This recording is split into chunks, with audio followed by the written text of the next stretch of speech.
This is XFM 104.9 of a Saturday afternoon, just gone 6 minutes past 1.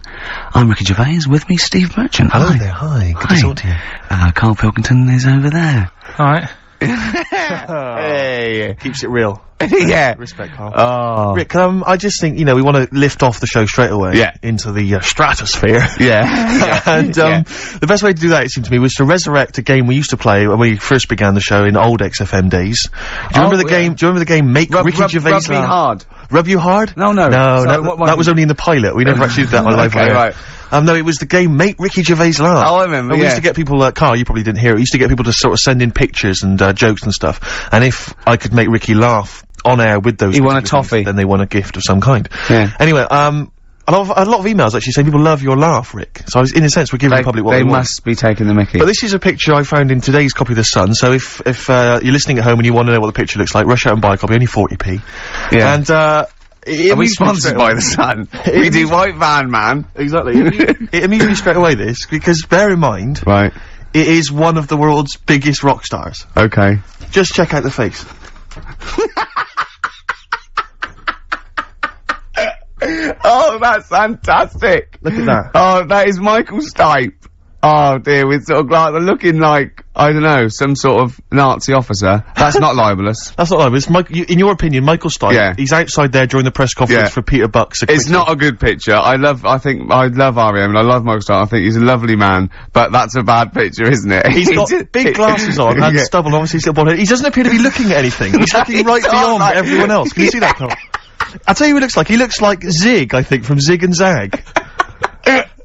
He looks like he's a Muppet made of foam. Oh, lovely. Nice to see that game come back. Yeah, the medium of radio. Yeah. Oh, what a good picture that is. I hope you enjoyed it. Coming up soon, we've got Sir David of Bowie, Nicholas Cave, and Travis. Flowers in the Window again. Play a song. Aerodynamic on XFM 104.9. It's alright. It was alright. Uneventful, wasn't it? Really? Sort of like I left a sequencer going. Yeah. Popped out for a coffee. Yeah. I don't want to diss the funny little French lads. Sure. But, Try harder. Are they French? Yeah, oh god, yeah. Sorry. Do you speak much French, Rick? I speak un peu. Yeah. I can ask, where is the Tourist Information Bureau? And, I can express my preference in music tastes, and I can order an Orangina, and that's all I can do. I know, bière, blonde, pression, I think. That means, draft, yeah, French. To Emily Music Folk? Oh. That's filthy. So what that means, Karl? No, go on. Really dirty.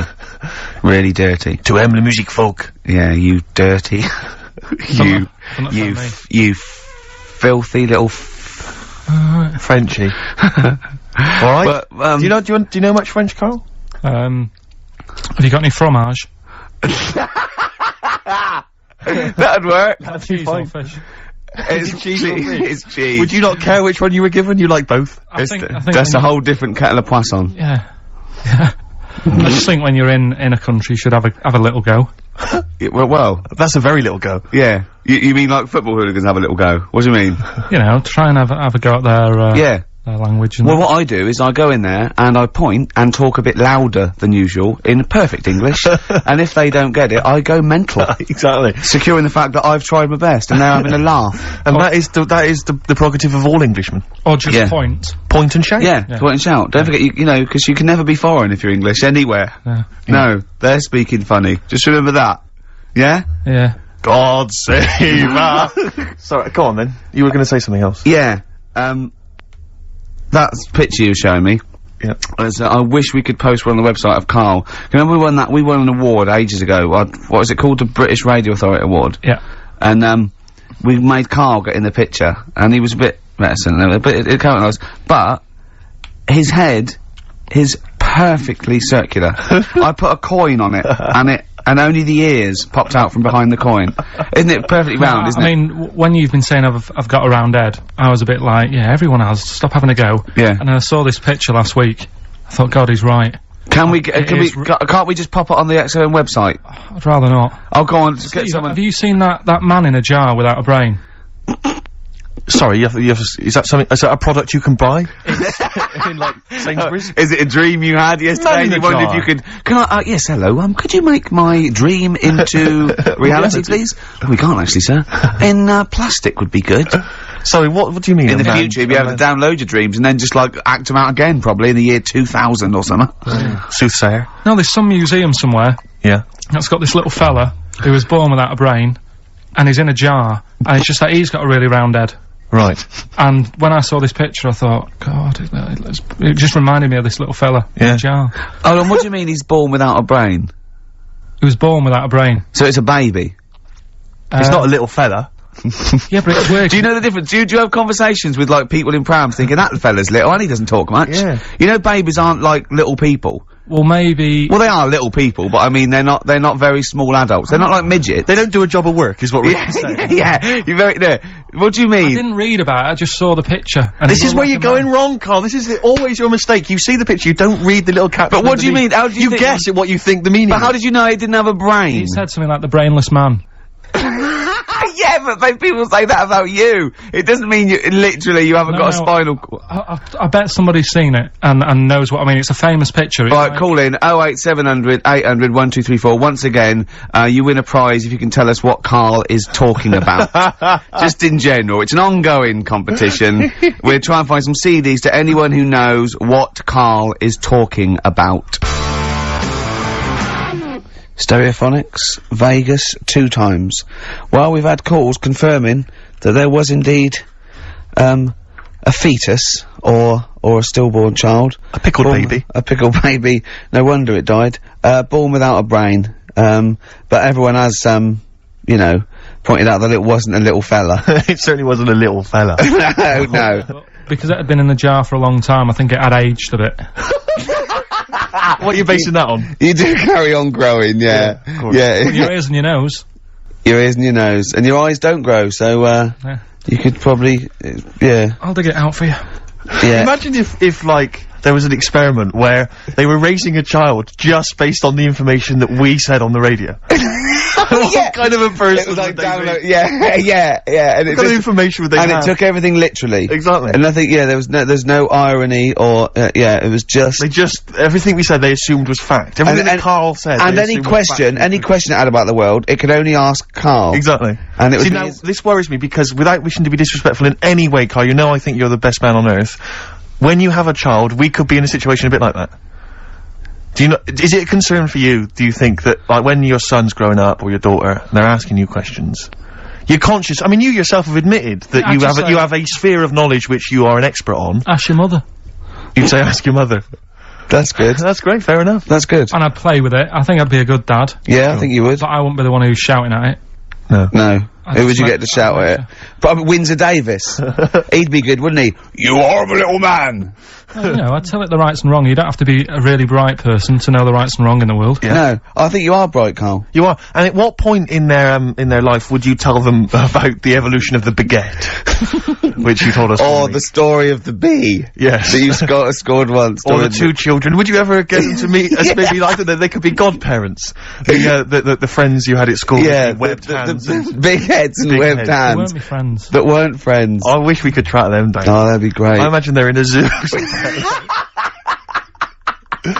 Oh wow. Oh, Yeah. 2 big That's Safari jars. Park, yeah. 2 big jars. Industrial strength jars. Oh, dear. Man. Guess what? Go on. This is one of our last shows. We're going away, I'm afraid, on the, 4th of May, isn't it? I can't remember. That's our last show, the 4th of May. Yeah, not forever. I brought a downer on the whole thing then, Yeah. didn't I? There's people cheering. Well, guess who's taken over from us? And I found this out. I was watching Liquid News the other night. Right. No one had called me. Zoe Ball. Well, she's a good presenter, but is this confirmed? I don't know. How should I have said that? Is this true? Yeah, I think so. Oh, yeah, you've done it now. Yeah. She was in the other day. You watched it on the telly, so... Yeah. But what annoys me is, this is rather like when we got, according to last week's Media Guardian, we got rapped for saying the word cock on the radio. And, what we never did we? That was, we had to read that on the internet. No one ever told us That just slipped out your mouth, didn't it? What's that, cock? Yeah. Yeah. Yeah, so anyway. And, now we don't even get told face to face that Zoe Ball's gonna take over. Yeah, but it was only, like, sorted out the other day, and then when I saw you... We're allowed to say yesterday- ball, aren't we? Yeah. When I saw Right. you yesterday, I said, yeah, it's... So we're not allowed to say Oh. No. I'm not going to say the word, and we're not going to say. We're not allowed to say the. We are allowed to say the male bird is a cock. We're not allowed to say the other one, but we are allowed to say bull. Yeah. What if her and her dad, Bobby, would we be able to say a pair of balls? Would we be able to say that? And I don't know. I don't think he's part of the deal. So you don't need to. In fact, if she's listening, call in and confirm it. We'd let her on the air, won't we? As long as she doesn't swear. Yeah, don't be rude. Yeah, don't be rude, Zoe. Blue. Yeah. Don't be cheap, basically. Better warn as well not to leave too much nothing lying around, because it'll be gone. Especially if it's skag. Echo and the Bunnymen. Killing Moon. Good to hear that again. Yes. On XFM 104.9. Who are you? I'm Ricky Gervais. Who are you? Steve Merchant. Who's that funny little round-headed fellow over Karl Pilkington. there? Pilky. Pilkers. Well, she ain't called, so mustn't be true. I just didn't think we were, being disrespectful to her, because we both think she's a fine presenter, and I think she'd do very well on there, and I think it's a good move as well. Yeah, but can you just say it's not forever? Isn't it? No, I think she'll become more popular than us. And I think that'll be the end of us, to be honest. Well, she can string a sentence together. I think she'll get lots of PR and everything, and she goes out with Big Boy Slim. Big Boy Slim. Who's, you know... A good DJ. He's a good DJ. And, is her name Zoe Slim now? Yeah. Right. And, you know, there will be nothing. It's 3 months, innit, she's taken over for. Is she getting paid the same as us? I don't know. We'll find out. I bet it's a hell of a lot more. I'll go mental. I bet it's good money. It's good money. I'll go mental. Yeah, Well, there you go. What are you gonna do? I'm, for 3 months. I'm gonna have Saturdays off. What Is she, are you gonna present with her? Are you gonna come on and press the buttons? He's not allowed. No, I hope not, because you know, you're our whipping boy, co-presenter. Yeah. You're like our little fella in a jar. Yeah. In fact, that's what we should do with you over those 3 months. Keep it in a jar, and we can have it in alternate weeks. Like step-parents or whatever. Yeah, that'd be great, wouldn't it? Brilliant, just you can me and Steve will fight for custody. Yeah, it'll be a big jar though, you can put stuff in there. You can have, it won't be like, full of water or vinegar or whatever they do, or you won't become Pickled Carl. No. It'd be like an big air chamber, and you're sat there, and it'd be like a little, what would he be, in an armchair or something? It'd be in an armchair, and we'd have stuff in there, and we'd bring your girlfriend, like, once a week, and she'd go, no, we put a blanket over the top, so we wouldn't, you know, see anything. But like the Big Brother household. Exactly. Yeah. Now, that's a hell of a documentary. Oh, that'd be amazing, wouldn't it? Carl in a jar. But anyway, that's what, so we're going away on the 4th of May for 12 weeks. It's a long time, isn't We were doing the second series of The Office, so we can't be around, I'm afraid. And Zoe Ball's standing in for us. And, that can't be right. She's not I don't think you can say standing in for us. Isn't that right? Taking over the show, I think, would be fair to say. I don't know. I can't say anything now, can you? I'm Don't worried say about that. Just 'cause he goes out with Big Boy Slim, Mm. you gotta be careful what you say. Yeah. Oh, you look upset. You're starting to think that we're getting melancholy now, that you're just gonna sit at home. What are you gonna do every Saturday? Dunno. Go shopping. Let's sort out a jar. We've got to do the balloons before then as well. You've got to send you up in a balloon. Maybe we can send you up in a balloon and you come straight down into a big jar. Yeah. And they put a giant cork in straight away. yeah, and there's a big cheer. I'll tell you what we could do. We could set you adrift like Robinson Crusoe set the ball and see where you end up. If you find me, yeah. Oh, you might go to an uninhabited island or something. I'll tell you something learned in the week. Go on. Just reminded me there about going up in the air. Go on. Right, if cars could drive up, it'd only take an hour to get into space. Which is great. Going how fast? About 50 miles an hour. You just made that up, didn't you? You just guessed that. You just guessed it. You just said about 50. Yeah, See, but this is what worries me. If you have a son or a daughter, yeah, age 50, he's gonna be out in the street with a ramp pointing into the sky. Dad, how long does elephants live? About 1,000 years. 1,000 or something. I wouldn't say. Dad, how much can an ant lift? About a quarter of a kilogram, probably. About 2 bags of sugar. If you guess, it's not fact. Yeah. Just 'cause you thought it, that doesn't make it fact. Does anyone know how long it'd take a car going 50 miles an hour? People are phoning in about anything space now, Rick. Yeah. We asked them to phone in about the jar thing. Switchboard lit up. It's crazy. You ask him to friend in about, like, you know, something sensible, like Che Guevara, or, you know, the life of Winston Churchill. There's nothing. That is really a demographic sort of snapshot of our fans. Our audience. Ask them about a dead baby without a brain. Oh, yeah. And they're reaching for their phones. They don't mind what their bill is that much. We ask them for, you know, I don't know, great quotes or something from the great philosophers. Nothing. They're just asking looking them at the where phone. to buy, meths cheap. Straight on the phone. Oh, do you know the quotes that Ricky gave me last week and I turned them down? Yeah. I got home, girlfriend had a go at me. They don't know you turned him down. What you know is that he said he didn't want to take the book at the end of the show, so I'm not taking it, it's too difficult. I'm gonna go and get a nice one, and go on, carry on. So I went home, and Suzanne said, where's the book? She was really looking forward to having a look at it. I said, I gave it him back, I wasn't up for that. And yet, last week I was ill and stuff, I wasn't in the mood for learning. Yeah. So I'm not having it. She goes, this is where you went wrong at school.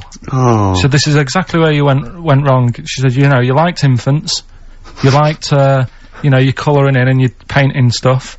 She said, but as soon as it gets to the heavy stuff, you just, you know, you're like a horse with its blinkers on. Yeah. So you just shut yourself away. So I said, no, I could have done it if I wanted to. So anyway, we went and bought a quotations book, so I have got some quotes. What's the quotation book you bought? So I was asking him to, read Keats and Wilde, Wordsworth, Shakespeare. What did you buy? It's quotes with, like, Eric and Ernie and that in it. No, but it's still quotes. They're still quotes. The Sesame Street book of quotes. Brilliant. They're still valid. No, it's a starting place. It's a starting point. Okay. Well, we'll have some quotes. We'll have some of that after We've got a lot more to get through before we've got a bit of new order. Bit of new order. Excellent. New order. Here to stay. On XFM 104.9. Someone, I love our listeners, I really do, right? Someone just called in and said it's about he went, hello? Karl answers the phones. I said, hello? He went, hello? He said, yeah, about putting Karl in a big jar, and Karl went, go on. And the bloke went, well then you could call him Karl Pilkington. And he went, thanks. I love the bothering, I like Karl Pilkington, that's lovely, that's so sweet. He spent 50p to tell you that, and you were worried. You just saw you going up in a balloon and landing in a jar again, didn't you? What have you gone through yet? You've had nothing but good feedback from this show now, and now you're just getting all worried, aren't you? Heat magazine say you're a genius. You got your picture in that Extracts magazine with a little round head. You have Jaffa cakes. I gave him a £5 the other week to buy biscuits. He's having the time of his life. This is best day. This must be your best 2 hours of the week. I enjoy it, yeah.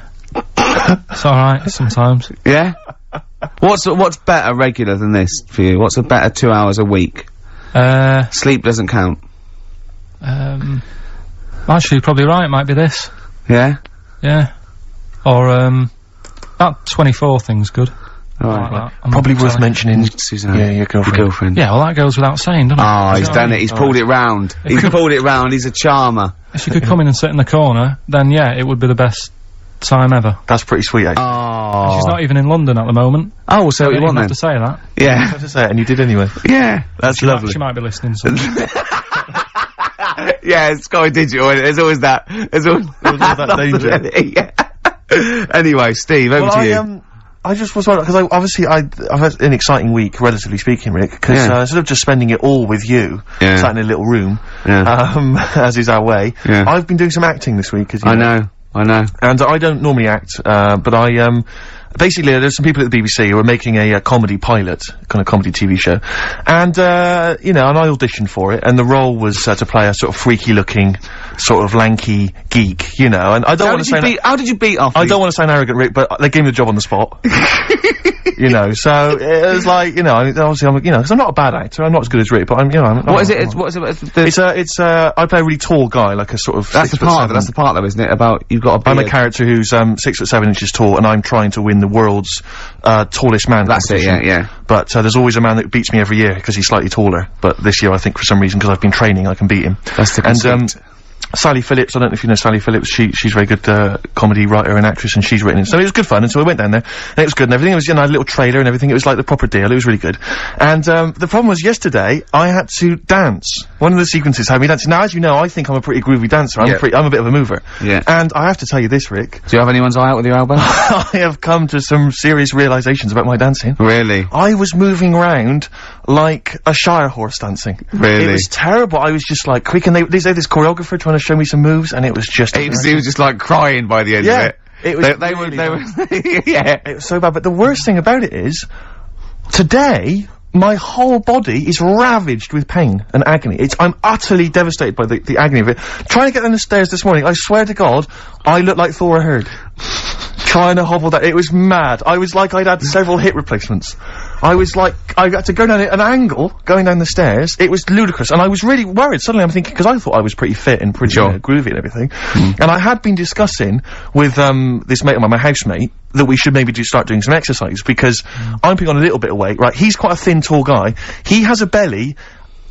I don't know how to summarise it. Have you ever seen the film Junior with Arnold Schwarzenegger? Yeah. It looks like that. Really? It's like grotesque. So the two of us, so we decided that we were going to do some exercise together, right? This is what we're going to do. Each morning we were going to get up, we were going to exercise together. That won't happen. Right, well no, but wait Rick, you see you're wrong, because a couple of days ago I said to him, listen, what we should do is get one of those, like, health videos, you know, those kind of training videos, what they called, like, I don't know, they might have an aerobics thing, or a sort of hour-long workout. And I said to him, get one of the ones that's hosted by, like, Pauline Quirk.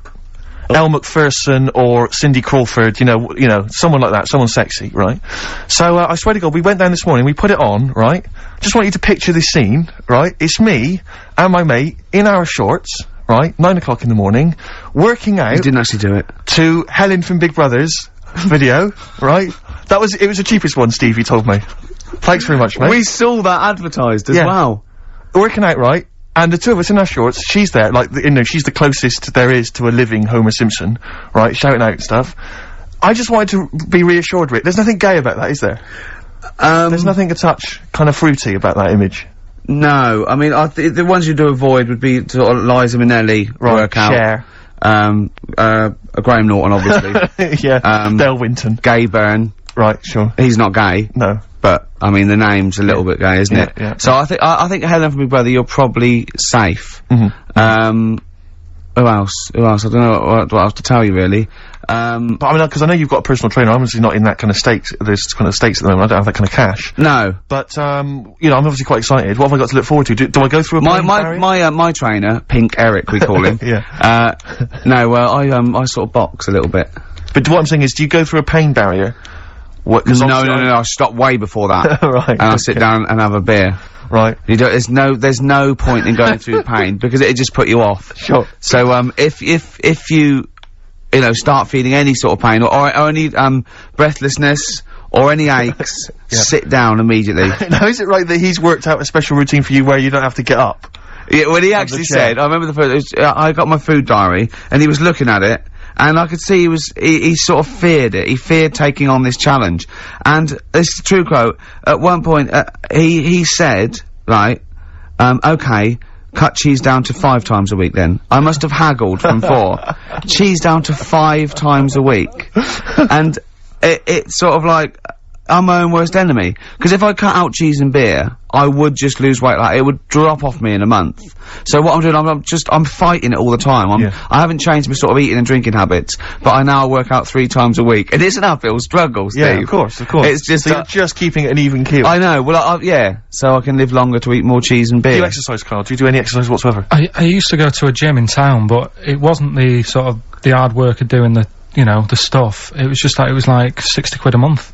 Yeah. I thought, well, crazy, isn't it? That's not good. So I just got out of my way to sort of walk everywhere. Do you know what I mean? Instead of jumping on a bus, like a nice day like today, walk into work. Or, you know, run up the stairs. You're skinny though. You run up the stairs. What? You're really skinny though. No, but I do eat a lot of, like, crappy food, so I reckon, I mean, what do they say, when you get to 30 it all just, you go mental, don't you? Yeah, they say that, play record. That's the philosophers, isn't it? When you get to 30, you go mental. No, oh, Descartes. Yeah, I think so, yeah. Play record. Better Bowie? Oh, yeah, I brought this in. You'll love this, Steve. Oh, you know this, I think, I'm sure. This is, a great Bowie track off Aladdin Sane, one of my favourite albums. And this is Lady Grinning Soul. It's beautiful. Badly Drawn Boy, Silent Sigh on XFM 104.9. I'm Ricky Gervais. You can do your own. Oh, right, okay, my name's Steve Merchant. Yeah, Carl. I'm Carl. Yeah, exactly. You've not lost interest, have you, Rick? No, of course I haven't. Okay. Go on. It's silly to, I've said it once, I was a bit bored with just saying your names. Okay. I don't mind saying mine, because I'm sort of interested in that. Yeah, sure. But the other ones are sort of more of a chore. Do you know what I mean? There's nothing in it for me. Yes, there's no actual I'd rather not mention either of you. Okay. So, if you want to do it, from now on. Yeah. Okay? Yeah. Okay. Well, listen, obviously still got plenty to come. We've obviously got some great music, Rick, and that's I've got, a bit of Nick Cave and the Bad Seeds. Actually, an album you introduced me to, and I'm gonna play, Into My Arms. Looking forward and to you know how beautiful that song is. That's true enough. Yeah. But, I was talking about this little bit of acting I was doing yesterday, and, not wishing to be disrespectful to anyone that was involved, but there was, obviously some extras or supporting artists, as I believe they're known, and, you know, all good lovely people, really putting the effort in, doing good work and everything, but there's this one guy I was stood next to, and, you know, he's quite a tall guy, not quite as tall as me, but tall guy, you know, quite a good looking bloke or whatever, and, I just sat there, and he obviously gets quite boring because there's a lot of just hanging around and people waiting and stuff, fixing lights. I just stood next to him and he just went, oh, he was looking for something to say to me, obviously, and he went, looking forward to the new Guns N' Roses album? And I went, I didn't realise there was one on the way, actually. He went, yeah, obviously they, Slash won't be in it, because obviously Slash is no longer with them, but, bloody a sweet child of mine, one of my favourites, just started singing some of the songs. I went, okay, great. Without irony, I absolutely assume. without irony. He was just wanting to get onto a discussion of Guns N' Roses, but I'll tell you this, he did not look like a rocker in any way. He looked like a bloke who would work in sort of an accountancy, agency, or Barclays, behind the counter, something like that. Very well scrubbed, well groomed. I'd say there's nothing wrong with Barclays or the people who work therein. That's true enough. Okay. So he goes, yeah, I mean, I got into them with Appetite for Destruction, the classic first album, but I even, you know, I enjoyed the Spaghetti Incident as well. I mean, I like all of them. Yeah. And I'm like, right, okay.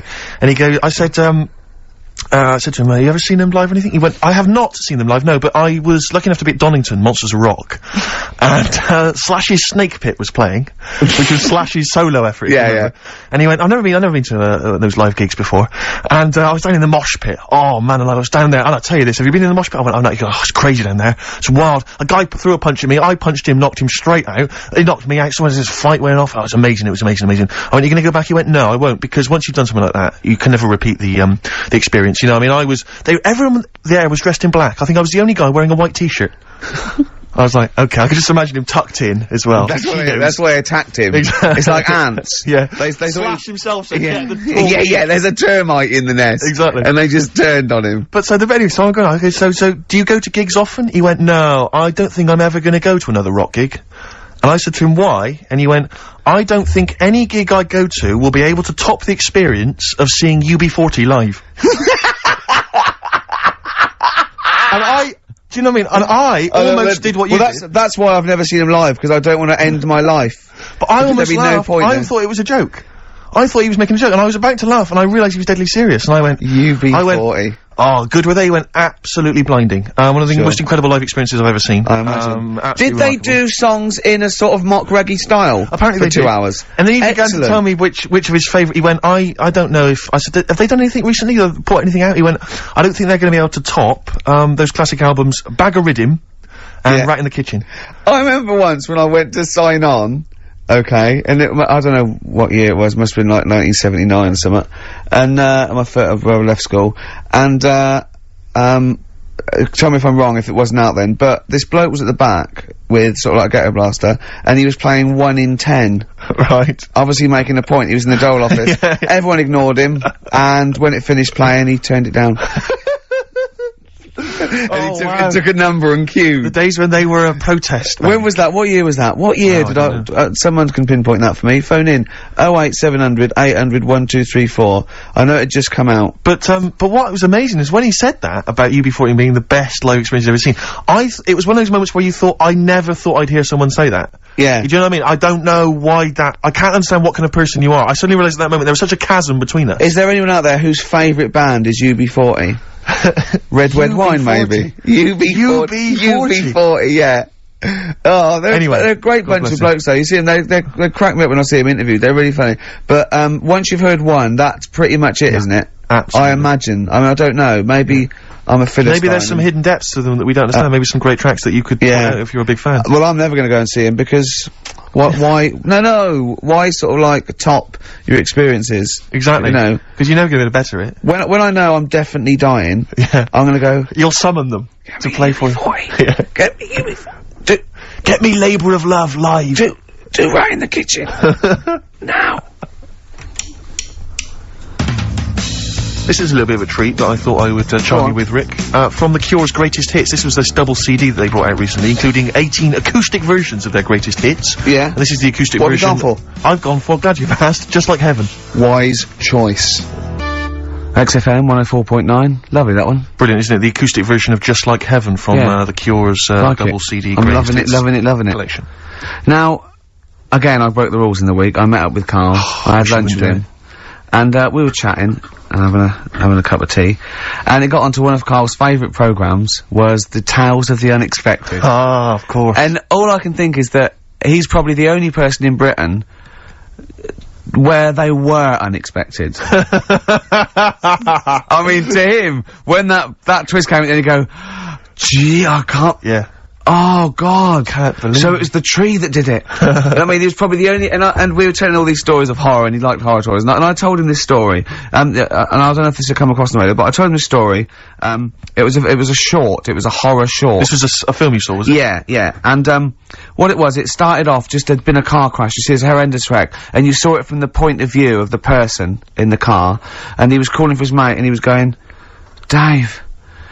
And he sort of looked over and saw a body without a head that had been thrown at. He goes, oh no, Dave. And then into the field of view came Dave, his mate, and looked at him with a look of horror, and then it sort of went black, and you realised that he was just a head, and it had been his body. Oh, wow. Right? Yeah. And I said, then it came up at the end, at the, executions in the French Revolution, people experience consciousness for, and he went, oh, no, he said, it wouldn't be for that long. And then he went, if it was a chicken, it would work. Imagine remaking that film, but it's two chickens in horrendous car crash. Their own fault for driving. It would work. No, he wasn't having that. Yeah. No, it was too long. I think he said, how long was this film? I went, oh no, 5 minutes. He went, no. It would work if it was a chicken. I like the way that Karl in something like, when you relate an incident like that, he's appalled and offended and annoyed by the people that made it, even though he's never seen it. Oh, he's annoyed, yeah. Like, I want to see it. I think it's a good idea. Yeah. But they should have thought it through a bit more. Yeah. Do you have a favourite, Tales of the Unexpected, one that you remember particularly that shook you up? Yeah, we were talking about the one on, where, there's some woman in prison. Have you seen that one? No, I can't remember them all. Right. This woman's in prison. Yeah. And, she gets a bit friendly with the guy who takes the dead bodies out. Right. And, he said, I can get you out of here. He said, what you've got to do, right? You've got to, I don't know, at midnight. When you hear the bell toll, that means there's been a dead body, yeah. There's been a dead body. So what you've got to do is go into, like, the, place where all the dead bodies are. Get in the first coffin on the right. And then I'll come along and carry you out and you can run away and escape. Yeah. Right? So she goes, yeah, alright then. So she hears the bell go. I'll bury you, right? And then I'll come back later and dig you up. Right. Yeah, but that's the point. It doesn't matter. It does matter. Trust me, Karl, it really matters. Okay. Listen, I don't know if I'm gonna ruin this for people at home. Yeah. Can I just skip to the end? I would imagine that she gets buried and he doesn't come back, and she has to get buried alive. Better than that. Okay. Yeah, she does it, she gets into the coffin. Yeah, shh. Go on. Right. So she gets in the coffin. And, she's lying there for ages. She's buried. She can feel a bit of movement going on, so she's obviously, being carried somewhere, so she's thinking this is it, I'm getting out. And, she's lying there for ages and thinking, why isn't someone coming and lifting the lid off this? Do you know what I mean? Letting me get out. So she's really bored. She gets a lighter out, right? Lights it to have a look at who she's lying on. It's only the fella who said he'd help escape. Oh. How bad is that? That is... How bad is that? So it is quite important that she's buried alive then, isn't it? In retrospect, you realise that the jeopardy is that she's buried alive and can't get out. Yeah. It makes it so much worse, doesn't it, than just like lying in the morgue and going, actually, I'm getting out of here. Yeah. This isn't gonna work. Look at Karl's face, having told that, he's so pleased. His face is lit up, he's beaming like a child. Have you seen any? Is that your favourite horror thing ever? That's a good one. And, let's see if anyone knows what the finger is. When that bloke was under the ground, wiggling his finger. We were talking about one with, some fella who's stuck in the ground or something. This is a motif I noticed in your particular favourite ones. Yeah. Right. People stuck in the ground. Go on. Right, so it's a fella, is it? Yeah, a fella stuck. Now, I seem to remember it just being his foot, to be honest, being stuck in a hole. No, he was under the ground and he got a little thing out of the pavement and he put his finger up and wiggled it to try and attract attention. Then you see a woman come along and her stiletto heel just knocks his finger off. You see, I'm wondering whether it's the same one as I saw. Yeah, it could be two like that, couldn't there? It's a... They were running out of ideas by the last series. It's a big theme in Hollywood. Or, what was that one you told me about with the porn? That was a good one. Oh, this was fantastic, right?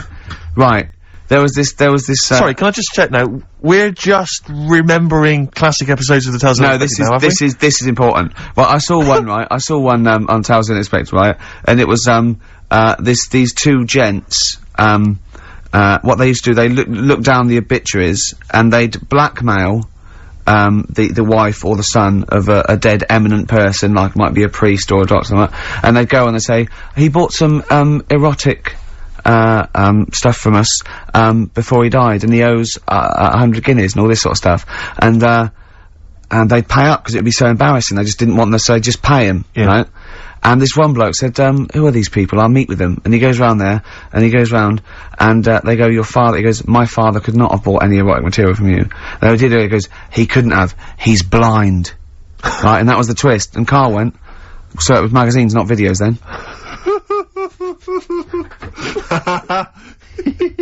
Yeah. Now think about it, Steve. Is that so stupid? Well, presumably it was set in olden times because people, professional pornographers don't tend to call it, you know, erotic material. Yeah. They tend to call it, you know, juicy jugs or whatever. But more than that, I don't understand how a video is going to be any use to a blind person either. I know that you can hear the sound, Karl. Look at him nodding like he caught me out. Yeah, what sound will you hear? Do your meter needs looking at? Yes. Cut. What's then? What's that? Then it's just noises, isn't occasional groans. Yeah. Right. You could listen through the wall at your neighbours. He does. I mean, that's why I save a lot of money. But I thought you were going to point out, Karl, that they could have had a Braille porno. Now, have you thought of that? Look, feel the lumps on that. Exactly. Think about it, Karl. Think about it. You're excited now. Yeah. Your girlfriend's away, Karl. Yeah, the cheese grate is only under the cupboard. No, she's a good-looking lady. Or misguided fool. Well, it's time. Well, go on. That time, innit? Yeah. Play the jingle. Yeah. White van man, Karl. Brilliant. Recorded at great expense, that jingle. Yeah. Yeah, this is where we just hijack an idea from The Sun, which is White Van Man, where The Sun asks, in this instance, a cabbie by the look of it. Oh no, a fruit and veg shop owner.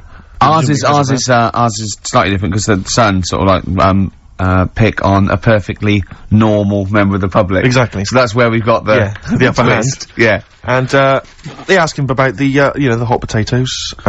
This week, Karl, my first question to you, well, your thoughts, please, on the criticism of the BBC over their coverage of the Queen Mum's death. What do you make of this? You're aware of all the criticism that Peter Sissons asked some probing questions? No, I thought it wore a burgundy tie. I thought, that's it, yeah, he just had it didn't show respect, he just had a burgundy tie on. See, that's not really not showing respect, is it? No, it's not. You know, you show your respect by sort of doing the news on it, giving her a bit of coverage, and showing, you know, what publicity. What a good woman she was or whatever. Yeah. And then you move on to sport news or whatever. Do you know what I mean? Yeah. I totally agree. I don't like the way everything's morbid. I was thinking about it. It's like, you know, the way in birthday cards and that, people always put funny things in them. I think you should save things like that for funerals, for like funeral cards and that, and try and cheer people up at times when they're low. Do you know what I mean? Because on your birthday you're quite happy anyway, so you don't need someone putting a funny comment in a card. I think, you know, when you send a card. What would you suggest? Well, you know, whoopee cushion, but on the vicar's chair. How would you liven up the funeral? Just little things in the card. I mean, you're just writing stuff like, well, you know, at least you're still alive or whatever. So as you're giving the eulogy, that'd be good. So suppose someone's husband's killed in a car crash, you go around with some flowers and a little card, and it says, "At least you're still alive." Well, maybe something funnier than that. Well, maybe, like, if you got up to give the eulogy during a funeral, just wear a pair of comedy tits. Yeah. Or those glasses that are eyes on sort of springs. But why has everyone got to be so sad about someone dying? No, what annoys me is that when you see the people on television, these sort of members of the public, and they're crying about the Queen Mother, who was sad when anyone dies, sad when anyone nan dies. She was 102. And, you know, I mean, it's sort of like, I think they should cry. Well, there's a picture in the paper today. I don't understand it. There's a picture in the paper today of, various people who were lining the the funeral kind of route yesterday, and there's a picture of a very young child, maybe sort of 5 or 6, on the arms of her dad, and her head bowed, and it says a young girl there weeps for the Queen Mother. And I was looking at it, and you can tell she's just tired. Well, she's just tired and bored. It's so transparent that it's not crying. It's Most just, what are we doing when their nan dies. Exactly. You know, it's sort of like... but what is a 5-year-old girl gonna be? Why is she gonna be crying? The Queen Mum said, I can't believe it. Yeah. Teletubbies? No. The Queen Mum. Oh, not the tweenies. No, it's all in a minute. Yeah. It's just like... Oh, dear. I mean, I know. I'm sure, you know, I don't know much about her. I don't know if she was a great woman, and obviously, you know, it's always sad when someone dies, but it's like, it's interesting that there was a lot of tourists in that long line of people that are now queuing from hours upon hours to see her dying in state, because it's clearly just people who want to be a part of history. Must be gutting if you're over from Sweden and you find out that, you know, the Queen Mum's died. Oh, you must be devastated. You probably don't want to carry on with your visit. Exactly. Really. Okay, listen, Carl, I think we've covered that. what do you make of the, what do you make of the first genetically modified baby? Oh. Are you worried about this? Do you know what did they do? What? Let me see what it says here. It Well, says, isn't it just choosing the, you know, eye colour? well, this is the concern, isn't it? That in the future you'll be able to decide whether it's a boy or a girl, how intelligent it is, what it looks like, is it handsome, is it ugly? Obviously, no one will choose an ugly baby, and so on and so on and so on. And so it means that, you know, where will it lead? Where will it end, Carl? Are you concerned? I've thought about this a lot. What will us three look like in the future? If they're being, you know, genetically modified beautiful people, what will we be like? How will we be considered in society? True, yeah. But we've talked about this before, haven't we? About, the cloning thing. Yeah. That's a bit weird. Yeah. But, I don't think it matters, because at the end of the day, right, you might look like some other kid, but it's the way you're brought up that will change your features and the way you are, you know, your personality. If you lie, you get a long nose, don't you? Well, no, but listen, right, because I remember when we, you know, I was growing up on this estate. This is gonna be good. Go on. No, it's not. It's just an example of how this doesn't work. Go on. So we don't need to worry, sort of thing. Sure. Right? Okay. So, I'm growing up on this estate, and there was this woman about 4 houses down, right, who's a bit rough. Alright? Didn't fancy her. Oh, God, no. Right, but she had a baby. Well, tell me about her first. I'm interested in this woman. Why was she? It was a very... Was it like a man in a dress? I mean, I didn't grow up in a posh house or anything, and I'm not saying that if you live in a bit of a rough house, you're a bad person. What did she look like? But anyone can Tattoos? clean up. Looked like Tony Green with a fag on. They didn't clean up much, right? Oh. Which, even if you've not got a lot of money, you can still try and make a place look nice. Yeah. Right? But she didn't, and a kid used to take a horse into the house. Sorry. Whoa, Neddy. What do you mean a kid used to take a horse into the house? Where did he get a horse? Must have nicked it from somewhere. Must have done. You've seen a horse with it? No. What, is that from outside the saloon round the corner? Yeah, was it just tied up with a bit of... Right? Oh, that's great. Big Jake coming looking for it. I'd been out. Oh. Sorry, let me get this. This was before the lynching stopped or after. Where did he get a horse from? What do you mean he must have nicked it? His mum said, where'd you get that from? I bought it. Alright then. But keep it out the kitchen. I don't want you going Catlin rustling. Where did he get a horse from, Carl? And how long did he have it for? Was he leading it or riding it? Mum, open the door, I can't stop! I can't stop it! Open the patio door as well, Looks like we got us a runaway! What do you mean? I don't know, but the thing is, they couldn't afford to buy one because they're not cheap. So I'm just guessing. Maybe that's wrong of me. But I think... He had a horse? Yeah, right, so... That's why the family didn't have any money, they'd spend it on the horse! No, I don't think, that's what I'm saying, I don't think they would have bought it. So anyway... Yeah, it's wise to whisper, Carl, in case they're listening. Yeah, and they could be in the room next door. It's not buying it, it's keeping it as well. Oh. So I was like in the car with my dad, coming into the avenue, and you used to have to drive down it to turn round. And, and you know, sort of go back to our house. You had the traditional method of transport, yeah. And, the horse was in the lounge. Reading a paper? Just like walking around. Oh, God! What? And when I was doing, I tried to earn myself some money once by flogging little flowers in plastic cups. What? This is genius! It just keeps coming. What do you mean you're trying to flog little flowers? What do you mean? Wait. Let's play a record. Let's play a record and come back to this. This story's gonna just unravel and unravel. It's gonna go for hours. Let's play a track, deeper and deeper. It's like an onion, isn't it? We've created a whole world here where there's a man living with a horse. Just walking around the lounge. I come from the West Country, I've never heard anything like that. I just think of a big sort of like orange carpet and it's got a rediffusion telly and this horse going, I'm fed up in here. Exactly. This is really... I am not taking the rubbish out again. Yeah. Right, play a record. Let's have Velvet Underground. We've got that lined up. Oh, yeah, the classic from the first album. I'm Waiting for the Man. Let's come back to the horse in a second. Little flowers in pots. What do you mean? Classic first album, Velvet Underground and Nico, which apparently peaked at a disappointing 171 in the US charts. Think of that. And that's obviously Lou Reed, the Velvet Underground, and Waiting for the Man. Yeah, great track. So, we were talking, we were doing White Van Man, and, we got onto, genetically modified babies, but and then somehow Carl started telling a story about someone with a horse, and then he got onto, he was trying to make money selling flowers. Just do the flowers briefly. Well, hang on, I just want to recap slightly. So there was a family, and who had the horse in the family? It was... Because you lived on an estate in Manchester. So the mother was a right pig, apparently. Well, I don't know whether that's you don't relevant. need to go that far. But what I'm trying to do is, like, make a picture for you so you understand. What a a picture like? it is. Who did she look like? Bit of a, and no disrespect to her, bit like Pauline Quirky, yeah. Right? Okay, I knew you were going to say that. Yeah. I knew it was going to be Pauline. Did she have any tats? Did she have any tattoos? I've never got that close to her. Okay, alright. So who had the horse? Was this her son or her husband? No, her daughter. Her daughter had stolen a horse. Yeah, from, I don't know where, there was I think there was some stables down the road or something. And they kept the horse in the house with them. They kept it in the house. Did But they didn't get have caught? it for long. No. So, and you said you were in the house one day and you saw the horse in No, there. what happened was, I was, they did this thing at school about raising money for charity, right? For some local charity. And they said you can do anything to raise money, and they came out with all these ideas, and I thought, that's good. What was the charity? But I don't know, I thought, forget the charity. Yeah, that's I'm just a a good charity, money-making yeah. idea. So- You're a charity. So, so I asked me mum for some, 'cause she used to have a lot of flowers around the house. Sure. I said, can I just take some snippings off them? And, I'll go and buy some plastic cups. And, got some soil out of the garden, planted the bits of plants in them. Yeah. Got a tray. Yeah. Had about 25 plants on it, selling them for 25 pence each. Excellent. Did you sell any? Yeah, so loads. Did you just cut, you didn't just cut them and stick them in the Yeah, they soil? wouldn't have survived. Oh. But I think people sort of thought, well, good on him for trying. But anyway, so I went round to theirs, because I thought their house could do with a bit of colour and stuff. Yeah. 'Cause it's a bit rough. So, as I went... The horse went, thank God for that breakfast. They've been feeding me kitty cat. So I got up to the door, and they opened the door, and it was one of them houses where no carpet. Yeah. A horse in the living room. You know. We've all been there. And the horse was walking around the living room. Oh. I looked quite happy and everything, because I always say that about animals. Black Beauty right? was on. Yeah. Well, think about it, right? If you were a horse, where would you rather be? In a little wooden hut with a load of hay? Or in, like, a house with a... Central heating. Three-piece suite and Sure. a telly and that? Telling you that! No, but I was saying this the other day, And an Atari. right?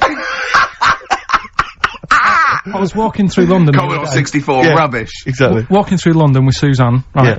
And you know, like homeless people always have dogs.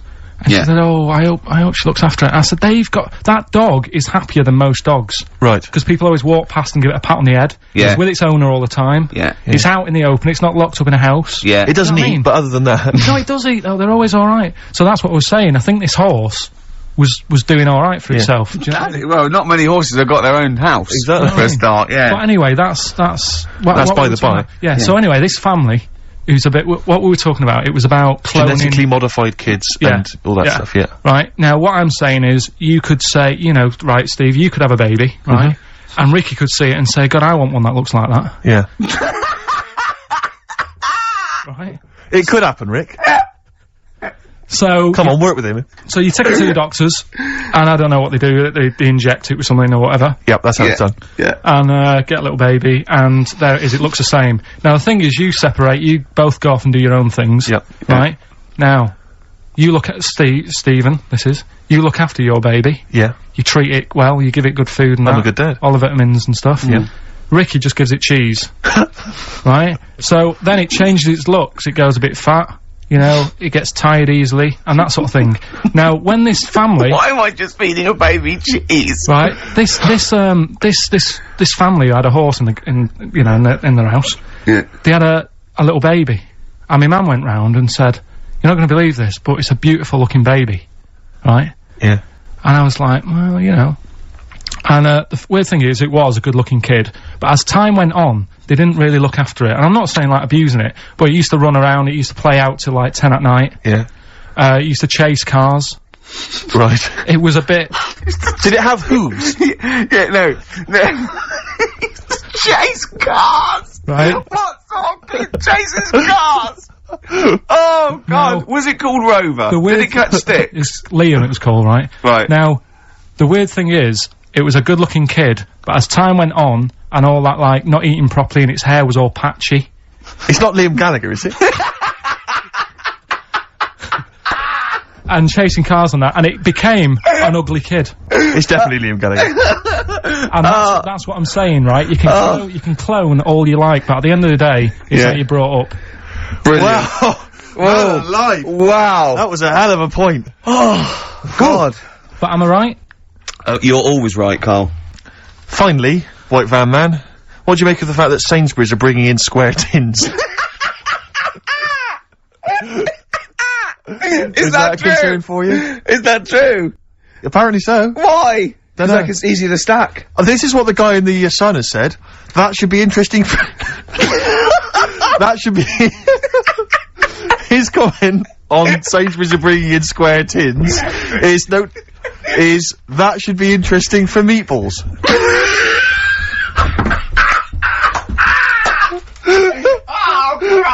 Ricky's just collapsed on the floor. Let's just play a song, Carl. I don't think even you can top that. Black Rebel Motorcycle Club. Whatever happened to my rock and roll? Well, near the end of the show, just time for the re-education of Carl revisited. Still got Nick Cave to come, haven't we? Absolutely. Now, Carl, you read a quote book. What did you learn from it? Tell us some pearls of wisdom. Just keep it down to one or two, your favourite things and why you like them. Right, well, you said just pick a couple. Yeah. Right? So I wrote a couple down last night. And what I did, so they weren't boring, right? I've sort of... Don't think you can ever be boring, No, but what I've done, I've took, like, different ones. So I've took a good one that I think, that's a good quote, that was worth putting in a book. I put one that isn't really a quote, so I don't understand it. Oh, yeah. One that isn't clever. And a funny one. So a bit of variation all out of one book. Oh, how long did this take you? What did you do? Did you sort of like sit? About half an hour last night. And did you sit sort of like quietly at a desk or something? No, just in the lounge with the telly turned down. Oh, right. Just to give a bit of light to the room. Just had it on but turned down. Have you figured out lights yet? So, so the first one, never heard of him. This guy called Dean Axon. Right. And this is a good one. He said, the memo is written not to inform the reader, but to protect the writer. That's good, yeah. Stuff, that's very good. That's Very relates a lot to, you know, office life and so on. Yeah, modern world and that. Right, so then, thought, so I wrote that down because I liked it, and that's what he said to do. Second one, isn't really a quote, it's more of a poem. Okay. So how does that work? Well, that's okay. Just read it. Right, well, it's about suicide. Okay. Right. Razors pain you, rivers are damp, acids stain you, drugs cause cramp. Guns aren't lawful, nooses give, gas smells awful, so you might as well live. Lovely. That's from Dorothy Parker. I'll tell you what. It is, yeah. I hate it. I hate that. Why? It's nothing to me, that. I think And that... it's just a sort of weak, shallow piece of mock comedy. This is why I did it in that order, because that's what I thought. It's sort of like a zany vicar would write from living in Frome when he's about 55 and get it published in the... I hate it. Alright, so you're saying you're not a fan of Dorothy Parker's work, right? Yeah. Now the next one, Oscar Wilde. Yeah. Right, he's known, isn't he? Yes. Look what he comes up with. All art is quite useless. Well, that's... What's up with that? Well, it isn't. I did art. No, I know, but it's... Go on, next. But how has art helped you? How has it been useful to you? It was a bit of a... It's one of the only things I like doing at school. Right. Do you know what I mean? When I made that little clay man, fixing a car. Yeah. You made a clay man fixing a car, I forgot about that. How can he... I think that's stupid. And especially that it's gone in a book. Sure. Do you know what I mean? Okay. It's easy to diss things.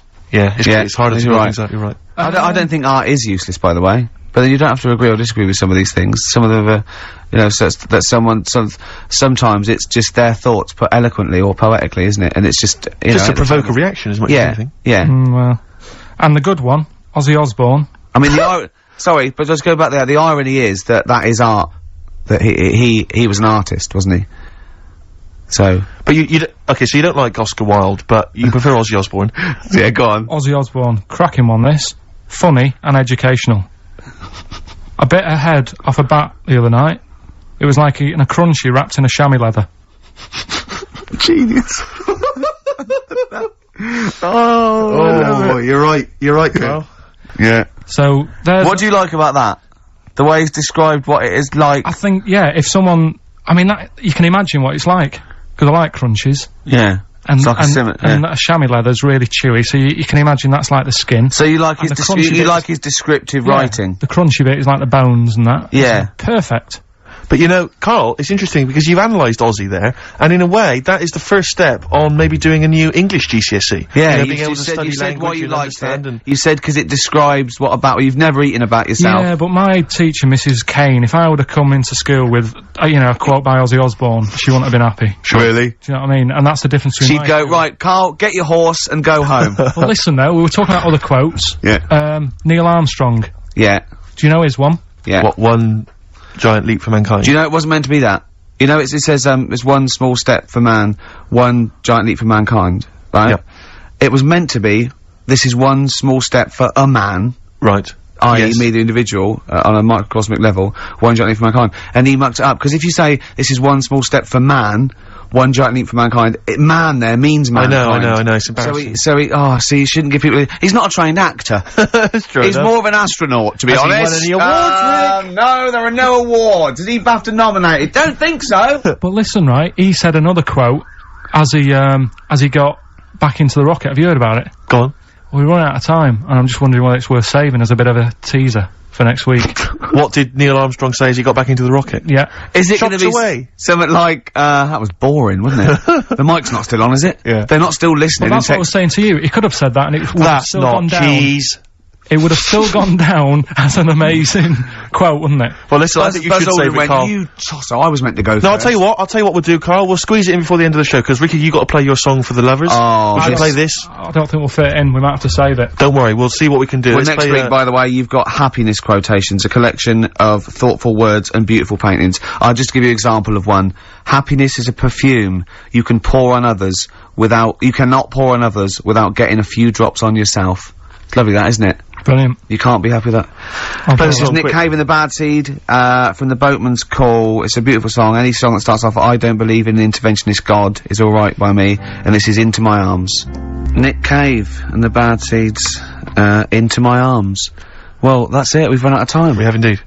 So no time for, Carl's quote, that'll have to come next week. Yeah, we'll save that for next Neil time. Armstrong. Well, I hope you, enjoyed it. Goodbye.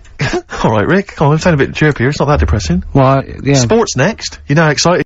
Chào các mọi người, và hôm nay bên em lại về một chiếc Hyundai Accent xe sản xuất 2018 bản đặc biệt, động cơ 1.4 thì cũng khá là tiết kiệm xăng, và phiên bản màu đỏ đã qua mùa ống lũ mọi người nhé, rất là đen, là đã qua mùa ống lũ rồi.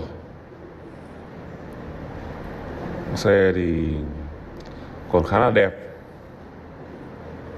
Bây giờ em sẽ quay tổng thể chiếc xe, và chiếc xe này giá rất là rẻ thôi.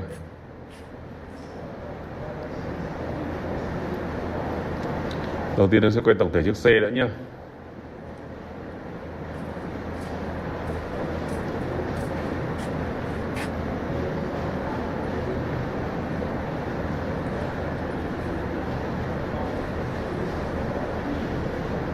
Các bạn có thể thấy rằng đèn hậu rất là đẹp. Các bạn nhìn thấy đèn hậu đẹp không? Lốp la răng còn đi dài dài, tay nắm cờ mạ chrome mọi người nhá. Thật sự xe rất đẹp, sinh nhiên tích hợp trên gương này. Các bạn nhìn thấy đèn này, dải đèn bi và một đèn nét xung quanh này. Mặt ca năng mạ chrome. Nhưng Accent thì mình thấy Accent với vài ớt thì mình thấy Accent này giá rẻ hơn, rất ok hơn đấy. Bây giờ quay vào phần nội thất đi. Đây, nội thất bên trong này, keo chỉ, mọi thứ rất là ok. Con này qua mùa ống lũ rồi đây. Da ghế rất là đẹp nhé, xe đi rất ít thôi, nhưng mà nó qua mùa ống lũ. Đấy, bản đặc biệt.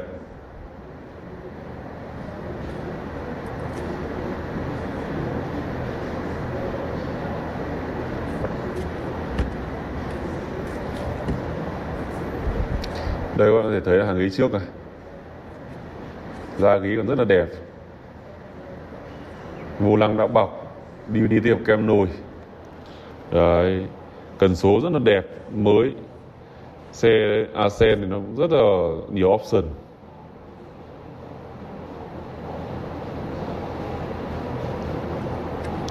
cửa sổ trời.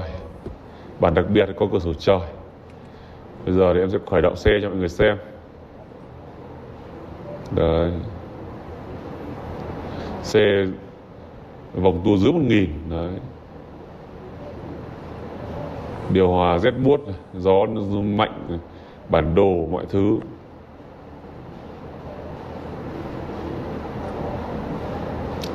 Đấy, cần số này. Bây giờ thì em sẽ mở phần máy móc. Rất nhiều bạn bảo tại sao là em không vào xe, bởi vì là em quay xe đôi khi em quay vội á, em không muốn mở cửa xe ra để em vào em quay xe như này đâu. Thường qua là bây giờ mọi người cứ bảo là tại sao không mở cửa xe, không vào trong xe, thì hôm nay em quay trong xe, nhưng mà có nghĩa là mình quay bị giới thiệu là nó đã qua múa lũ rồi, và quay nhìn ngoại thất như thế rồi, nội thất thì em nhìn xem qua thế là ok rồi. Cứ nhất thiết gì cứ phải như này, cứ phải mở lắp cabo, bây giờ mua qua mống lũ này, đây ốc cabo này đã bung rồi, đấy, máy móc đã bung rồi. Thế thì bây giờ thì cần xem thì đến trực tiếp xem chứ. Các bạn bây giờ các bạn xem qua đây thì cũng chỉ có giải quyết vấn đề gì. Nên là em cũng báo như thế là mọi người đã biết nắm được rồi. Một là quay tổng thể, và hai là em báo là xe đã có múa lũ thì nó đã mục đích ngập nước rồi, đơn giản thế thôi. Cứ phải bảo em là không phải mở cửa xe mới lại mở lắp cabo làm cái gì. Đây mở đây có giải quyết gì không? Đấy, em chỉ cần báo đời xe và báo nó bị tình trạng như nào, báo giá thế là được rồi. Mọi người rất là mệt người, nhưng mà thôi được. Hôm nay thì em sẽ quay tổng thể cho mọi người xem. Đấy, cốp thì hối hạng B, cốp rất là rộng, thế thôi. Và chiếc xe này thì nó qua múa lũ, vì vậy là bên em đang báo giá là một mức giá là 300 triệu. Ai mua liên hệ sớm. Còn nếu bên em mà ghim đã bán thì không còn nữa đâu. Vì vậy ai mua liên hệ sớm. Xin chào mọi người. I was in a bad mood already. He's been in about 3 minutes and he's in a bad mood, getting stressed. If you can't hack it, leave. What's the matter with you? No, I'm just saying. It's been... I was meant to enjoy last Saturday off and I didn't. Why not? Why is that our fault? Because you weren't here? Just because... I don't know, but... Are you not in the Christmas spirit? Why didn't you enjoy last Saturday? What did you do? I went all the way back up north again, right? Because it was Suzanne's dad's birthday. Right, I was busy last week, didn't have time to get him a present or anything. Didn't have time to get him. So I got to Euston Station, bought a card for him, which was a Christmas card, so he wasn't happy because he was saying it's my birthday, and I said, well, I won't be seeing you again. So I've got a joint card, and then we went out. Did you get him a present?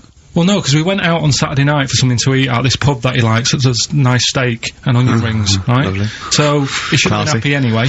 Yeah. But... What, you paid for it? No. But you should have been happy anyway. Suzanne paid for that because it is her dad, right, not mine. So I said, all right, what can I do? I said to her. So she said, just buy a few drinks or something. Anyway, I didn't get around to getting drinks. I can't believe it. Didn't get around to getting the drinks. Right, so I said, right, I'll pay for the cab. Right. Oh, what a lovely Christmas gift that is. Yeah, £2.50. I paid, no, it was like in £3 Manchester there, £3 back. So £6 you spent on him? Well, no, I spent more. See, that's what he said. He You said, get the Bolton and back, can't you, for that? He said, oh, you've spent on me £6 for my birthday. I said, no, I haven't, because I gave the taxi driver a tip. I'm a little bit worried about his attitude as well. Because even if, I mean, that is a stingy present, but you don't say... Well, I mean, let's be honest, that's the worst Christmas gift ever, because, I mean, you're pretty bad, like we discussed in the past, but at least you spend a bit of money. Yeah. It's just thoughtless. Yeah. This is nothing. I know. You haven't given him any time. I mean, I would... And I knew my demographic. They loved it, my family. Yeah, they couldn't believe their luck. You know. Well, a tenner. You spent a tenner on him? Well, the cab fare was £6. But the thing is, it's not I don't think he's saying that. I think it's the fact that this is like, you know, frittering away in over their life. Kind of thoughtless, he would have loved to, I'm sure he would have been appreciative of a lovely £10 gift that you cared about and bought. A book, he probably likes Fly Fishing, doesn't he, by J.R. Hartley. If you'd have bought that, he'd have gone, that's what I was looking for. Or what I was looking for, Carl. Bloody hell, Carl, you little bald twat. That's just what I wanted. So... Alright, so just calm down. So what have you got planned for Christmas? Is this what, I mean, are you doing the same approach with Suzanne? Carl, excellent, you've paid me milk bill for this week. That were nice. I'm spent this year. So have you planned anything for Suzanne, or are you just I'm taking her out Christmas Day for something to eat. Well, does she know that? Was that? She's working today, so she, you know, so... Right, okay. So what Christmas gift have you got? That's it, I'm taking her out. What, you haven't got a present? No, because we spent a lot. Don't forget, that's half yours, though. You're going to be eating. You're not going to just be sitting there watching her eat, going, "Oh, I'm hungry, but I spent all." You're going to be eating as well. That's half yours. So she's got Look at his nothing to unwrap. He's like a cat who's But been wait a hit. minute, she's got nothing to unwrap. There's nothing. She's going to hand something over to you, because I've met the woman, she will. She'll hand something over, you'll open it, you'll love it. I might get something today. You shouldn't take me to begrudgingly persuade you to do it. God. Yeah. Right. Right, so... Yeah. Well, I'm gonna try and stick in some Christmas songs. We're not playing all Christmas songs, but I've brought in a couple. So this is Christmas, John Lennon, Yeah, one The or two of River, them are good. Joni Mitchell, Yeah. Fairy Tale in New York, one of the best Christmas songs ever. Oh, well, what about a bit of Pretenders? That's a good one. 2,000 Miles. Let's hear it. Pretenders, 2,000 Miles on XFM 104.9. This sort of Christmas edition. We're not here next week, are we? No. Carl is, aren't you? Well, you are in a way. I was doing the best of, innit? Yeah. Is it a best of? Yeah. Brilliant. Have you been putting it together? Not yet. Okay. You want to get a move on? I'll do it today. Tell me Right. what bits you want in it, and I'll sort it out. It's not for me All to the say, best is it? stuff. Yeah, it is the best stuff. Well, maybe people could email in with their highlights of the year for them. I'm trying to think what they were. I mean, mostly talking to Carl. It'd be mostly Carl, wouldn't it? Mostly Carl. Gibberish from Carl. Oh, I think it'd be an awful lot of educating Ricky from Carl. Well, ricky.gervais@xfm.co.uk if you've got any thoughts on stuff you'd like to hear. Again, Is there anything you'd like to hear of Carl saying something stupid, me and Steve laughing or slapping him? Yeah. That's basically the competition, isn't Well, it? there's a couple of instances where I tried to kiss him, I think, and you encouraged me. Yeah. Those are some highlights for me. I wish I'd have videoed that. Yeah, so do I. You mentioned educating Ricky. We've only got... Do you know we normally have, like, 3 installments? Yeah. We've only got 2 today. Why? Why? What happened? Just, Well, you clearly weren't busy Christmas shopping, so what's Yeah. Yeah. well, like I say every week, it's a bit of a struggle finding stuff that I can teach you. But at the same time, what we have got, we've started the feature, I teased MTV with it, right? So I thought I'd best start doing it before they get someone like Zane Lowe presenting it or something. Yeah. So, do we need them? Do we need them? Yeah. You should explain do we need them for those that don't like the show. Well, it's sort of education Right. about animals and stuff, and if we need them. So, like, David Attenborough once said, you can get rid of people off the earth and it would carry on, there's no problems, but, you know, get rid of a monkey and you could have problems on your hands. So, Is that a direct quote from Attenborough's current it was autobiography? something like that. I think so, yeah. So Yeah. what I've done today, right? He always starts having with, right, so then. Yeah, exactly. Yeah. So, Yeah. And he always ends things, you got yourself all sorts of problems. yeah. So that's done. That's coming up. Enjoy that. Enjoy that. I've spoke to a woman about, jellyfish. Oh yeah, because I know you're not a fan. Not a fan of them, so we'll be speaking to an Women or expert. jellyfish? This is a woman. Either. Talking about jellyfish. Yeah. So we'll be sorting that out before 3 o'clock. We'll be finding out if we need them. Putting that one to bed. He's great, and he's great. And then we've got a Christmas edition of Rockbusters, which Oh. I found out yesterday. Go on. Channel 4 have ripped it off. Go on. It's on their teletext thing. That's What do you mean? outrageous. Yeah, on their teletext page, someone said. What are they doing then? Like Rockbusters, they're copying the format. You sure they're not copying Blockbusters? No, it's someone said it's a cryptic clue of a band and that, and initials, and you work it out. That is despicable. I mean, we should investigate this. So they've fundamentally ripped off the idea of being allowed to do a cryptic clue to guess a band. Yeah, but the sort of clever cryptic clues. Oh, so they they didn't steal certainly off ripped you off then, have they? I'm just saying. Hey, I should just point out, because it's Christmas time, we've had an email from Dickie Anderson. Oh, Dickers. Yeah, RA is, well, he's, I suppose he's a long-time listener. Yeah. And he emails us most weeks. Ricky, if, as I suspect, I'm your only listener, I wouldn't bother with your show today, as I've got to attend some family Christmas nonsense at Auntie Marion's house. That's from Dickie Anderson, and he's good because considering he hates the show and everything we stand for, he does take the time to email every week. That counts. That counts to advertisers. Yeah. I think we've got a lot like him. We've also had a lovely Christmas card here from Alexandra, right? Who's wishes she loves the show. She loves you, Carl, and she's enclosed some biscuits for you to save you a bit of money because she knows you goes out and get your own biscuits. And we've got some a lovely little packet of Fox's Well, why don't you wrap Creations. them up and you can give them to your Yeah. girlfriend? Don and Blitzen from the About a Boy soundtrack by Badly Drawn Boys. Christmas theme there. Christmas theme there. You've spotted the Christmas theme. Yeah. Carl's not really in festive mood, but I can't imagine Christmas is your time of year, is it, Carl? Well, I'm not sure any time of the year is, really. I liked it when I was about I think when I was about 7, I enjoyed it. Was that the one? Was that the year, the big year for You you? get loads of stuff, you don't have to worry about anyone else, but once you've, like, got a job. What did you get when when were you doing your paper round? How old were you then? I was about, 13, 14. Well, that was then you were a man, weren't you? I had to buy stuff. Oh. But you're still not You're quite a having a good selfish time. man, aren't you? I didn't realise this. No, it's just that And Christmas. that's coming from him, Carl. My dad always said... Oh, right, steady on. Dad said Christmas morning was for, like, you know, for me, so he used to stay in bed. So he never... That's brilliant. That's a great thing to say, isn't it? Yeah. Christmas morning's for you. Run wild. Do what you want. Just don't bother me. I'm going to Honolulu for 2 weeks. That's great. Dad, it's Christmas. Do I have to do anything? No. So my mum used to get up, because she used to like to see my face light up, you know, when I open my presents. And then, Fireworks. and then I'd have to go to my bedroom from about 6 o'clock onwards, because, like, my mum and dad were into having big Christmas parties, and I wasn't, like, old enough to go. Right. So they'd say, right, you know, you've had your fun there, you go up to your bedroom, stay in there. Really? Yeah, I remember one year, right, I got a train set, that's what I wanted. Yeah. Right? It's brilliant. Playing with it all day. I thought, I don't mind about the party, I'm happy staying up here, playing with this. Brother comes in, he's had a few, right, he's going, yeah, give us a go on your train. How old is he? He's a bit older than me, so he might have been like, let's see. Well, let him be 18. Yeah, probably about 18, 19, And how old something were like you? that. I had a train set, so, I don't know, about 14. something like that. Yeah. Right, so I'm playing on that, loving it and stuff, and then he comes in and goes, oh, give us a go. He turns the transformer up to, like, 14. He went really fast for about 5 seconds, broke it, and then he went back downstairs.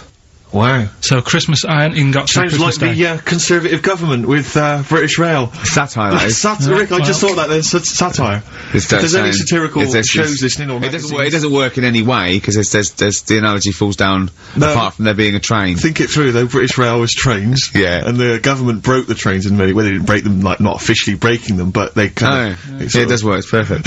Oh, I'm pretty pleased with that. And I can't, and no one's asked him to be on Have I Got News For You? It's weird, isn't it? Because it's strange, that, when you've got a satirical mind that's as quick as that. Yeah.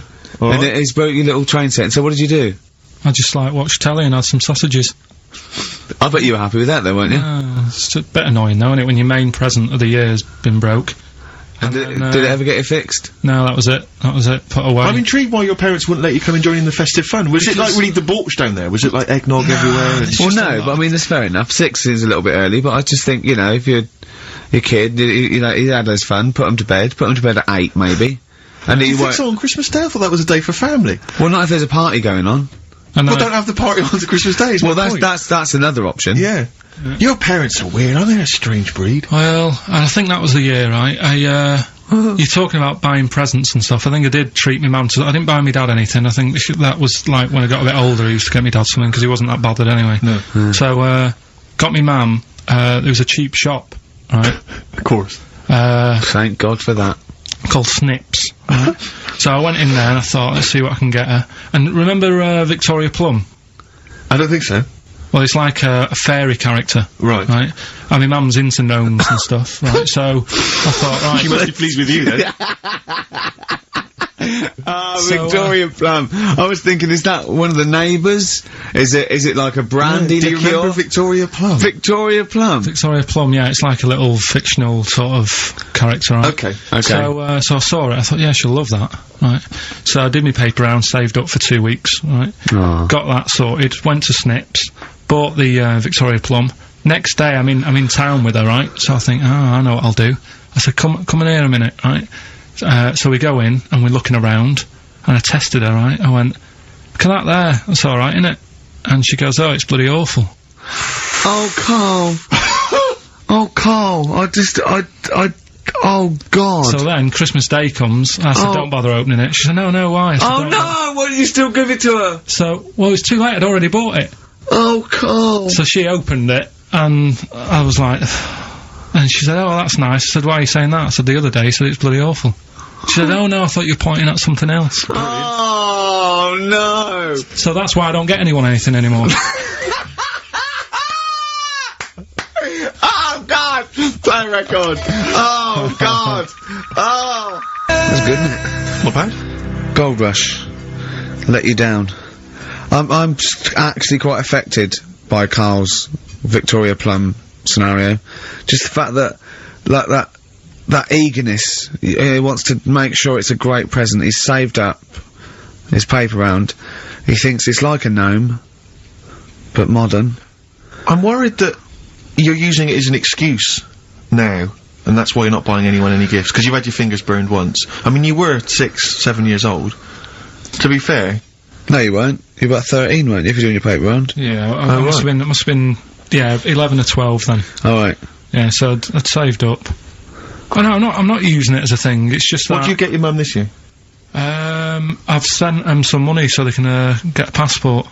So they can get a passport? What do you mean, where are they? Immigrants? Are they trapped somewhere? Well, they're in a holding bay somewhere in Dover. Yeah, I got a friend who's a truck driver who's gonna sneak them across. for New Year. What do you mean? So they can buy a passport. What do they do? Sell it when they were a bit down in their luck? No, they haven't got that much money, right? They've never been abroad, and the mate said they might, take them next year, and they said, oh, we haven't got a passport, so I thought... You've got to buy a passport, have you? Isn't that your God-given right as an Englishman? No, you've got to pay for them, they're 30 quid each, so you better had to, otherwise they're conning me. Right. So you sent them 60 You don't quid? get born with a passport, of You course you sent don't. them 60 quid in an envelope, have you? Well, check. Right. I love that. He'll be watching telly and France will come on and he'll go, oh, what do you think of that? She goes, it looks bloody awful. Yeah, Don't open it. no. Don't open it. Don't open it. So you've not paid for a holiday for them, you've No, I've you've just given sorted them- out the, well, it's the better prize, isn't it? Because they can't go anywhere without it. Well, the passport keeps on giving. Yeah, perfect. 10 years. That is, yeah. So, but no, I never used to, I mean, I can't think of other things. I used to get me dad once I started getting him stuff, it sort of used to be a dressing gown, and then, but as an extra surprise, I used to put like a cigar in the pocket, so he'd think that was it. Yeah. Then he'd put it on and put his hand in the pocket. Right, and then he what's just this? hit you because he thought you'd nicked it. Oh dear. So you bought him a jacket with a cigar? That's quite thoughtful. Did you sneak a cigar once one Christmas? Yeah, well, it was that's when they used to have like the big do's, like I say. You know, they were known for it. Like the whole estate used to know that. You know, we were having a party. Yeah. So, So they'd all come round. so they all come round and You know. have food and drink and that. I cannot imagine how unpleasant that must have been. Awful. And you locked in your bedroom with a broken train set. Yeah. And looking at Victoria Plum, whatever that was. In the bin. Oh, in the bin, yeah.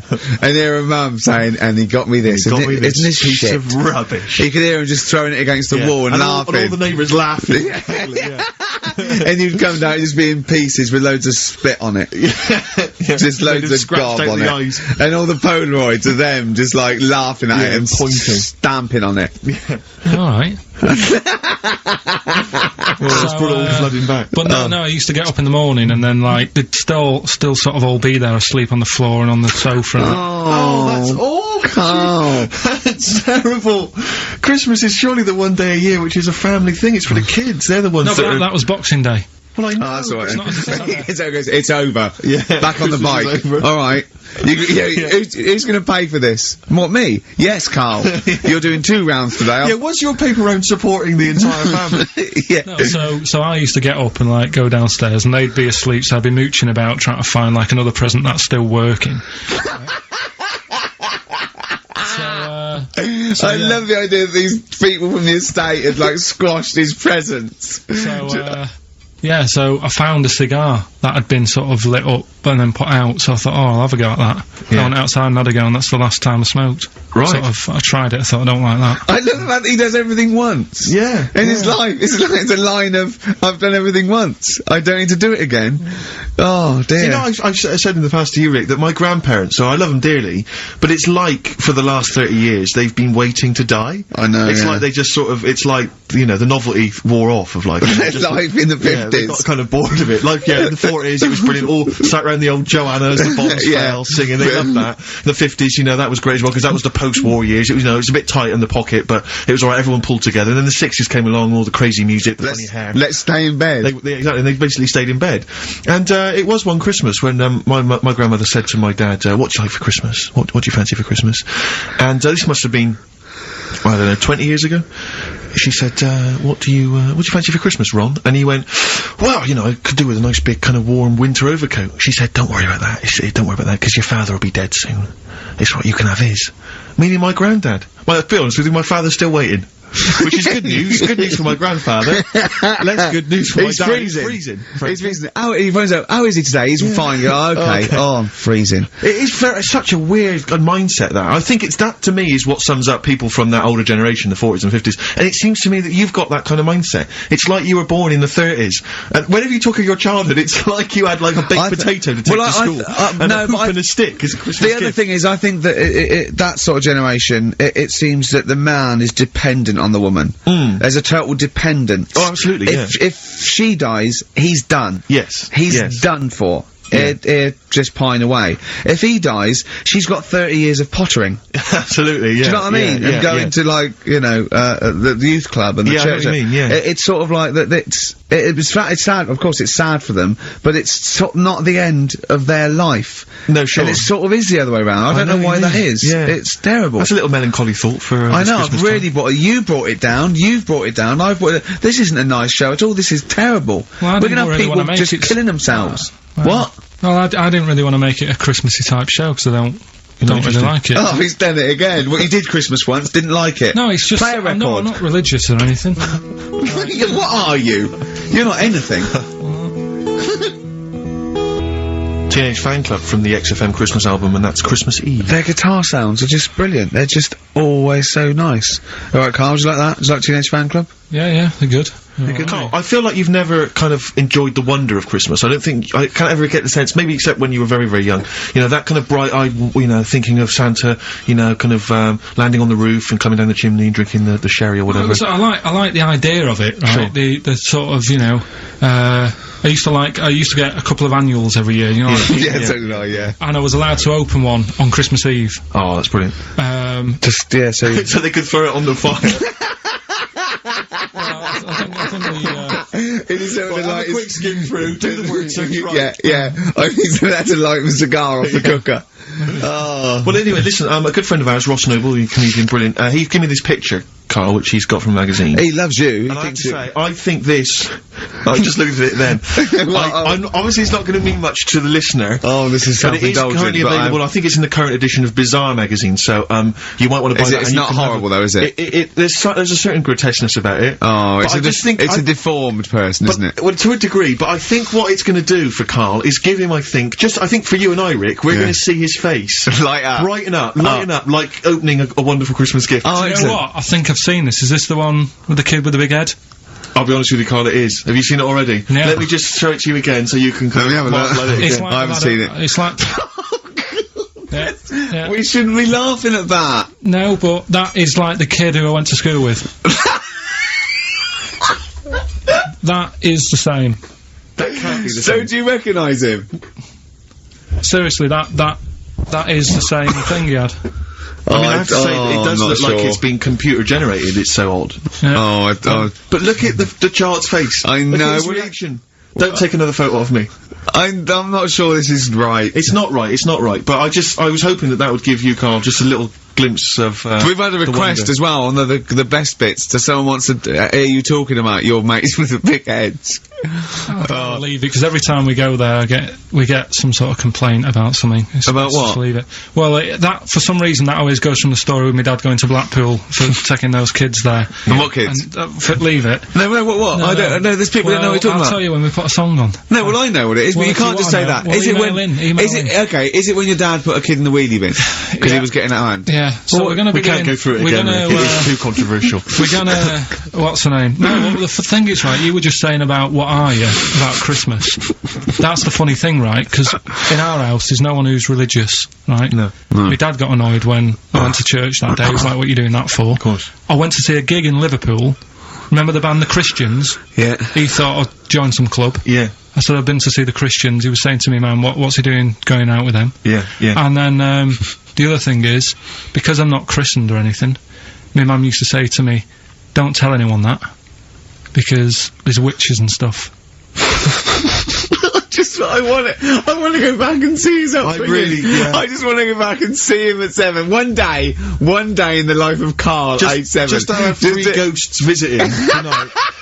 and take him back through time, but we could go with him. We can be some of the ghosts. Yeah, the ghosts of Christmas past. Oh, remember this? That's incredible. Because then we just don't what? Just tell she thought. So she wasn't Christmas, but she thought maybe someone could take your soul because you weren't christened. It's like there's cults and that, isn't there? And if they find out you're not christened, then right. I don't think they care. I don't think a lot of cults care. Well, but what can they do if you're not christened? I don't know. I just said all right because then through that time there must have been a time when. But hold on, now they know.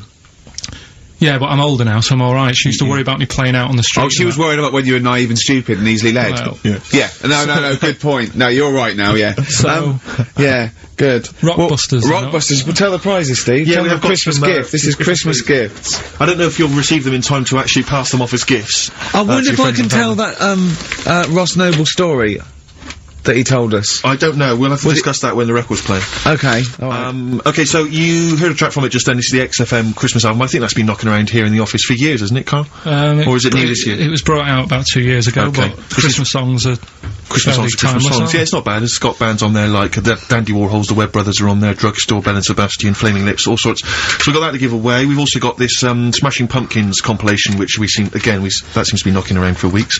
Another one of those 50 years of the greatest hit singles. I don't know, Culture Club's on there, Queen, obviously, I've just seen the cult film. Yeah, the cult film will come back to you shortly. This, I think, is one of the most exciting gifts.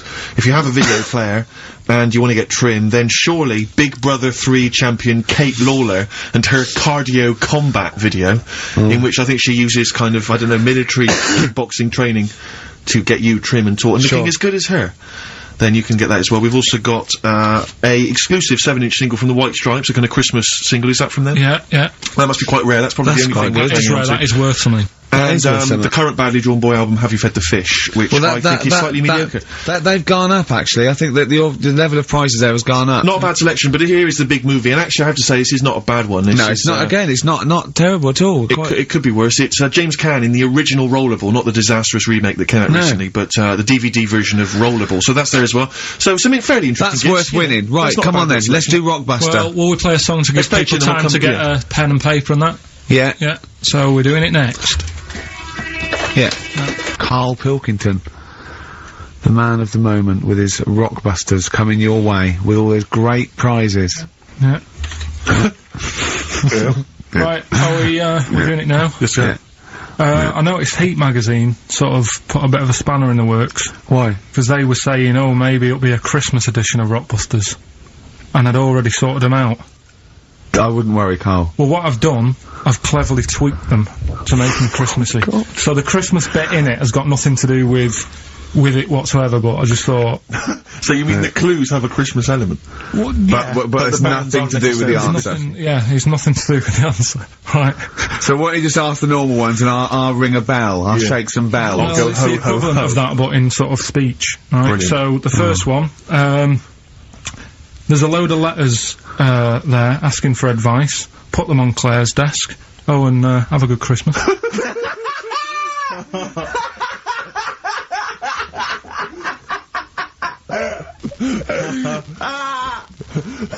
No, give it to us again. Oh God! Right, so there's a load of letters asking for advice. Put them on Claire's desk. Oh, and have a good Christmas. Right, but bear in mind, people, that the Christmas element may not be relevant to these that's got nothing to do with it. I don't want to. Okay. You know. And the initial letter is F. Right? That's F. Alright. Right, the second one. Ask your mum if you should.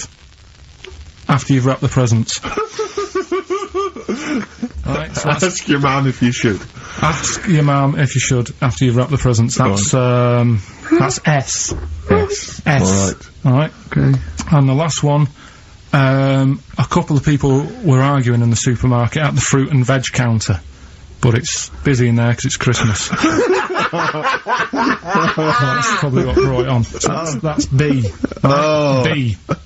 Oh God! So they're the three. Will I just recap? Yes, please. Yeah, I have no idea. So I can't even. I don't know what to start thinking. Well, right. There's a load of letters there asking for advice. Put them on Claire's desk. Have a good Christmas. Have a good Christmas. Second one, ask your mum if you should. After you wrap the present. S. And the last one, a couple of people were arguing in the supermarket at the fruit and veg counter. But it's busy in there because it's Christmas. Busy because it's Christmas. That's a B. So they're the 3 things. It's email only, this one, please remember that. ricky.gervais@xfm.co.uk. ricky.gervais@xfm.co.uk. Yeah. Brilliant. Carl looks happy with them. He looks really happy with them. Rightly so, they're cracking. They're good. Yeah. They're Pleased with good, those. so. Alright, is there going to be more Rockbusters in the new year? We're not sure. I'm still, thinking about new ideas that we can do. Okay. Are we starting Ricky Ridiculous today? Have you done Couldn't be bothered. Couldn't be bothered. Couldn't be hard. Look forward to Ricky Ridiculous. Well, he's worried about, he nearly said asked, and he just stopped. Because he's worried, because he's the producer. Yeah, well, I've got to set a standard. Oh dear. Carl, you have, mate. You have. So that's that. We've still got to come, I'll tell you what, why don't we have, a lovely tune, right? You make the tea, we're opening these biscuits from Alexandra, we'll be enjoying that, right? Maybe segue, so we can have a nice little, rest. I don't want to talk through it, it'd be rude. And then we're coming back, and as part of, like, Parkinson, and Do We Need Them? Do we need them? Yeah. Carl has interviewed an expert on jellyfish. Brilliant. So we've got that. Plus, of course, we've got a two-part Educating Ricky. You've got Educating Ricky still to come. With a Christmas theme or not? And we've still got things like the Pogues, John Lennon, Joni Mitchell, just David Bowie. Are you suggesting there's going to be some great music and some fun chat? And some fun chat. Lovely. Good. We had our little biscuits, haven't we? Yeah, good. We're loving it, aren't we? Yeah. Cheers for that. I think I can just sum up the station, can't I, Steve, with that just last I comment? think you're probably right. I just came in, I just went to the toilet there, and, it's a disabled toilet that's close to it, so, you go there, I had a wee, I thought, oh, the thing doesn't work, didn't flush, I came back and said, oh, the toilet doesn't work, doesn't flush. And, Carl went, no, you just stick your hand down and pull that wire up at the, think of that. Put your hand in the water. I mean, just when when David Bowie interviewed Zoe, come on, there's toilet's not flush. He goes, all right, baby, just stick your hand down, pop the shit down the U-bend, and just wipe your hands on your pants. Thanks very much. I mean, sums up this station, doesn't it? Absolutely. Tin pot. Have you ever done this? This is one of my most embarrassing moments. Is because sometimes you'll see. What? Hey? Well, you'll realise what I was going to say. What happened, Rick, was I almost leapt to the end of the story. Right. But I realised I had to go back a few steps. Yeah. I just did. Have you ever Well, it was going to be coming. But you'll understand in a minute when I finish the story that it's not coming in the traditional sense. All right. Because it's followed by coming out of. Oh, sure. All right. Yeah. So. And not your trousers. Okay. All right. Okay. So, now, awkward moment, and I should just, if you're Christmas shopping, maybe you're in a big department store, and, you see the disabled toilet, and you think to yourself, I can nip in there, I can use that, because it's close to hand, because I got to wander miles for the regular toilets. I went in there once, in the toilet, disabled toilet, just snuck in, came out, disabled person. Furious. That was, but it's really awkward because it is like it's their sort of private domain. It's like they're part of an exclusive club. They've not got many perks in life, and that's one of them. And here I was, kind of exploiting it. But they can't. Well, yeah, I suppose they can be annoyed. But what did you do? Did you affect a limp? I normally do. I often do. I've affected a limp many times. Like for instance, if I take the lift in a building when it's only one flight of stairs. Right, and they know, and I get up on the first floor, I always affect a limp coming out, so that justifies why I haven't come up the stairs. Like, who is it that I'm scared is gonna sort of say something? Yeah. But, oh dear, that's it's the same thing as if someone asks me for directions, I always pretend I'm foreign. I always go, I don't. Why do you do that? I can't, because I'm just terrified of giving them the wrong directions. And just now, I don't know, I don't live from I don't like, because I sort of, I feel bad. Because what I used to sort of give directions, because I like giving directions, I like helping people out. But then I realised I didn't really know. You used to hang around going, you alright? Yeah, we're fine, yeah. Do you want to know where to go? I tend to have a go even if I don't know. Exactly. But I'm always terrified they'll come back and find you and go, you led us astray. Yeah. So now I just affect a foreign accent. There was a fella the other day, about 2 weeks ago, when I was walking in. Little old woman, little old fella come up to me and said, where's, Wimpole Street? So I said, I do know it. So I think it's over there.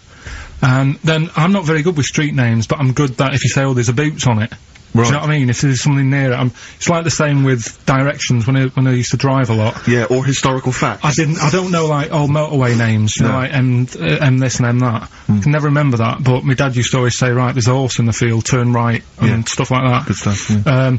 And it's the same with this fella. He sort of said, you know, where's Wimpole Street? And I said, well, what are you after? And he said, I'm after some blood. And it was a lot, yeah, there's doctors around there, isn't there? So I was like, oh, so that didn't help me. What do you mean he was after some blood? He said, oh, I need some blood. He must have had an illness. Bleeding? No, he just must have needed some new blood or something. He had some illness. And I was like, you know, why didn't he go to the pet shop and get some parrots? No, but like he didn't have fangs and a cape, did he? No, but do you know what I mean? Oh, that didn't help me out. But what if he just said, well, some pile cream actually? Can you go, oh, we want boots then? Yeah, he would have been alright. But I didn't know where to start with that. I need some blood. Yeah, I just feel it's over there. Yeah, just sort of pointed him away. But so he was losing consciousness. You sent him the wrong way. He's dragging himself along the pavement. Is there blood this way? The gash is growing ever deeper. Well, we've got to do Pilkington, haven't we?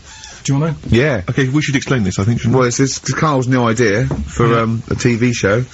He wants to do a TV show called Do We Need Him, where he goes round and he talks to experts like David Attenborough, David Bellamy, maybe Lenny Henry doing David Bellamy. Right, yeah. If he can't get the real one.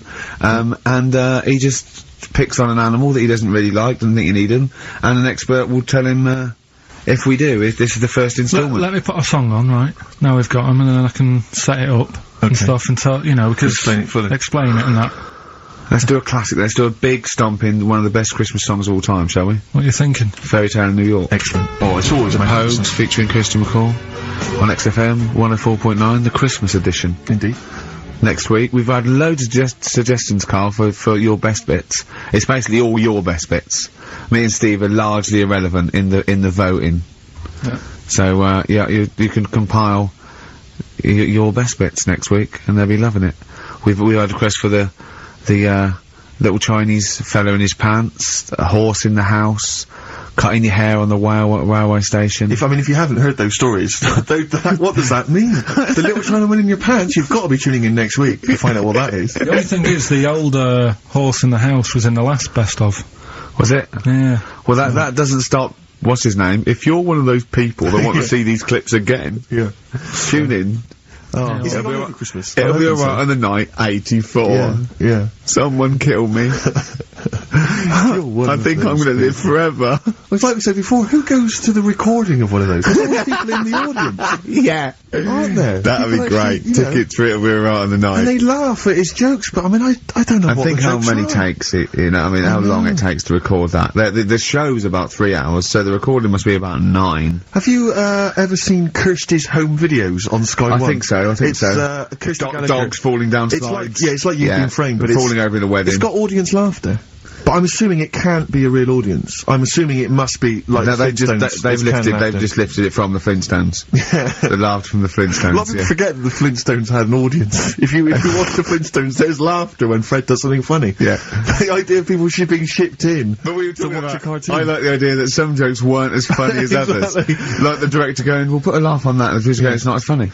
I think it's not as funny. Dino should get a round of applause every time he comes in. Everyone loves him. The kids love him. We're making it up. Yeah, and Barney getting disgruntled because his jokes never get decent Yeah, he's like Wise. Exactly. Yeah, he's like Ernie Wise.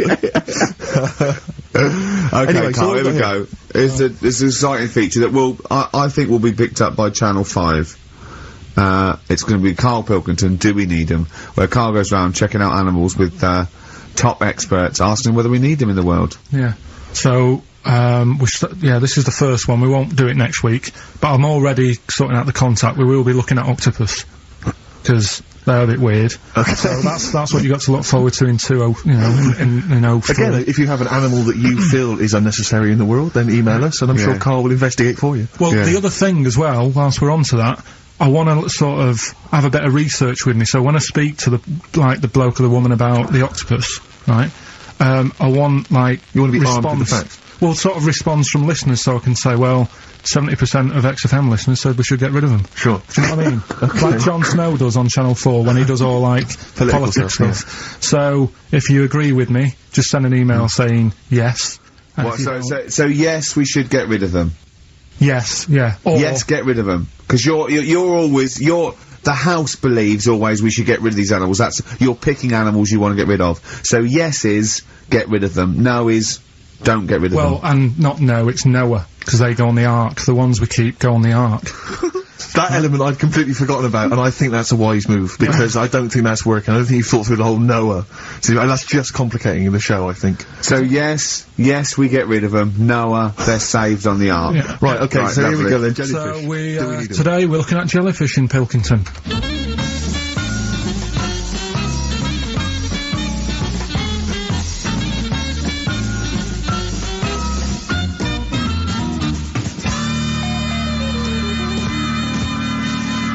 Right, I'm talking to Vicky, who works in an aquarium in Anglesey, isn't it? Yes, it is, yes. Right, brilliant. Today we want to find out if we really need jellyfish. I've got a bit of a problem with them anyway, because I've been stung by one, and I've done a little bit of research into them.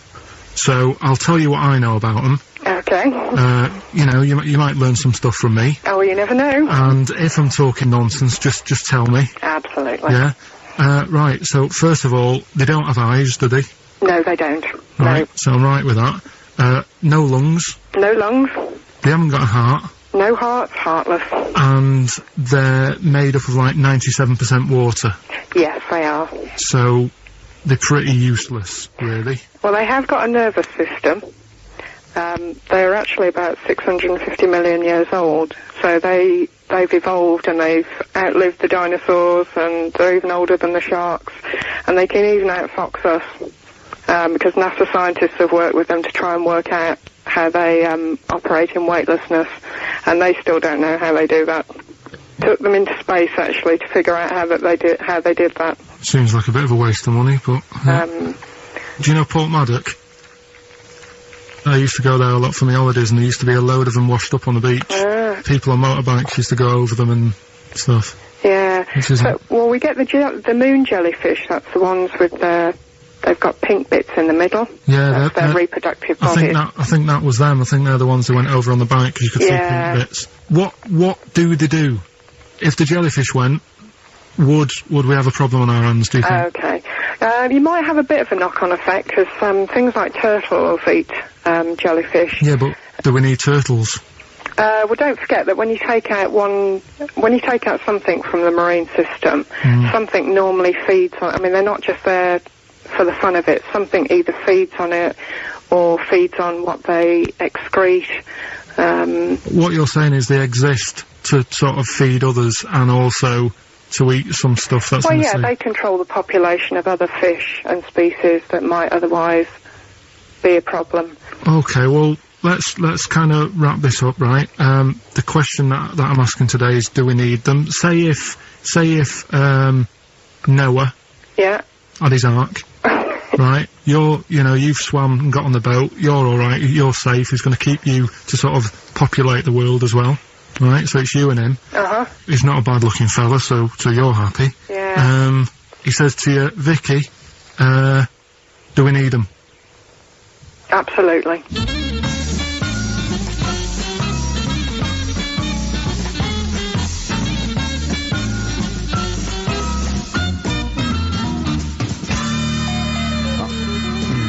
I don't even know why she even gave you that interview. When you start off with, right, yeah, trying to find out if I need you, but what did you tell her to get her to talk to you? Just said I'm doing some research on stuff. Did she think you were a schoolboy or something? No, she just said, oh, alright. She said, how long will it go on? I said, not long, just like 5 minutes to have a quick chat. And she loved it, didn't she? She sounded happy to take part in that. So, the fact I love the fact that you've got an expert and you suggest that she's going to be having sex with Noah. He's a good looking fellow, so you're happy. She goes, yeah. I mean, I don't know why you stopped there, didn't go into positions or something. I can't believe... The problem is, really, I didn't get to the bottom of what I wanted to say, because... Oh, no, you did. That's it. That's done now. That's a pretty good academic work. That's proved, yeah. No, but the turtle thing, when she said, oh, if you get rid of them, the turtles, won't have anything to eat. But when she said that, I mean, I couldn't say it because it would have took her off and confused her. But Well, like, she's a scientist. She's easily confused. Well, say like when Suzanne is working, right? I'm not a very good cook, so I always get like an Indian in. Right? What to do with cooking for you? So, right, I'll have an Indian. Right, now say if, for some reason, it closed, I'd get a Chinese. So why don't the turtle just, there's loads of stuff in the sea. But I didn't want to get too heavy on her, but... It's pretty deep. Oh, that is genius. But we'll look at, But so the fact that she said, yes, you need jellyfish, does that mean that you've changed your, I mean, what I'm saying is, does her answer go? Does that stand? Yeah, it does, yeah. It does, does it? It does, yeah. Whatever I get the expert to say, I try and get them in a corner. Right, you try and, argue them into a corner. Argue them into a corner, but that time she wasn't having any of it, so we've got to carry on having them. Yeah. So in the new year, we'll be looking at octopus. Okay. Yeah? Yeah, great. Let's play some feeder. Christmas. I think there's often... Carl with his Victoria Plum. I want to see a Victoria Plum. I want to know what it is. Does it look like a little gnome? It's a woman gnome. A female gnome? Yeah. A little gnome. Well, and did your mum collect gnomes? She likes anything gnomes, she likes fairies, she likes, Indians. She collects all that stuff. And it doesn't matter what it is. What do you mean? You know, like a proper Indian with all the headgear on. Or a Native American. American, She likes anything with them on, like, you know, it can be a fridge magnet, it can be, just anything. A lot of Native American wisdom is around the fridge magnet, because they think it has special powers of adhesion. Yeah. Yeah, that's, you read some of their writings, the great works. Now, it reminds me, talking of gnomes, he said to me in the week, he went, oh, did you see that programme on telly last night about dwarves and fellas without legs nicking cars? And I went, no. He went, oh, it's amazing, right? Because they haven't got legs and that. They scoot along and they can nip into a car like the Dukes of Hazzard. Explain more, Carl. No, you see, I didn't see it, someone else told me about it. Oh! That's what I said to you. I said, did you see it? Because I missed it. And it's about these little fellas, who, specialise in car nicking.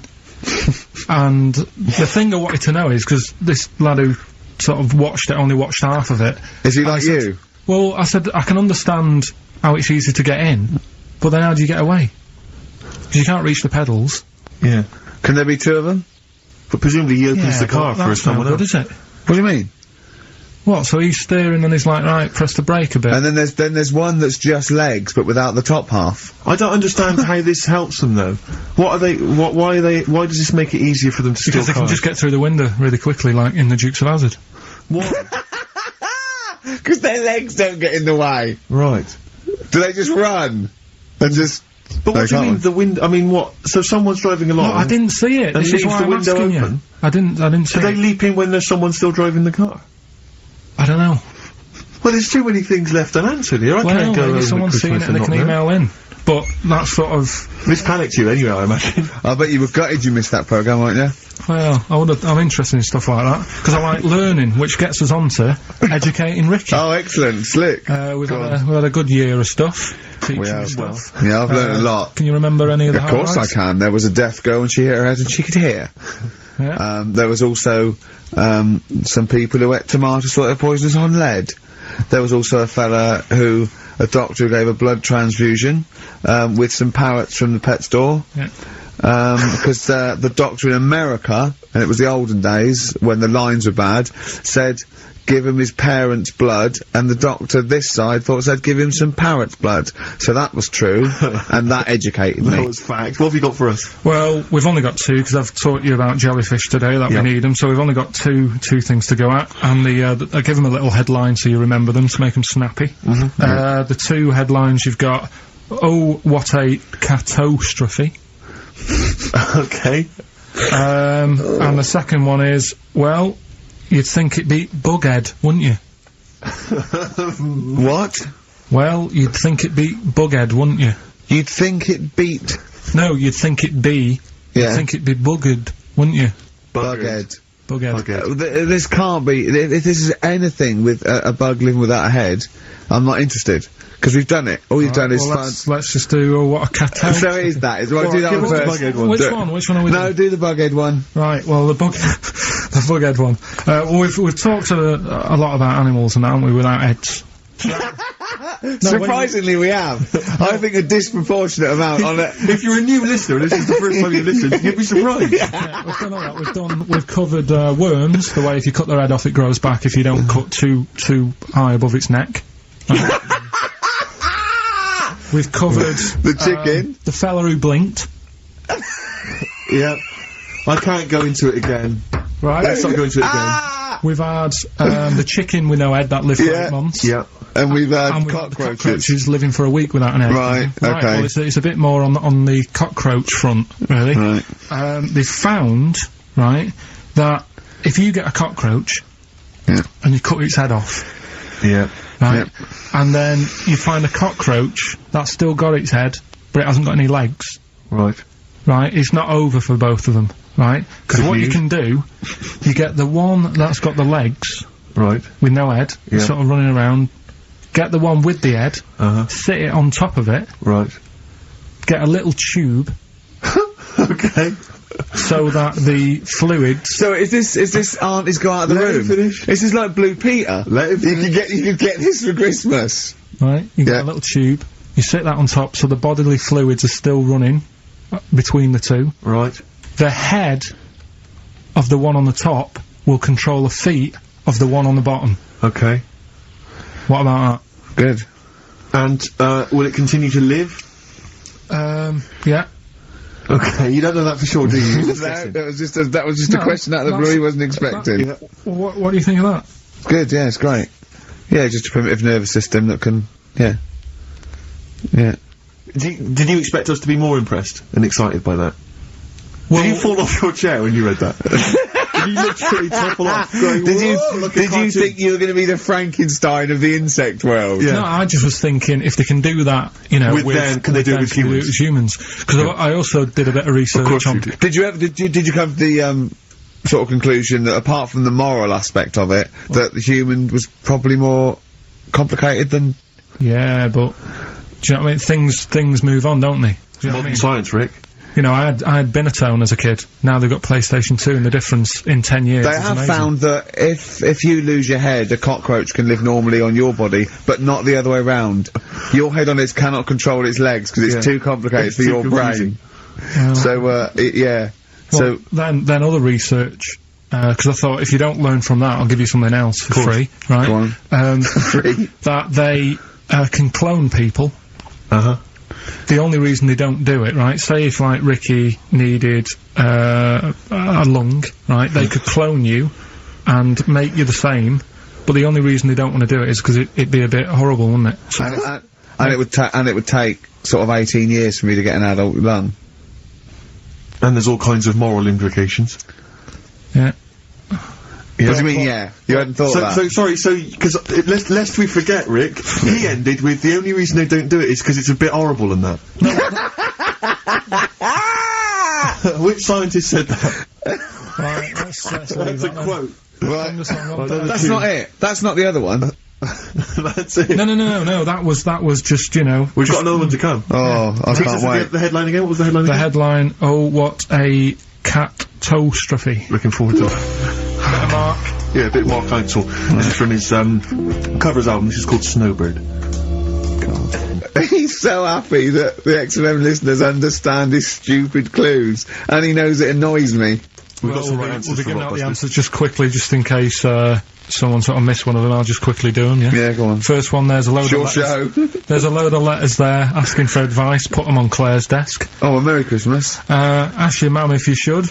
Oh, a Merry Christmas. And, a couple of people were arguing in the supermarket. It was Christmas, that's why. Counter, and that's B. Okay, we'll give those answers out shortly. Yeah. I just have to show you something, Rick, before we move on. I know we've got another Educating Ricky, but someone just sent this in. Yeah. They've been looking on eBay for Victoria Plum. You're joking? Come here and see the photograph. Oh, God, that's fantastic. Hold on. Yeah. Have a look. That's it.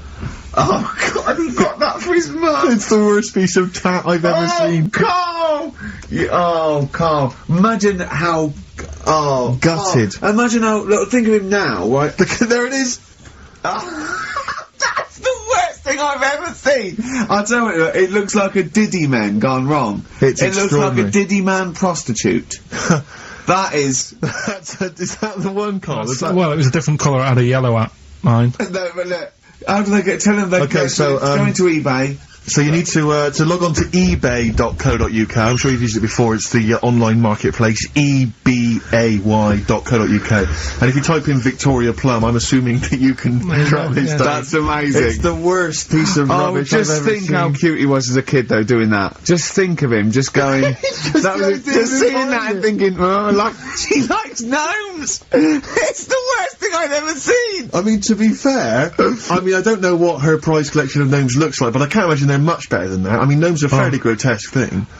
But certainly your mum's taste and discretion is... Did you have those houses on your estate? You'd go in there and it was just loads of those dolls still in their packaging all around the room.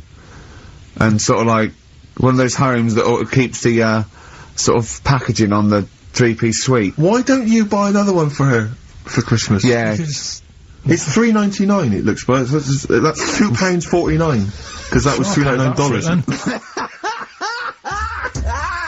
Well. Oh, buy it, Carl. No, 'cause I've sorted out her passport this year anyway. I'll get her that next year. Right, so listen, right? Okay. So, last educating Ricky of the year. Oh, Christ. What a cat toast. Yeah, let's do that then. Right. Victoria Plum. There's this woman, right? Yeah. This woman, she's reading Guinness Book of Records. Yeah. And, she's flicking through.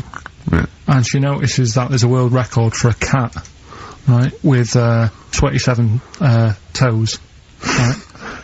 So she reads it and she thinks, well, that's not right, because her cat's got 28. What do you mean a cat's got 28? Her cat's got 28 toes.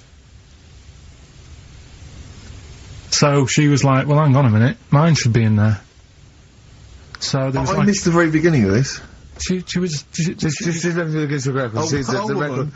Woman was looking through the Guinness Book of The Records. woman with the cat with 28 toes looking through, and it said the record for the cat's toes was 27. She thought, hold on. Hold on a minute, Ross McWhirter. My cat's got one more than that cat, so go on. Anyway, so she said, you know, the person doing the interview with her said, you know, is it happy? And she said, yeah, you know, it's great, and it's really good in the snow. Right. It gets through a lot of nail varnish. Well, you know, that's what it said, right? It said it's really good in the snow. So, I just was thinking, I mean, that's it, really. That's not it. That's the end of that story. But Brilliant. But what I'm thinking is, right... It was two cats welded together. No, she said, you know, it's happy. So, is the other sort of disabilities where, in a way, it's not all bad? Oh, Christ. No, do you know, like, that book Steve brought in for me? And there was a fella there, wasn't there, who had 3 legs, who was a juggler. And I was like, what's the point of that? What do you mean, what's the point of that? What's the point Well, of he's what? not taking advantage of having 3 legs, is he, being a juggler? Yeah, he said he should be a footballer. Right? So, no, but in a way, he's used it, hasn't he? He's probably not even that good at juggling. But, because he's got 3 legs, people have gone, well, I'll give him a chance. Let's go and see him anyway, see if he's any good. Yeah. Right? So, what I'm thinking is there anything else? We've mentioned, the midgets today who are good at robbing cars. Because they can get through the windows like Dukes of Hazzard. Sorry, so listen, look, I'd just like to say, this is the radio authority listening, we are in no way suggesting that one, midget's forte in life is robbing cars, or that if you're a midget sitting at home feeling sorry for something, you should go out robbing cars. I'd just like to say, this is Karl Pilkington talking. The views of Karl Pilkington do not necessarily reflect those of XFM or us. Yeah, but it was a TV programme, so it's not me, I'm just saying what I've seen on telly. That you didn't see? That somebody told me about. Yeah, just so you could be wrong, just like a lot of your spurious facts you just see on the internet, you know. I'm just saying. Yeah. So, is there anything else? We've seen a fellow with 3 legs. So what you're saying is there a disability that is actually an advantage? Yeah. Right, You know what I okay. mean? Steve mentioned about the disabled loo. They're always really roomy, and like got multi-gym facilities in them. Multi-gym facilities! Oh, do you know what I mean? Multi-gym facilities! What do you mean, There's Carl? always bars everywhere and that, isn't there? That's not parallel bars. Yeah, That's they to help don't them do get up. gymnastics! They're not in there working out. I'm just saying though, do you know what I mean? So in a way, they've got that, So, always, what I'm saying is, when you look on the brighter side, it's like Elephant Man would have never got up and gone, oh, look at me hair today. Nor do you. No, but, do you know what I mean? He would never have that problem. You're a maniac. Forget it. I thought we'd be able to, like, get a serious discussion going here. Well, okay then. So, this is a serious discussion, is it? Yeah. Okay, well, let's treat it sensitively then. If you really want a serious discussion and talk about whether there are some disabilities that are an advantage, let's think of some then, shall we? Well, I've said 3 already. Yeah, you can't say, if you're deaf, Bobby Davery won't annoy you. That doesn't count as an advantage. Do you understand? Do you know what I mean? Carl's looking at you thinking, that's brilliant. Yeah. Yeah. Well, we'll leave it then. I'll come up with a better feature for next year. We'll bin that. Oh, So, if you've got any disabilities... We've been that like that was gonna be a feature. What, you were hoping that would be a spin-off feature? Disabilities are actually Well, it's an another advantage. form of do we need them? It's like, But that's Carl, think of it, it's like that joke, a bloke that wakes up in hospital and says, good news and bad news. Bad news is we've had to amputate both legs. What's the good news? The fellow in the next bed wants to buy you slippers. See, that's not an advantage. It's a joke. That doesn't really happen. People don't go, oh, that is good news. Yeah, I'll probably get a quid for him. Do you know what I mean? But the fellow with 3 feet, what would he do? Well, he'd buy a pair and then just nick one of those because they put out one shoe, don't they? Are those, yeah, if you've got one leg, you can nick shoes. Good point, Right, Carl. now I'm getting you thinking. Yeah. Right, so we'll do Rockbusters Answers next then. Happy Christmas, war's over and all that. Indeed, yeah. Brilliant tune. Great tune. And Well, lovely I've sentiments. had a great time. Merry Christmas, everybody. I hope we haven't offended you by some of Carl's rantings. Just think of what he's gone through in his life. That Victoria Plum incident. Carl, I've got a little gift for you here before we go. Oh, you're joking. I haven't got you anything. Well, no, you haven't got your girlfriend anything. I wasn't expecting much. It's not exciting, but it's worth taking. In fact, why don't you just re-gift that straight away? It's alright, cheers for that. It hasn't even looked at it. Champagne. That's not the champagne we got free from the BBC, is it? It's not actually, no, Rick, because, that is far too good for the likes of Carl. Oh, right. And I wasn't gonna give it to you, you wouldn't appreciate it, that's just sparkling wine. Oh, brilliant. Oh, I love that. Yeah, he doesn't know the difference. I'm seeing Carl on Christmas Day, 'cause, he's around Christmas Day in London, so I'll get a little gift then, Carl. Alright. That'd be good, wouldn't it? It'd be a nice little... Okay, answers, we must give the answers. You wouldn't have to go to bed at 6, though, so we can play. Right, here's the last clues of the year. You had, there's a load of letters there asking for advice. Put them on Claire's desk. Go that on, was no idea. F. That was for foreigner. For Rayner. I don't know what you mean. Claire Rayner. She took advice. She gave people advice. So that's a foreigner. That is shit. Right. I'm sorry. That may be Christmas. That is absolute dark. A lot of people got the right answer. I know. Well, that annoys me even more. Number The 2. second one, ask your mum. Foreigner. Yeah. Foreigner. Second one, ask your mum if you should. That was S. That was Shalimar. Shalimar. Right? No, bizarrely, what was the clue there? Ask your mum if you should. No, we got a lot of people saying Smashing Pumpkins as the answer to that. But I don't know who's saying that today, Mum. Smashing Pumpkins.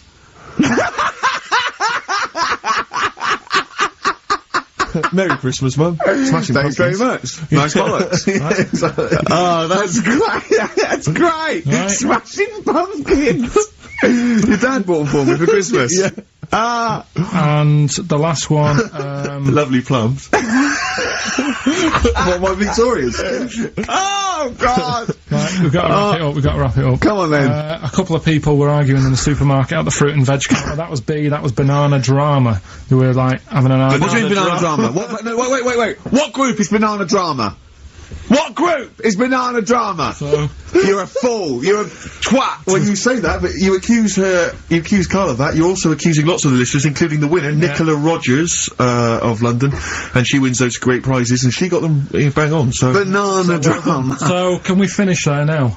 Yeah. What do you mean? absolutely. What do you mean? Can we finish there now? Just play the ads and go. What? No, what are you talking about? We're going to play Jamie Alright, Mitchell play River. Sing it all that then, day. play that then. Goodness me, Carl, look at you. Oh, we haven't got time. Merry Christmas, Carl. Merry Christmas, Carl. Enjoy the show. On Molly's Chambers on XFM 104.9. Thanks to Lauren Laverne there for the last few hours.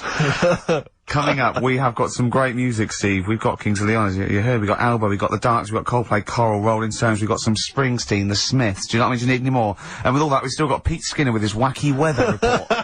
Excellent, good old Pete. Hey. Nice to have him back. Good day, Steve. Got some here. Brought in. It's just a normal soup. It's Rooster's Pride. What flavour soup's that, Steve? Oh, I know you brought that, and it's all a genuine article, and it's cock soup. Oh, thanks. Can I have a closer look at that? Maybe there's some more humour I can draw. What, you want a closer look at my cock soup? Just a cock soup. Let me just.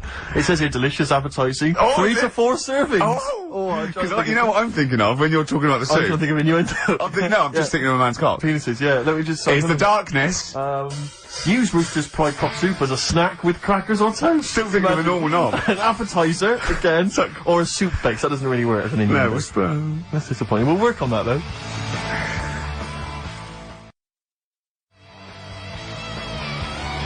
The darkness growing on me on XFM 104.9. Going well, isn't it? I've enjoyed it so far. It's been a bit naughty and everything. Yeah, it was a bit smart. Nothing wrong with that. No. Carl. Alright. Having a good day? Not bad. Yeah? What mood are you in this week? What we mood were trying to assess each week, you know, it's a bit edgy. He's got a red head. What's all that? You've got a red head all around the side and the front. What's that? Sunburn? No, I think I'm allergic to having my head rubbed. Right. Right. Now, who would rub your head? That sounds a bizarre thing. Your girlfriend? Weird, isn't it? Yeah. Who's rubbing your head? Well, yeah, but, I was squeezing his head, fair enough, and he was screaming in agony, and then he went and made me a cup of coffee, and as he came over, just spilt boiling hot coffee on my legs. I'm wearing shorts, and he went, sorry, just like that. It's like a series of Jackass out there this morning.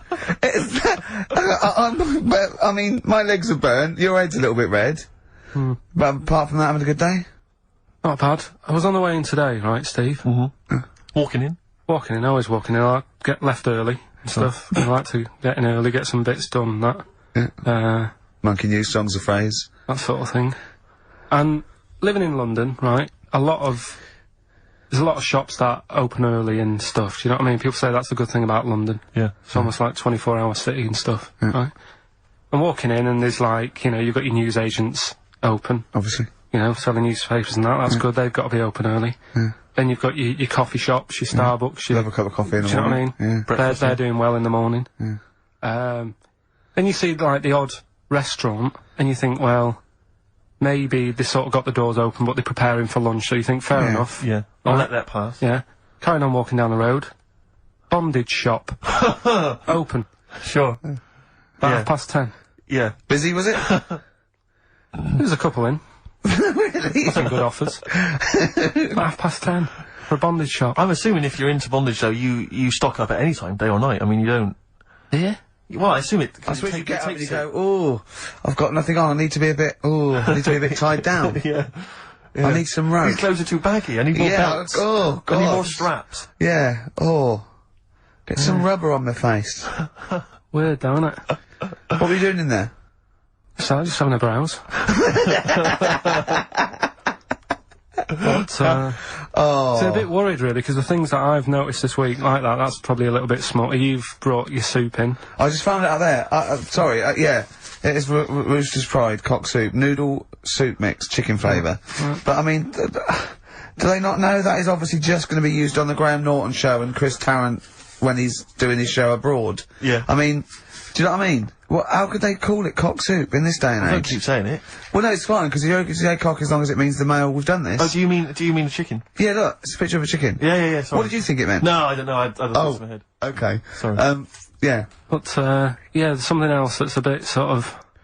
A bit blue? A little bit blue, but then it's real as well, do you know what I mean? Well, it's a problem. Excuses it. Go on. There's a programme We couldn't have said the cock soup if we'd made it up, but because it's real, it's fine. Yeah. We also couldn't have said the cock soup if we'd have meant a male penis. Thankfully we don't, so... We mean a little chicken. Go on. Yeah, this programme was on, it was Wednesday night, something. About this little lad. Yeah. Who was a fella and a woman. At the same time. What was do it, you like mean? like a cartoon with a secret identity? By night? What do you mean? He had both By day a sex? boy, by night a woman. He had it all. What'd you go, sorry, wait. So he had male and female genitalia. Yeah. So what do you call someone that's born like that? Weird, yeah. Now, what's the term for it? Go on. You know it. We've talked about it before. Aphrodite?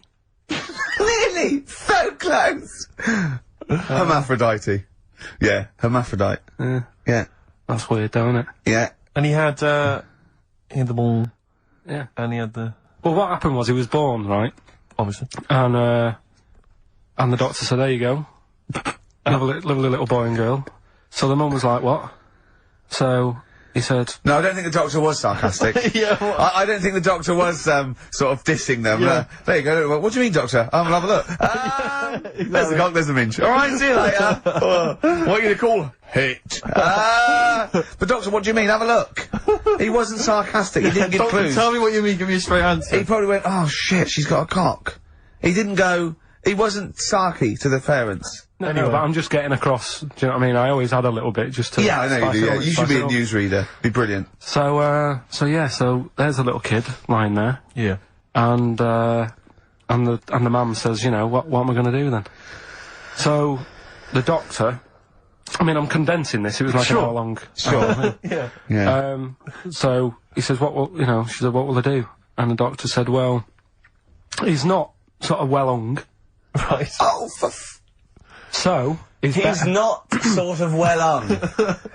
This doctor has been, I assume, has been struck off since for saying these things. It was a real doctor, it wasn't Dr. Fox. Yeah. Right, go on. So the doctor said, so I recommend that we make it a woman. Right. Right? So, they sort of do a little bit of... Jiggery pokery. Yeah, a little bit of work and I don't think that's true, Carl. No, it is, it was on the programme.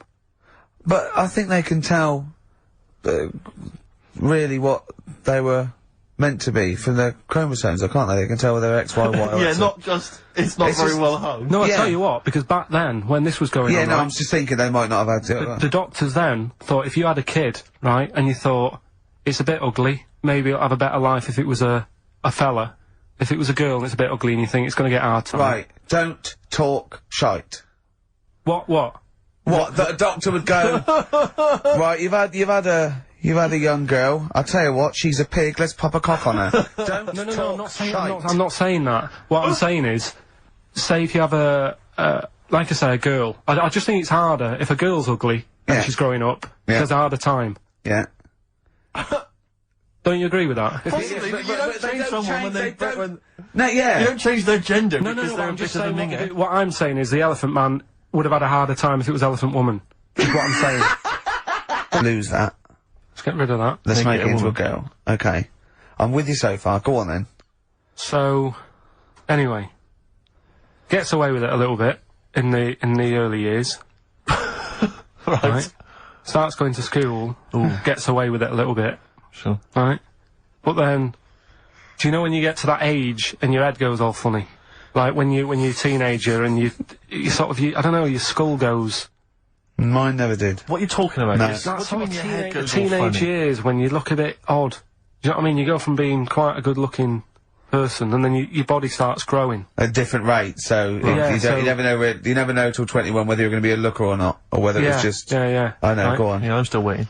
So, Your head grew outwards at exactly the same rate, didn't it? That's why it's Your spherical. head grew faster than your hair.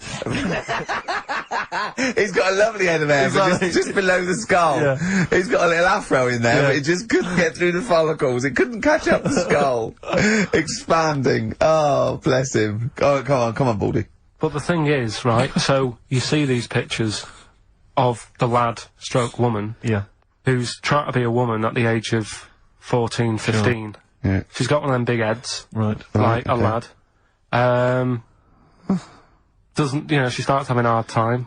She doesn't want to play with the mates, with the dolls and all that. She's more into go-karting and that sort of thing. Gets to an older age, Yeah. decides to go back, is now sort of with a woman and having a life of a fella. But did he did the doctor keep it for him in case he needed it? No, he's had one put on though. Has he? Where'd he get that from? Dunno, maybe that bondage shop. What do they do when they do that? Do they put on a... What do they do? Maybe someone could call in and tell us. If you're a woman, and you have a... Do you want to speak to someone who's got that information? Yeah, I do want to know. What do If they you've use got it that information, I don't want to talk to do them. they construct one? Do they construct it? From plasticine. Or do they whack on a dead one? What? What? Whack on a dead one? Yeah. What? What? That's not, it's not, what do you mean? No. When a woman has a knob put on, Yeah. to have a sex change. Where did they get it from? Is it constructed? Do they find, like, I don't know. From a donor. A donut? From a donor. Oh, well, yeah. A donor? A donor, yeah. Yeah, but presumably it's like maybe there's someone who well, wants after to they're become... dead, I mean. No, I thought maybe very few people, it's not like giving someone a kidney and then sort of like celebrating maybe with if you're them. a guy and you want to become a woman, you've got one to spare. That's true. Well, a swap. Yeah, just do a little swap, probably on the internet or something. Or Noel Edmonds. What do you mean? On Swap Shop. He's not a man. No, but he could go, we got a fella here who, got a lovely, nearly new, unused piece. Yeah, Keith Chegwin out in kind of Bognor Regis. Wants a couple of tits and a fanny for that, so, call in. It reminds me of the, do you remember the John Wayne Bobbitt story? Which Yeah. it's always seemed odd to me. I never really kind of got all the information. Do you remember that one, Carl, where the woman cut off her husband's penis because he When he was was adulterous or sleeping. something? I think she mean, she drove off. I think he woke up quite quickly. Yeah, that's so much better than the alarm than the clock, alarm isn't it? call, yeah. Yeah. And she threw it off. She threw it out of the car window. into the woods. Yeah. And he went and found it. Yeah. But imagine if he'd got to the hospital and they'd sewn it back on and he'd gone, that's bigger than I remember. I'm not sure this is mine. How many of you got us where we've done Paul the Knobs? We've done Paul the Knobs in there. Yeah. That was an extraordinary story. And then, bizarrely, he became a porn star. Yeah. Yeah. Very strange life that man's had. Well, it is a bit of a shock to the system, isn't it? Mm. Oh, cutting your knob off. I know. Do you remember that, French bloke, the performance artist of about 1910? Do you remember him? No. He, as a performance art, in a theatre, he cut his knob off to a crowd of people. Now, what? That's only a one-night trick, though, isn't it? Exactly. Yeah. But what if there'd been a bang outside? They went encore. He went, what? Yeah. Or they looked outside because a car backfired. He went, do you see that? I go, what? I go, oh, just cut the... Did you? Yeah. Think of that. Sacre bleu. I know. French are funny, aren't they? Cutting your knob off for your art. Weird, isn't it?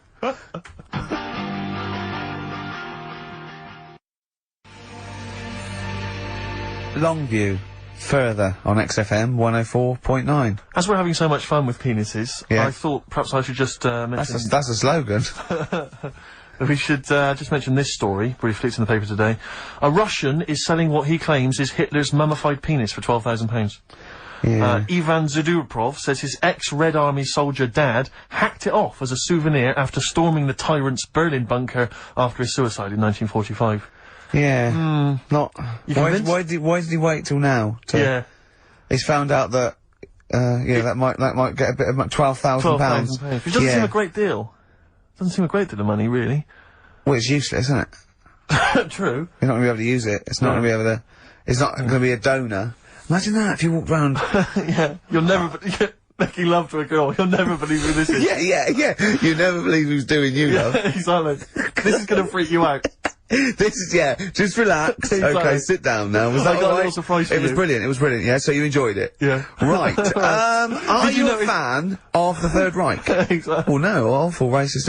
Okay, let's go a different tack. Yeah. You did like the sex. I love the sex. Okay, then. Yeah, it's not gonna be Hitler's knob, is it?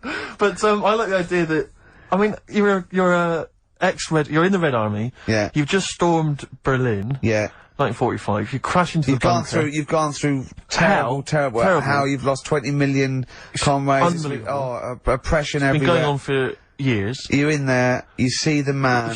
Here he is, he's dead. He's dead, the figurehead and leader of one of the most despicable, You turn to your friends, there's a tear in your eye. Yeah. And your immediate thought is, I ought to chop off his todger. Yeah. Well, no, I said Bagsy. I said Bagsy is Winkle. I said Bagsy is Winkle outside. Whoever it was. Yeah, I didn't know it was going to be Hitler.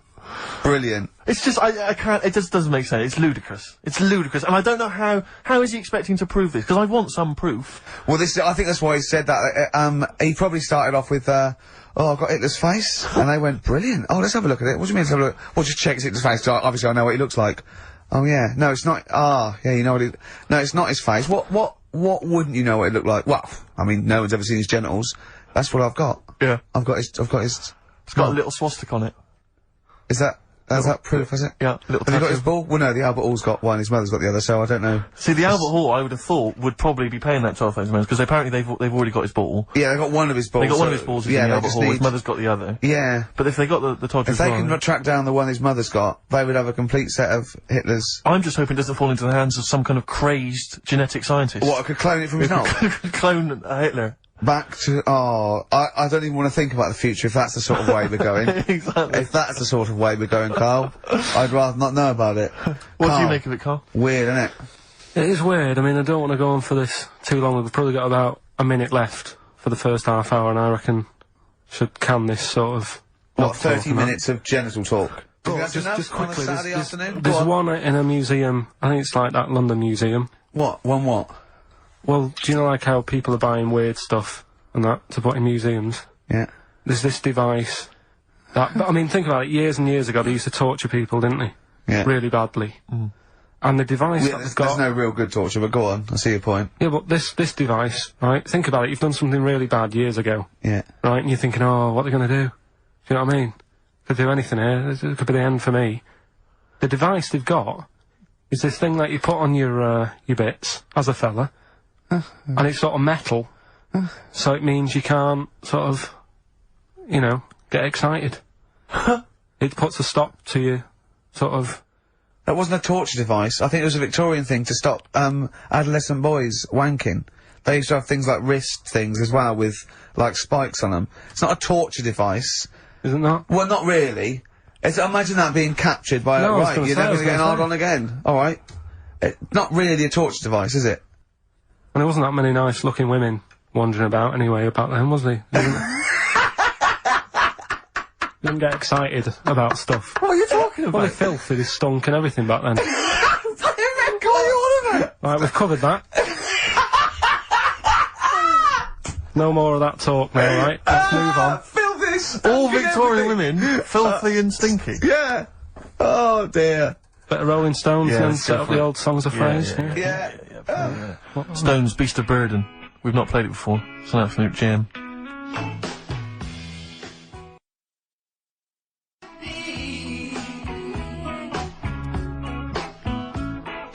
The Rolling Stones, Beast of Burden. Can I just take this opportunity, Rick, to say to, Sir Mick Jagger, happy 60th birthday this year, Mick. Happy 60th birthday this year. Yeah.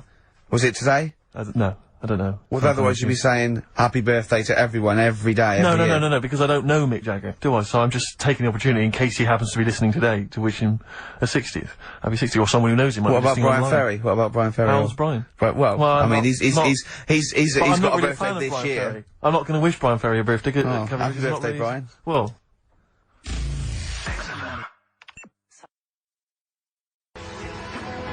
Silence is easy. Star Sailor on XFM 104.9. Right, it's the quiz of the week. if you want to go out and do some shopping, this is probably a good time, and come back again for about 15:15. But don't forget, what I will say is, even though these clues, we're going to do songs of phrase, by the way, where Carl picks out a phrase that he might have said once, tries to find words from songs to put it together. You've got to guess as many as you can, song or artist, I can't remember. But even though you might look at it and go, that's mental, I don't know any of them, you might win if you get 2 right. I mean, I think the winner last week got about 3 out of 3 Well, or I have 7. to be honest with you, I mean, last week, Rockbusters, surprisingly, was a very, very popular quiz. Yeah, It just happened to be awful. yeah. This one is pitiful. I mean, it's truly atrocious. Yeah. And it really doesn't even have a fan base. I mean, there's no one championing this one, Carl. Last week, seriously, mate, I got about Oh, Carl's face. 7 or 8 replies. Oh god, that's terrible. That was like when you told a kid that you couldn't afford a Christmas present this year. Look at his face. Yeah, it is a bit distraught. I Carl, suppose it's like Chris Evans' face when they said they were cancelling Girls and Boys. It's like, but I can come up with great TV game shows like that. No, you can't, Chris. Not anymore. Oh, his little glasses slid down his nose. I'm the guy who don't forget your toothbrush. Yeah. What was that money you owe me? No, you owe us. Oh, can't believe it. Alright, so, will I just play it to you and Whatever, you Carl. try and work out what the phrase is? Sorry, it's a phrase that might have once been uttered on this show. It was said last week. Oh, right. Alright, okay, brilliant. Alright, here we go.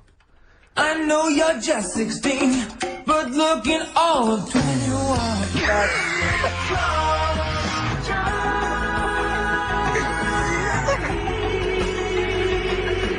Look older.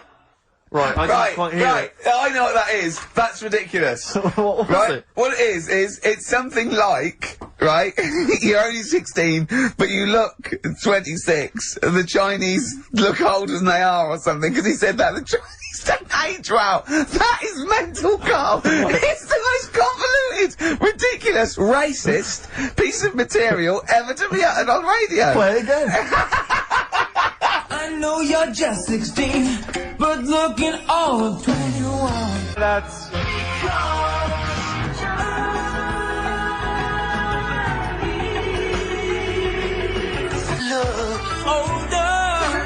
Okay, you're just 16 and looking all 21. That's because the Chinese look older. Carl, you've gone mental. Alright. Oh, that is amazing. So, there you go, the well-known phrase, you're 16, looking all of 21, that's because the Chinese look older. Well-known phrase there, sweeping the nation. That'll be up there with "was up," and "shut that door." If they do a poll. Right. Okay, Flat, we're after the artists. Just the artists. Yeah. I know you're just 16, but looking all of 21. That's...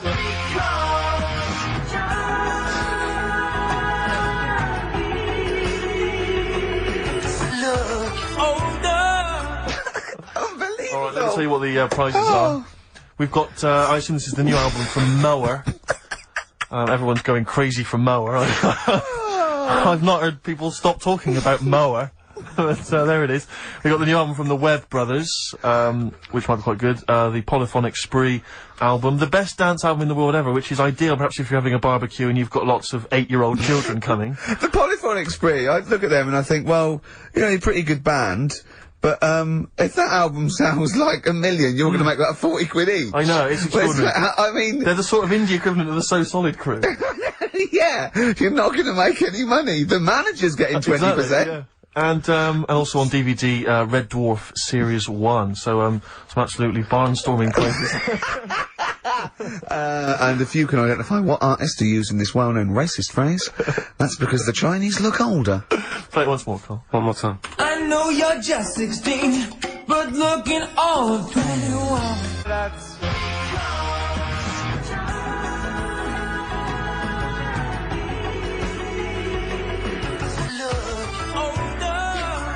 Oh, God. Ricky.gervais This at is- xfm.co.uk. Play a record, this is xfm.co.uk. Radio. Panic, the Smiths on XFM 104.9. Well, we've got the first half hour, which is mainly genital related. Then we've kicked in with, some racism. You have to guess what artist. It seems appropriate at this juncture just to mention something that's in the paper today. Dominic Mohan, I know you're a big fan, and as am Yeah. I. He is just writing about the demise of Radio 1, or as he perceives it, and talking about the Radio 1 breakfast show, and apparently it's lost lots of listeners. And he says, talking of the BBC, it must act swiftly to replace Sarah Cox and look to exciting and inspirational figures like Jonathan Ross, Ant and Dec, Johnny Vaughan, or Ricky Gervais to try and save Radio 1. He's right. I mean, He's has right. he ever heard this show? What is he talking about? All those other acts, they're dynamite. I can't, genuinely, that's someone who said I quite like Ricky Gervais show, but he's never, he can't have listened. I mean, can you imagine what we just played? Or in fact, can you imagine the last 50 minutes on Radio 1, on the breakfast show? Well, we could pre-record it though, so I wouldn't have to get up early. Sure. That's not your point, is it? That's not really No, it. your point is the quality of what we're doing, not well, how early it is. Sure. Get it, What yeah. would you provide though, Ricky, do you think, if you went to Radio 1? What sort of, because I mean, obviously, Wank, oops. I can do all that. because I mean, obviously our time at XFM is gonna basically, we're I'd running be, on empty, aren't I'd be the furry shreddy. we? Right. Yeah, so I'd get that. Would you have some wacky catchphrases? I think I would. You'd bring back Holy Fook, presumably. Holy fuck, yeah. Oh, ding dong. Oh, hello, it's my little Chinese neighbour. Hello, what's your name? My name is Holy Fuck. Hello. Look at Carl, he's just going, oh, I don't know God. why you didn't even do the Chinese accent that time. Well, that'd be racist. Okay, sure. I mean, yeah, Sure. it's just his name's Holy Fuck, and there's nothing Nothing wrong wrong or with funny about that. that. So yeah, you'd have that. You'd have have crazy that. comedy characters. You'd probably have some wacky quizzes. Yeah. Oh, look, it's Dirty Old Queer. Hello. Now I'm not. He's a new character to me. I'm quite excited. He sounds very modern and contemporary. Yeah. A new spin Yeah. on an old idea. Yeah. Just tell us a little bit more. Oh, wow, he's an actor, isn't he? And Right. and he likes to, take it up. All right. Well, That's just, if anyone from Radio 1 is listening, and they've listened to Dominic Mohan in the paper, they thought, yes, you're right, we need some new blood at Radio 1. Ricky Gervais, he's got a myriad of comedy characters. Yeah. Whack, whack, oops. I can do sound effects. You can do sound effects. So... You could probably do funny voices like Chris Moyles, couldn't you? Yeah. Wow. Not as good, but I mean, I can... What about comedy songs like Moyles? Again, not as good, but I mean... Do you remember when Moyles rather hilariously changed the words of This Is My Moment by Martin McCutcheon to This Is My Motor? We listened to it though, didn't we? Unbelievable. I remember when he was doing a competition, this was pathetic, wasn't it? We were listening to, Radio 1 once on our house, right? And, I don't know why, we just wanted to, I think it was research, wasn't it, for the office? Yeah. And, he was doing this, he had to phone in with... We were listening to idiots and... no, I'm not saying that. And he was doing this competition, you had to call in with, some, songs that are golf related. And people were phoning up going, drive the cars. He was going, drive the cars, good. And I was on that phone, I must have wasted about 40 quid, and I wanted to get through and go, hello, Chris, it's not Milesy, yeah? It's Derek here, I've got one. Oh, go on then, Derek, what is it? Something like Spandau Ballet with golf cart and that. And I just wanted to and I waited. And just, I thought the joke's on us. Yeah. I waited on phone bill just to say something stupid. Oh dear. Oh. This show's better than this. Yeah, anyway, if you've got any hilarious golf-related song titles that you'd like to email in... What's the number? Oh, let them email in. ricky.gervais@xfm.co.uk. What would a song title be if perhaps we were doing something about, I don't know, air travel? Yeah. If you've got any crazy ideas, email in. We'd love to hear them. Yeah, brilliant. I've got a thought of another golf one. Okay. You know, Duran Duran? Something down the fairway or something, if they wrote that. Alright? That's Girls on the putting green? Yeah. Or something? Alright? Yeah.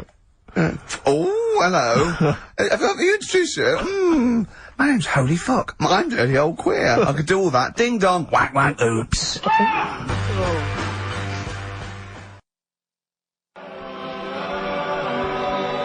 Elbow. Fallen Angel. See, they're the odd one out, you see, because of what they're like, and who they are and how successful they are, I can imagine saying, will you please welcome to the stage, Elbow. Indeed. But yeah. I wouldn't have, on paper, I'd have thought that was a terrible band name. Yeah. Yeah. No, I know what you mean, there are exceptions to the rule. Yeah. Ladies and gentlemen, please welcome to the stage, the Boomtown Rats. Yeah. Yeah, see, I'd have thought that was I mean, I think it is a bad name. It is a bad name. But you can imagine it happening. Yeah. Yeah, so that's band name. So call in if you've got email addresses and let's call in with funny observations on life and shit. So, well, it's going well, isn't it? That's halfway through. Well, Carl, what do you think? Yeah, it's been alright. It's been alright. Yeah. We've covered a lot of bases. We haven't taught them anything. Not taught them anything? No, I think that, we taught them to tune into a different station. Yeah. I think Heart 106.2 is probably picking up a few of our listeners as we speak. Yeah. Who's on at the moment? Don't know. Doesn't matter on there, does it? They just sort of... Don't slag them off. No, I'm not slagging them off. I'm just saying I don't think... You tune in because you want to hear Simply Red and that, don't you? Do you know what I mean? Well, they play other great stuff as well. Magic is the one that I love, because I only ever listen to it in a cab. Yeah. If I'm in a minicab. Good, that's good. That is a good station. But Magic is dynamite. But I know on Magic, the DJs have got like 5-hour shifts. It's incredible. They're on... And they do read their own news. I know.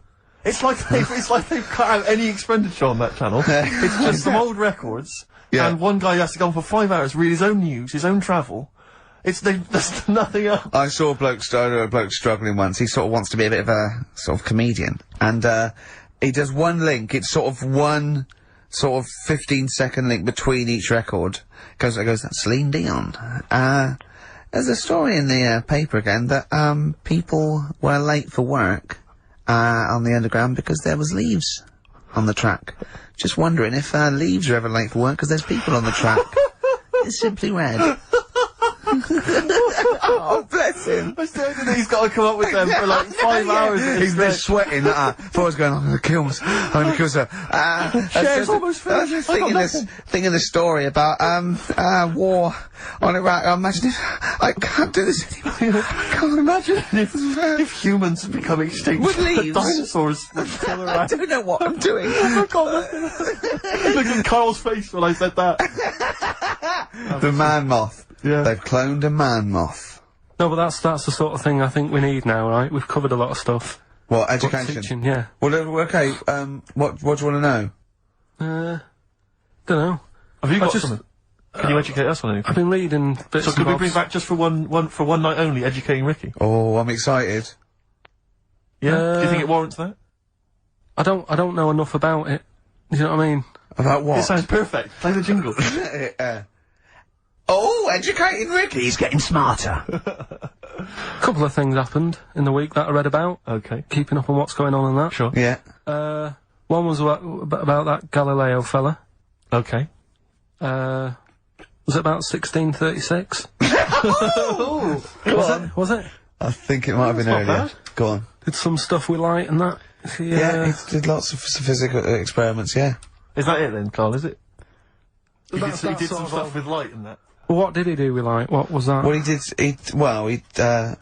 think he invented the first, Telescope. telescope. So I think it's a particular lens though, and he did experiments where he dropped famously two different, weighted, balls from Pisa, and, they hit the ground at the same time, showing that doesn't matter, the weight doesn't matter, but air resistance does and stuff like that. I think he probably explained it a bit better than that. Yeah, but I'm talking to Carl. Sure. Did they need to know He's stuff? just thinking about pizza. Yeah. Did they need to know stuff like that back then? What do you mean, did they need to know stuff like that? It's just, There weren't people going around going, I've got to drop these two things off the Leaning Tower of Pizza. I just don't know which one's going to land first. yeah, I need to know. Why do you need to Bring know me that? Galileo. Yeah, It's for a bet. yeah. No, but if I was knocking about then, I'd be like, stop messing with that. We need a telly. Or, you know what I mean? I bet he thinks the Flintstones is real. I know. That'd be brilliant. That's what I'd do if I was a caveman. I'd make a telly out of rock. Yeah. And a pelican And a and car a that I cement just mixer. ran along the road with. Yeah, exactly. Yeah, we need a car. Yeah. Well, we haven't really got the internal combustion engine. Can you stick your feet through the bottom? Yeah, just get me a car, for Christ's sake. Anyway, so I learnt that. And Yeah. then, What? He learned his name. Yeah. Other people I learned the Brilliant. name of this week. Oh, if a chimp could watch telly. Go on, Carl, go on. and there was also a fella in the week who said, that women shouldn't be wearing trousers. Why? Because they don't look good in them. Right, and who was this man and from what era did he- French fella. Last week, Did he mean walk around naked? he just said, women should wear skirts rather than trousers because no women looks good in a pair of pants. Right. How old was he? It's probably about 67. Uh-huh. About that, 67, 68. Yeah, yeah. Wasn't happy with that. What do you think? What do you think about It's rubbish. that? Yeah. These are the only things that have caught your eye over the last couple of weeks. This is the entire news. Galileo did something with light. A French fella said women shouldn't wear trousers. See, that to me wouldn't pass as education. It's not education. I don't know where you could ever use that. I don't know when that would ever be applicable to life. I just like reading stuff that sort of reminds me of. Do you know what I mean? If I read it and it gets me thinking, I think that's a good little piece. But I mean, but surely can't you just sort of like sit near something that vibrates to keep your brain going, or shake your head every now and again? I mean, what does this do? You mean it makes you start using your brain? But what aspect of a Frenchman said women shouldn't wear trousers got your mind working? What questions were you Because I asking? thought after that? that's a bit daft, isn't it? Right? Yeah. Okay, And it I was ends there thinking- with me. There's nothing else. There's nowhere else for me to go on that. He closes Your the mind's gate. still worrying. Yeah, go on. What did you think? Let's go through this. Oh, I wish we could download his I know, thoughts. I Just know. watch it. Yeah. Wouldn't it be great, like a DVD? Like a cartoon. Imagine that extra footage on the Office DVD. Yeah, Carl's brain. That would be With a commentary. amazing. Oh, with I a mean is- commentary. Go on. Women wearing trousers and that, right?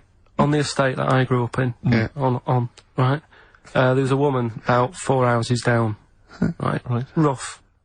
She's the She one. was, or the estate. She was right. Yeah. She's the one whose kid took a horse into her house. Yes. Right. Right. Now we won't go over that again. No. If you're a new listener, I think we covered. I think they get That's the all you idea need to down, know. Right. Yeah. Now she used to wear leggings. Now they're a bad idea. They are a terrible idea. I agree with you there, Carl. If you're a lady of What the colour? normo Were they persuasion, pink? No, they were sort of black, but with all bits on them. Oh, right. You know what I mean? What, Yeah. toast and Just horse bits. droppings. Yeah, go on, yeah. And she used to, she's quite a big woman, sure. Pauline Quirk, I think Yeah, we well, described her as. Looked like a light bulb when It she was is those bending kind of over in women that are leggings. attracted to leggings. Yeah, I know, yeah. They are drawn to them like a moth. To a flame. Yeah. She used to wear them, and that's what I remember when I read this piece, and she used to work on one of those sex line things. Right. Right, she used to do that. But What was she, an engineer? the weird thing with her was, she had big eyelids. Right. Go on. That were too big, and this is what I was thinking. What right? do you mean she had big eyelids? How big do eyelids have to be for you to go, they're big eyelids? What was she shoplifting with them? Would she come out of Dixon's with, like, radio stored in them? What do you mean she No, had big eyelids? It was another one of them popular things round our way. Do you know? Like, What do you mean popular things? They didn't people go, they go, oh, I'll tell you what, they're all the rage. Can I get some big eyelids, please? No. It was just like one of them things that people suffered with. Just big eyelids. They could hardly open their eyes. What do you mean? What do you mean? That's one of them popular things round where I grew up. People had big eyelids, they could hardly open their eyes. What does that mean? What sort of freak town were you born in? You had webbed feet people with big heads, you got women with big eyelids. What does big eyelids mean? Are you confusing her with the horse?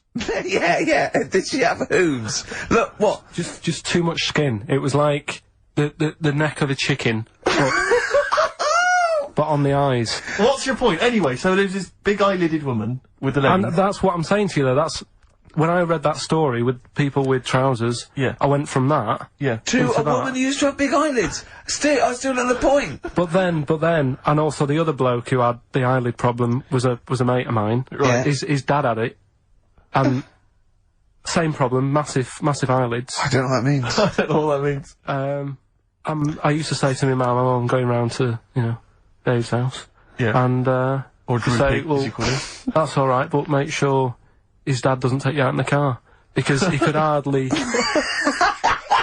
He could hardly see. He had to have his head. He gets to tilt his head back to keep his eyelids Make open. sure! Did he have a couple of matches with him at all times? What a load of gobbledygook. This began as educating Ricky. I know, So it's what, like he was people thinking- with eyelids. But it's like you're supposed to make that leap as well. Yeah. If I mention the trousers, Ricky will probably be thinking about people with big eyelids and women wearing leggings. Play a record, Carl. Got nonsense. Adverts. No. Oh, all right.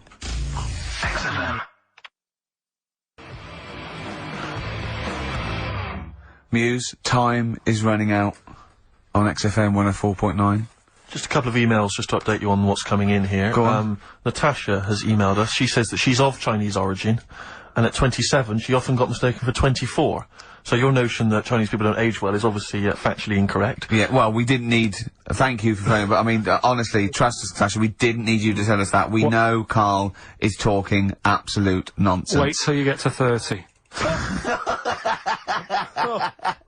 Oh dear. Now this is quite a nice email from Paul. He says, let Carl know that I have a Chinese friend called Oi. Imagine the confusing and amusing situations we get into. We're out and about in Yeah. busy Soho. Does his surname come here? Lightning wit from Carl. Wait That's nice. till you're 30. Yeah, I know. Brilliant. But no, actually, we've had a surprising response to Songs of Phrase this week, despite the fact everyone has agreed that it's racialist. They've nevertheless had a go. So keep your answers coming in, Good. because we may as well. You're a hit, Carl. You're a hit. What, have we still got monkey news? Yeah, that's still coming up. Yeah. Later on. We're Don't not worry doing about Cheeky Freak of the Week anymore. We're not. that. No, No. don't want to upset people and that. Sure. But there is a good freaky programme on this week. Go on. I think it's on Channel 4. Yeah. Got a woman with a big head on it. No, I think it's BBC Two. Is it? Yeah. Alright, well, look Unless out for there's that. two on, because that would be a great week for you, wouldn't it? Brilliant. Won't be coming out. The one when you said... Go on, say what you said when you saw it. The woman with the head Yeah. just said it looks like a cartoon.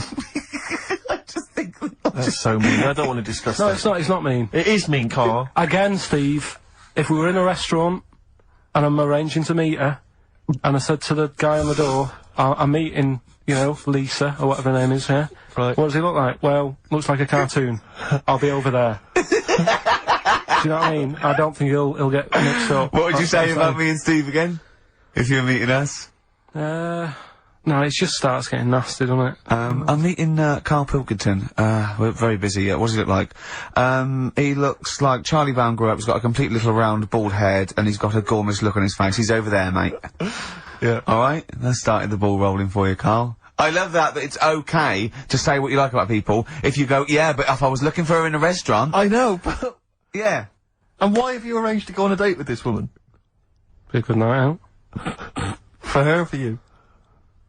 Well, I'd like to have a chat with her. You know what I mean? Just find out what worries her and... You know what I mean? Because some girls worry People about like you. things. Like their hair being a mess and that. Yeah. With her, it's like, least of your problems. You know what I mean?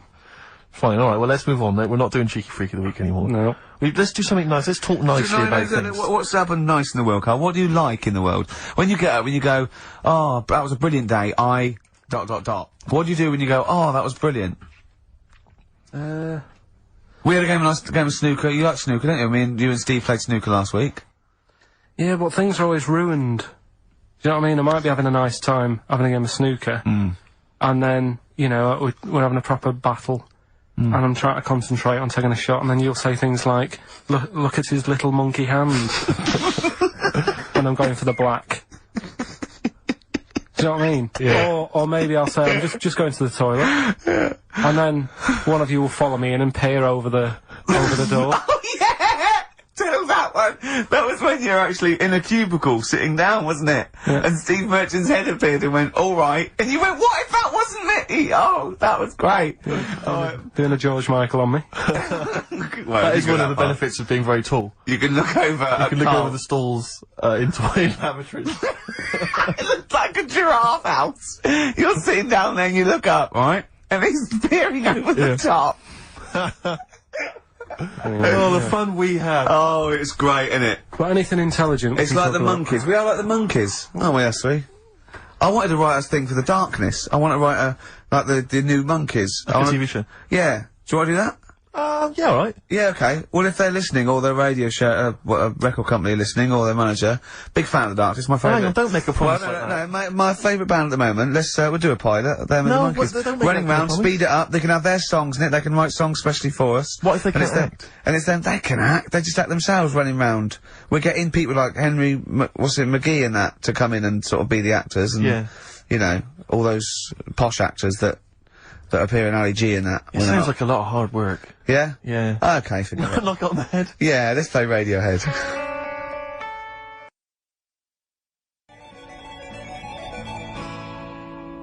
Radiohead and Let Down off OK Computer on XFM 104.9.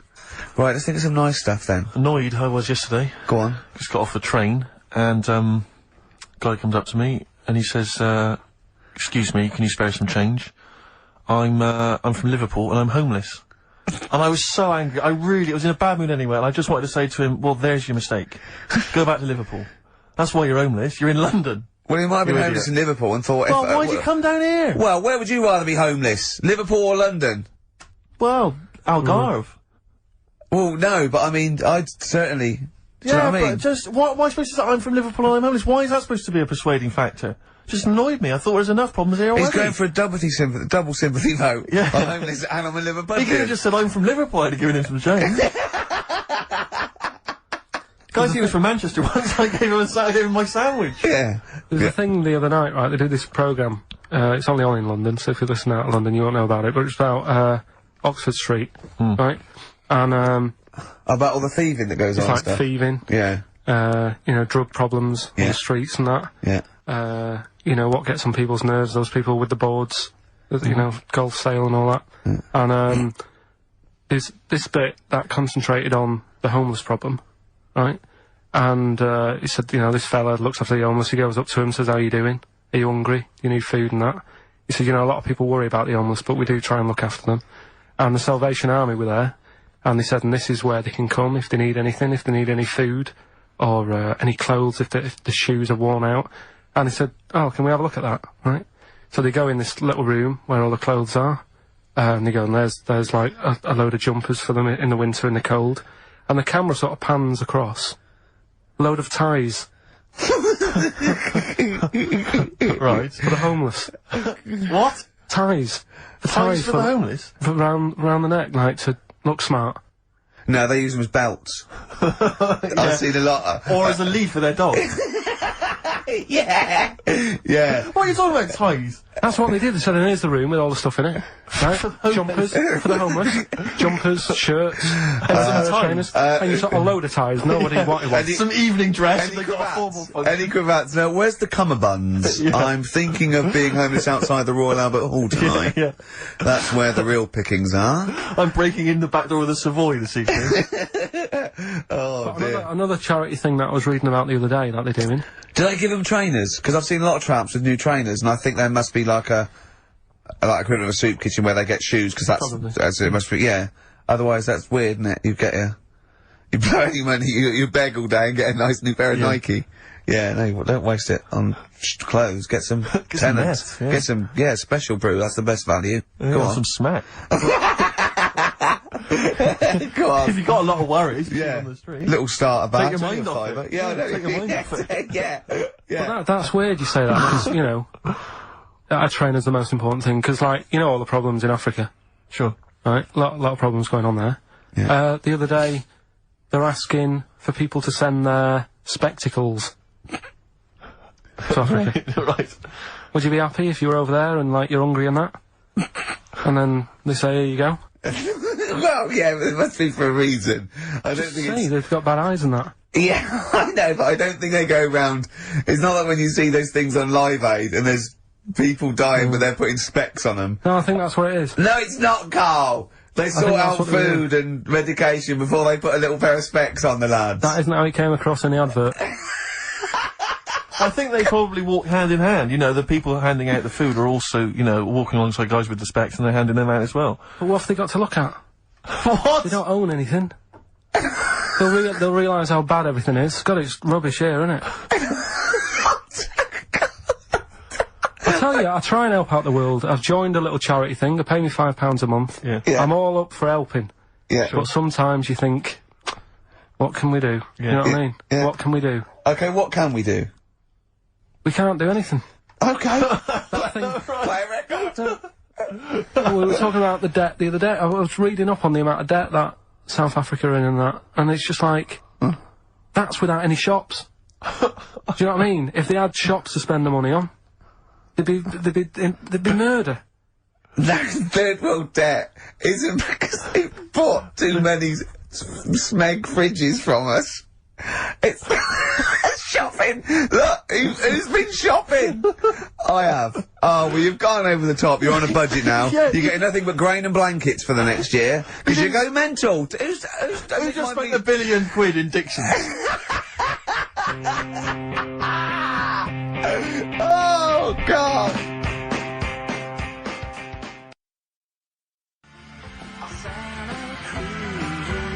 Forthcoming single from The Thrills, that's called Santa Cruz. On XFM 104.9. We were just talking about people who do good work, you know, wandering up and down Oxford Street, giving stuff to the homeless and thing. And I was at they have a little kind of music festival back in my hometown of Bristol, periodically in the summer. They can never really attract any decent acts, but, you know, we support it Not anyway. even Portishead. No, they never Tricky? No. I think that, well, this year it was Robert Plant, who sang, lots of old blues covers, and people were quite bored until he played Whole Lot of Love at the end, and then we sort of went, you should have done all the old Led Zeppelin, and stop playing all this other nonsense we're not interested in. So I always set this for Exactly, next time. yeah. Robert. No.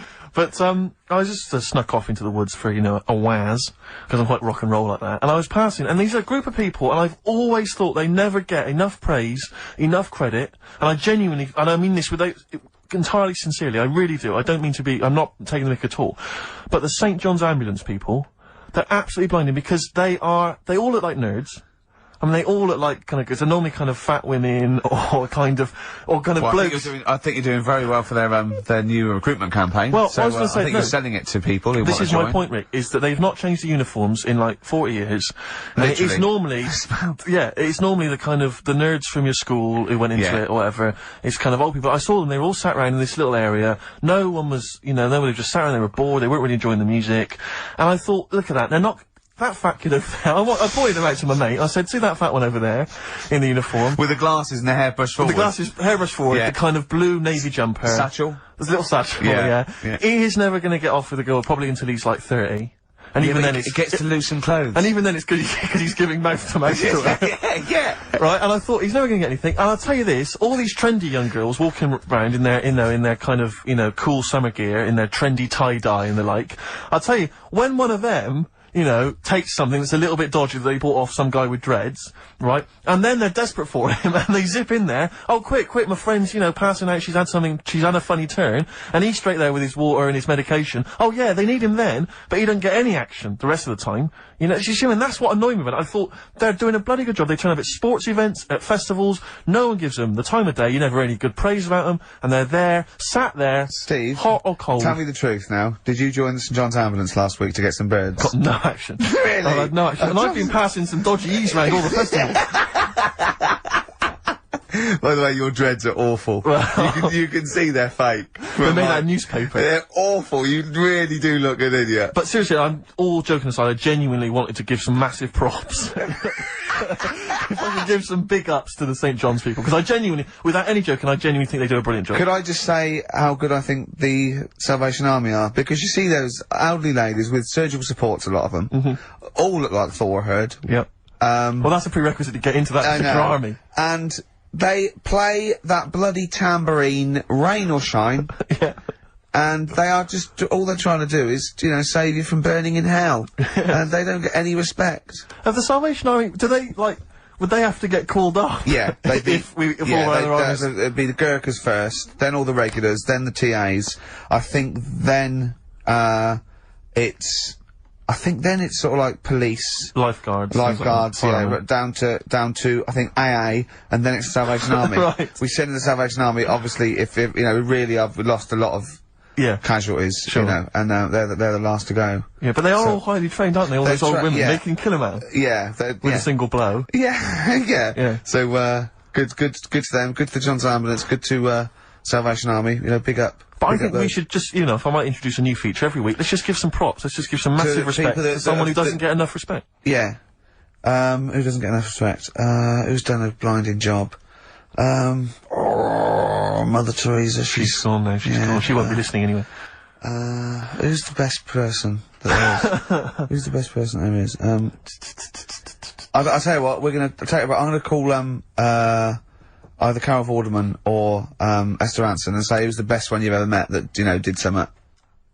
Yeah. Alright? And we'll heap praise upon them next week. Yeah. Great. What? I just don't like, They know they're doing a good job. Right. If I did that job, I want a pat on the back. You wouldn't need a pat on the back. And people are starting to, it's like Carol Vorderman, I like her, she's alright, she does a good job.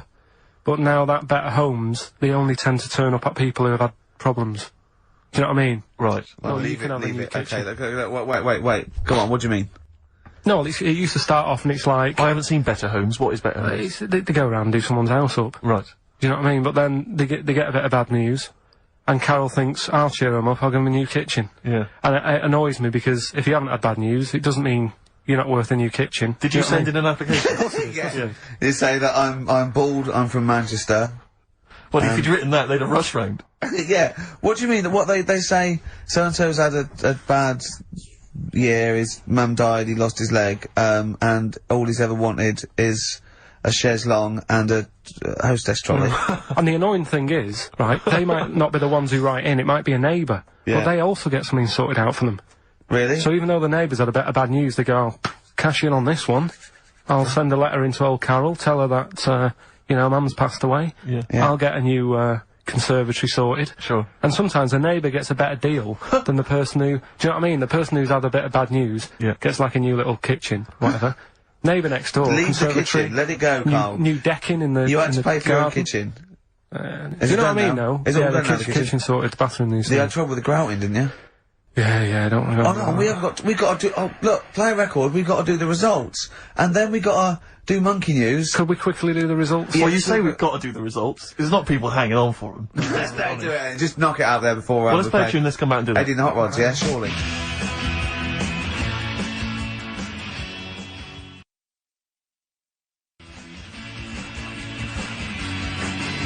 Eddie and the Hot Rods, do anything you want to do? That's uplifting, isn't it? Oh, the drumming. Brilliant. Takes me back, all the way back to 1978 on XFM 104.9. What were you doing? What are your memories? I was actually probably dancing around miming the drums to that in my bedroom. In fact, I remember... Were you nude? No. I remember, I think, I had that one on a single, but I'd got it from an old jukebox, so it didn't have a middle. Sure. Right, I think they're called dinked, right?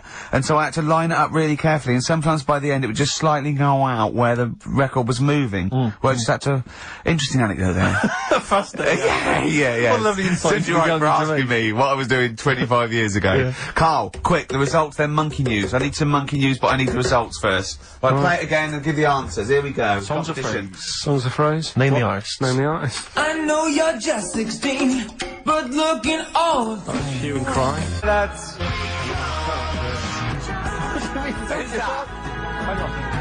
Well, that's Philip Bailey again. That's too little. Older. Right, it was... That was Roxette. The look. Yeah.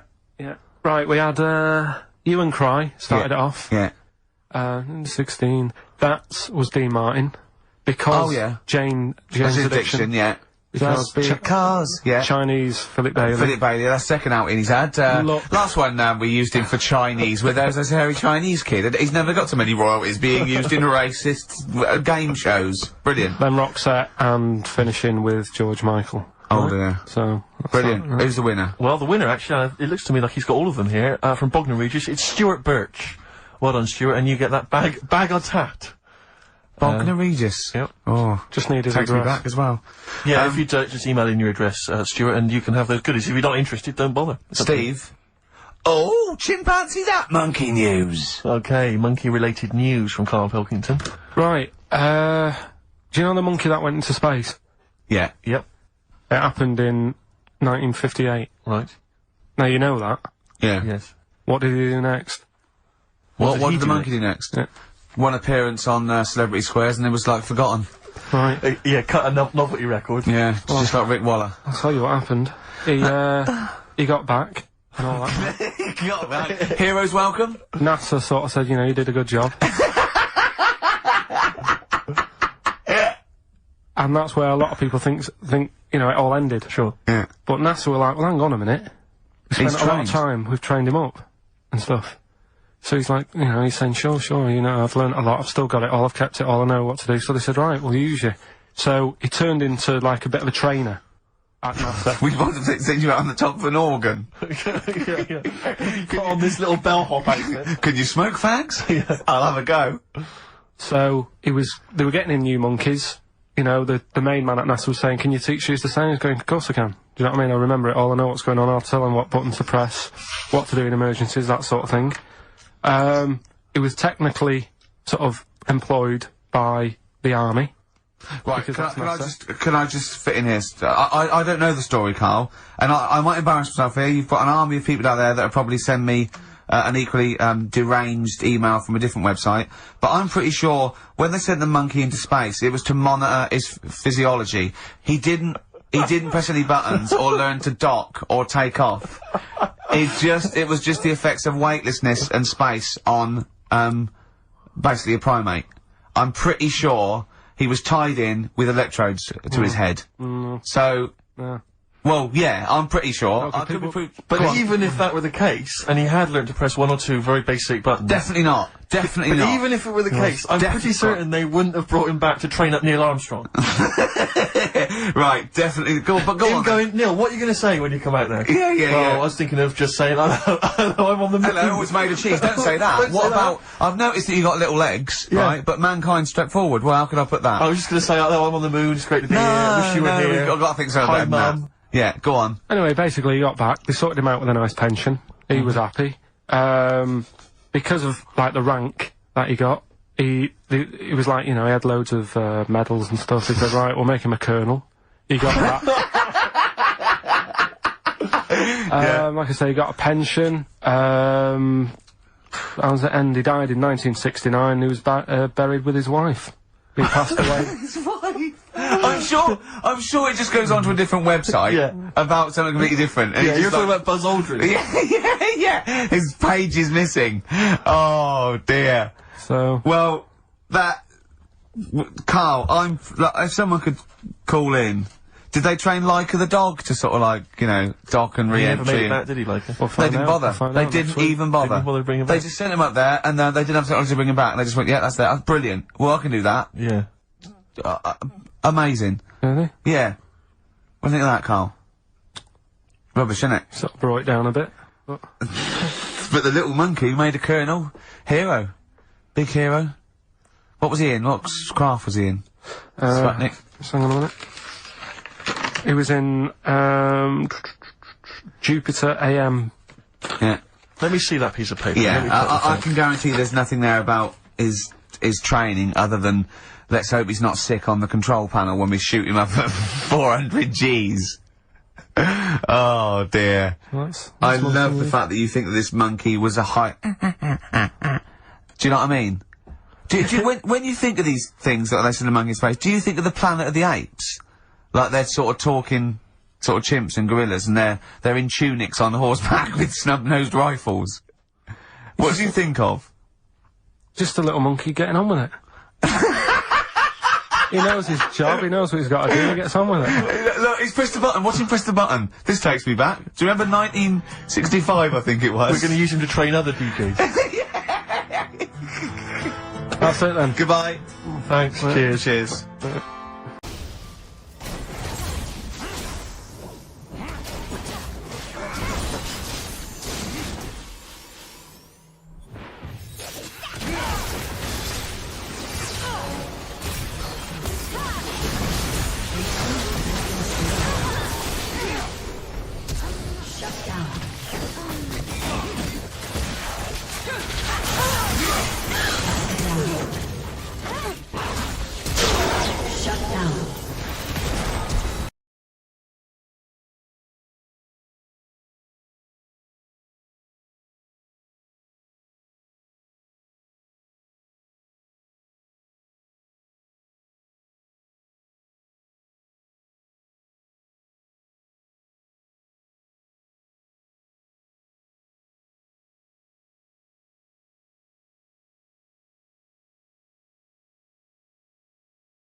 I'm Ricky Gervais, with me Steve Merchant and Karl Pilkington, doing the button stuff. Actually becoming a little bit of a producer. Karl, He's put a bit of work in, hasn't he? He's come up with a few games, and we made him. He's getting a bit stressed when we shout at him because the mics don't work or it's hanging off. It was too hot in here. He couldn't get the thing working last week. I mean, I really would throw this studio away and get a real one. Yeah. Well, I'd get one of those ones you can buy for like tenner from Argos. Argos, yeah, like Bon Tempe. My first studio. my first with a little broadcasting picture studio. of Karl on it. Yeah, exactly. That'd be great product placement. What have you got this week for us, Karl? Because again, we've put very little. I said I would put. I'm not hungover, but I've put nothing into Rick, have you done any work for this week's show? No. None whatsoever? No. Okay, Karl, what have you got? What have you got? Quick. Keep them. It's 5 past. They're turning over already. They're finding other things. Karl, what have you come up with? There's melon stew. There's everything. Well, go on. We've got after the success of last week, Rockbusters. Okay. We're doing that again. Sorry, were you on the same show as us? I thought it went alright last week. Yeah, okay. Good. Right, so we'll be doing that. Got some nice prizes, which, what prize? What arbitrary films have you got? Have you got? Don't tell her yet. Don't tell her. I'll tell you what. If it's Children of the Corn 2, then can I enter this competition? There you go. No. What is that? He's got some different prizes.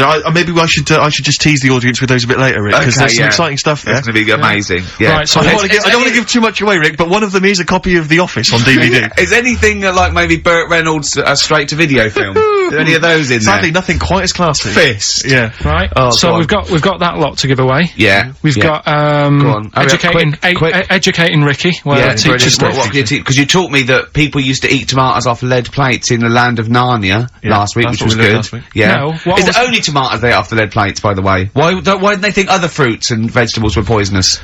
No, it wasn't. It was because tomatoes had acid in them. That was the problem. You see, you don't listen, right? Well, lots of fruits have acid in them. Yeah, but they didn't eat them back then. they didn't have bloody kiwi fruit and stuff. Don't say bloody. You're a producer.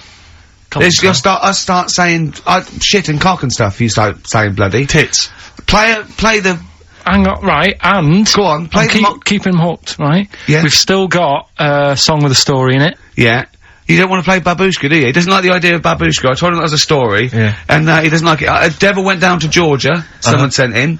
You know, he's looking for a soul to steal. Yeah. Doesn't like it. Why don't you like that? Do you know the song? Not particularly. Right, it's a song about a lad who goes into a pub on a normal night. And it's in, sort of the deep south of America, New Orleans, something like that. It's, you know, it's not the old Kent Road. Right, okay. Okay, go on. Goes into a pub, there's a devil in there, who's getting a bit cocky, he's had a bit to drink, and he's saying, do you wanna, sort of gamble your soul away with me, and we'll see who's best at playing the violin. Yeah. And, I think the lad wins in the end, but it's not real enough. Whereas the one... Oh! What? Not like the Shadow that got fed up and started pushing kids off bikes? Rick, I think you're referring to stuff that no one made sense of last week. Yeah, exactly. I don't think we should refer to last week. Let's play Mock Turtles, Can You Dig It? And then we'll come back and we'll talk about that. I've come to the conclusion, Rick, we should never refer to stuff Karl said in the past, because it would just take too long to explain. Okay, alright, that's fair enough. Mock Turtles. Can you dig it? Indeed. What I've done there is I've taken the title and I've done it like I'm talking to someone. Sure. XFM 104.9, I'm Ricky Gervais, with me Steve Merchant and Karl Pilkington. So, Karl, how excited are you about Ricky's celebrity boxing match? Are you going to be there? Are you going to come along? Are you aware of this? You're aware of all this, aren't you? Yeah, I've heard about it. We can't name the opponent, because that should be a surprise. But anyway, it's for charities. It's a charity boxing match. Yeah. And I always wanted to beat someone up for charity. Yeah, exactly. Yeah, it's a good cause. But the thing about Ricky is, I don't know if you're aware of this, Karl, but Ricky's one of these men who, you know, he doesn't mind sort of, you know, making a fool of himself on the telly and being funny and stuff, but if people said to him, right, you can either be Britain's funniest man, universally agreed that you're the funniest man in Britain, or you could, like, beat some gangsters up in a pub, he would go that, oh, please, just let me beat people up in a pub, and maybe like an old man's being hassled, like, by some street youths, and you come in and, like, smash some bottles over their heads and sort of sort it out. Against the odds, though? Against the odds, yeah, there's about 5 of them against you. Sure. So, because he's got this kind of... Get to the point, come on. Well, the point is, he quite likes the idea of being sort of macho, and you know what I mean, and kind of a tough guy, you know, because he grew up in a rough... like boxing. Yeah, but you'd love the idea of people going, don't mess with Ricky Gervais. If someone said, don't mess with Ricky Gervais, that would be exciting, wouldn't it? Never mess with Ricky Gervais, he will destroy you. That's what you'd love. Go on. Because you used to do karate, didn't you? You were a karate. Oh, I used to go, yeah. Didn't you get all the way up to white belt? No, I was one away from black, and then I stopped, because that's right. what it started working Oh nice. yeah, See? one step away from black. Oh, was it? Really? Yeah. Okay. So anyway, I was chatting to him last night in the pub, because, obviously the boxing match is in about 5 weeks' time, I think, isn't it? Yeah. And, anyway, he, was sat there, Carl. I don't know if you know this about Ricky, but, he's taken to smoking cigars. No, I do. Are you aware of this? I had the occasional one. He got a cigar, he got like a Monte Cristo out of his pocket. It was ludicrous. He looked like George Papard for the A-Team, wasn't it? It was pathetic, and he was drinking Guinness. And I was saying to him, but aren't you doing a boxing match soon? And, I haven't started training yet. I'm starting training next week. You're not concerned that it's gonna have an impact? Well, I mean, what I'm saying is, you know, like, the boxers, they normally put in some effort and stuff. Like years of training. Yeah, I mean, what, you know what I Getting mean? up at 5:30. Yeah. Yeah. Because you reminded me of Frank Bruno when he was preparing for Panto. Not when he was... I don't think he even smoked then, did he, and drank? No. So I don't, what's your thinking, Rick? Because you know you're gonna get your face pummeled. You know that, I mean, they're gonna destroy you. You haven't got a chance. That's why I left it this long, so I definitely lost my looks. But you haven't got a chance. You're having a laugh. Have you ever taken a punch to the face? Sorry, listen, sorry. But I'm genuinely concerned. Is this sort of psychological training? Because... No, it's not psychological training, it's a warning. I've spoken to your friends and your loved ones, and they all agree. We've got a petition going. We're sending it to the BBC. Please do not let this man box. Anyone else, please. But they're gonna beat you. Seriously, I mean, have you ever had a punch, like a boxing glove, in the face? No. I think you should let us punch you next week live on the show. You'd like that, wouldn't you? No, because because you've got to get used to it. Because I think you're gonna either, cry, just start crying uncontrollably, or just run away. You'll just run away. You'll just climb out the ring and run off. Yeah, this is the same tactic that Ali used against Foreman in Rumble in the Jungle. But I just... Oh, dear. Because I think a boxing glove... Because I know you're wearing, like, huge... Aren't you wearing, like, huge kind of foam boxing gloves? We're not, no, we're not. We're using, normal, amateur ones. Are you wearing boxing gloves like those ones they used to have on Gladiators? When everyone bites the dust? Those big foam gloves. You just slap each other in the braces. Yeah, exactly. And a big sumo suit. Exactly. So, I should be okay. Do you get you get some kind of head protection, do you? Yeah, it's amateur. It's amateur, so it's amateur, you say? No, I mean... So there's no title No, I mean, I think the amateur is head guards, vest, and, 16-ounce gloves or something, as opposed to professional, which is no vest, bare-chested. Right. Maybe I can ask to fight bare-chested, because I'd quite like to show off my body. Yeah. If I could. I think wrestling is really better for you. But I don't mean like those kind of like The Rock and people like that. I'm talking about Big Daddy, giant headsets, that kind of... That'd be good. Where you can just throw yourself on someone. Where they can sort of like be nearly dying, but then they can do a stomach butt. Yeah, exactly. Stomach to stomach. That's a good move, isn't it, in British wrestling? I always like that one. Yeah, no, I think wrestling, you would... Like two elephant seals fighting over a female. Is it true that you've spent, knowing you've spent more time deciding what tune you're going to enter the ring to? I want to come out to California by Tupac and Dr. Dre. I think that'd be really good. I think that's embarrassing. And I'm going to come up with loads of little midgets to make me look really big. Sure. I mean, I don't know what the BBC think of that, but it might be a... I don't know. Maybe we should take some suggestions as to songs that would be perhaps more appropriate. Okay. I get knocked down, but I get up again. A fatty bum bum. Yeah. Play a record, Carl. It is gonna be... He's dissed me. It's gonna be He's dissed me. Next week, you take a punch to the jaw next week on air.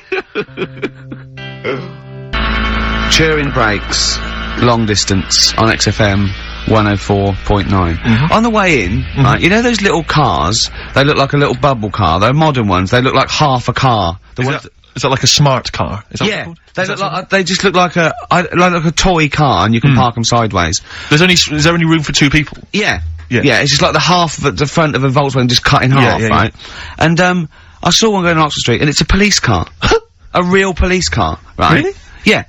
And I mean, I thought, well, what happens if they have to chase someone? They couldn't, but I don't think that's the point, because it was written on the side. It said something like cleaner, something more efficient. So I think they're making the point that we're cruising round in this car like we're on the beat, and it's using less energy and stuff. But the first thing I thought of, right, was that those two policemen, they must have been going, oh, Sarge, don't let us have that one. Can't we have the Granada? Yeah. I mean, it's so embarrassing. I know, you know, police, they're doing, you know... But you've got to respect them. Yeah, of course, street toughs have got to respect exactly, them. I just don't know if you have to... Well, the only thing more embarrassing... What if you're really tall and you have to climb out of one and you're a copper? Are there any policemen out there who have been asked to drive one of these cars? If you're listening, do you think police listen to this? The only thing that would be more embarrassing is if you had to patrol on one of those bikes the goodies used to ride. That's the only thing I think that would be more pathetic. A pogo stick? Yeah, it's so embarrassing. Or on roller skates. Yeah. But not like roller blades. Roller skates, those really old roller skates. Have you seen that you tie on your socks. Yeah, have you seen those little bikes that look like clown bikes that the couriers use now? They're about a foot high. They're little I saw one the other day on it. My head turned, yeah. They're really bizarre. Just think they're the ones that they fold up. Yeah, but think of policemen chasing you on that. Well, I always remember that even in America when I started seeing policemen riding bikes. It didn't seem to me. It seemed. Oh, they're quite cool. They're the ones that go through Central Park on the mountain bikes. Know, yeah, but that's really cool, isn't it? They, you know, they. It looks like they should be delivering whiz along at about 30 miles an hour, and they can just deliver news. Do you know what I mean? Because like on motorbikes, on a Harley Davidson or whatever, I'm not messing with a cop. Chips. Now that's cool. Coppers. Yeah. But people in a smart car or you know, it is a bit embarrassing. But I suppose it is that, or it's better than walking. You see, next we'll see them in those. If you really want to be kind of worried about the environment, you know those little taxis you see that people pedal. They pedal around Soho. Yeah, and when it's a riot squad, there's 4 in the back. Exactly, yeah, exactly. But that's the thing, right? If they need to arrest someone. Yeah, here we go. Go on. No, well, what do they do? Because they do only sit 2, so do they have to flag a cab down or something for the criminal? We'll give you the money. Get a receipt. You definitely will go there. Yeah. You definitely will, because we've been caught this way before. Exactly. The last bloke, he just ran off. No, I won't run off. Okay. Well, I'll tell you what, Mr. Policeman, I'll take your car.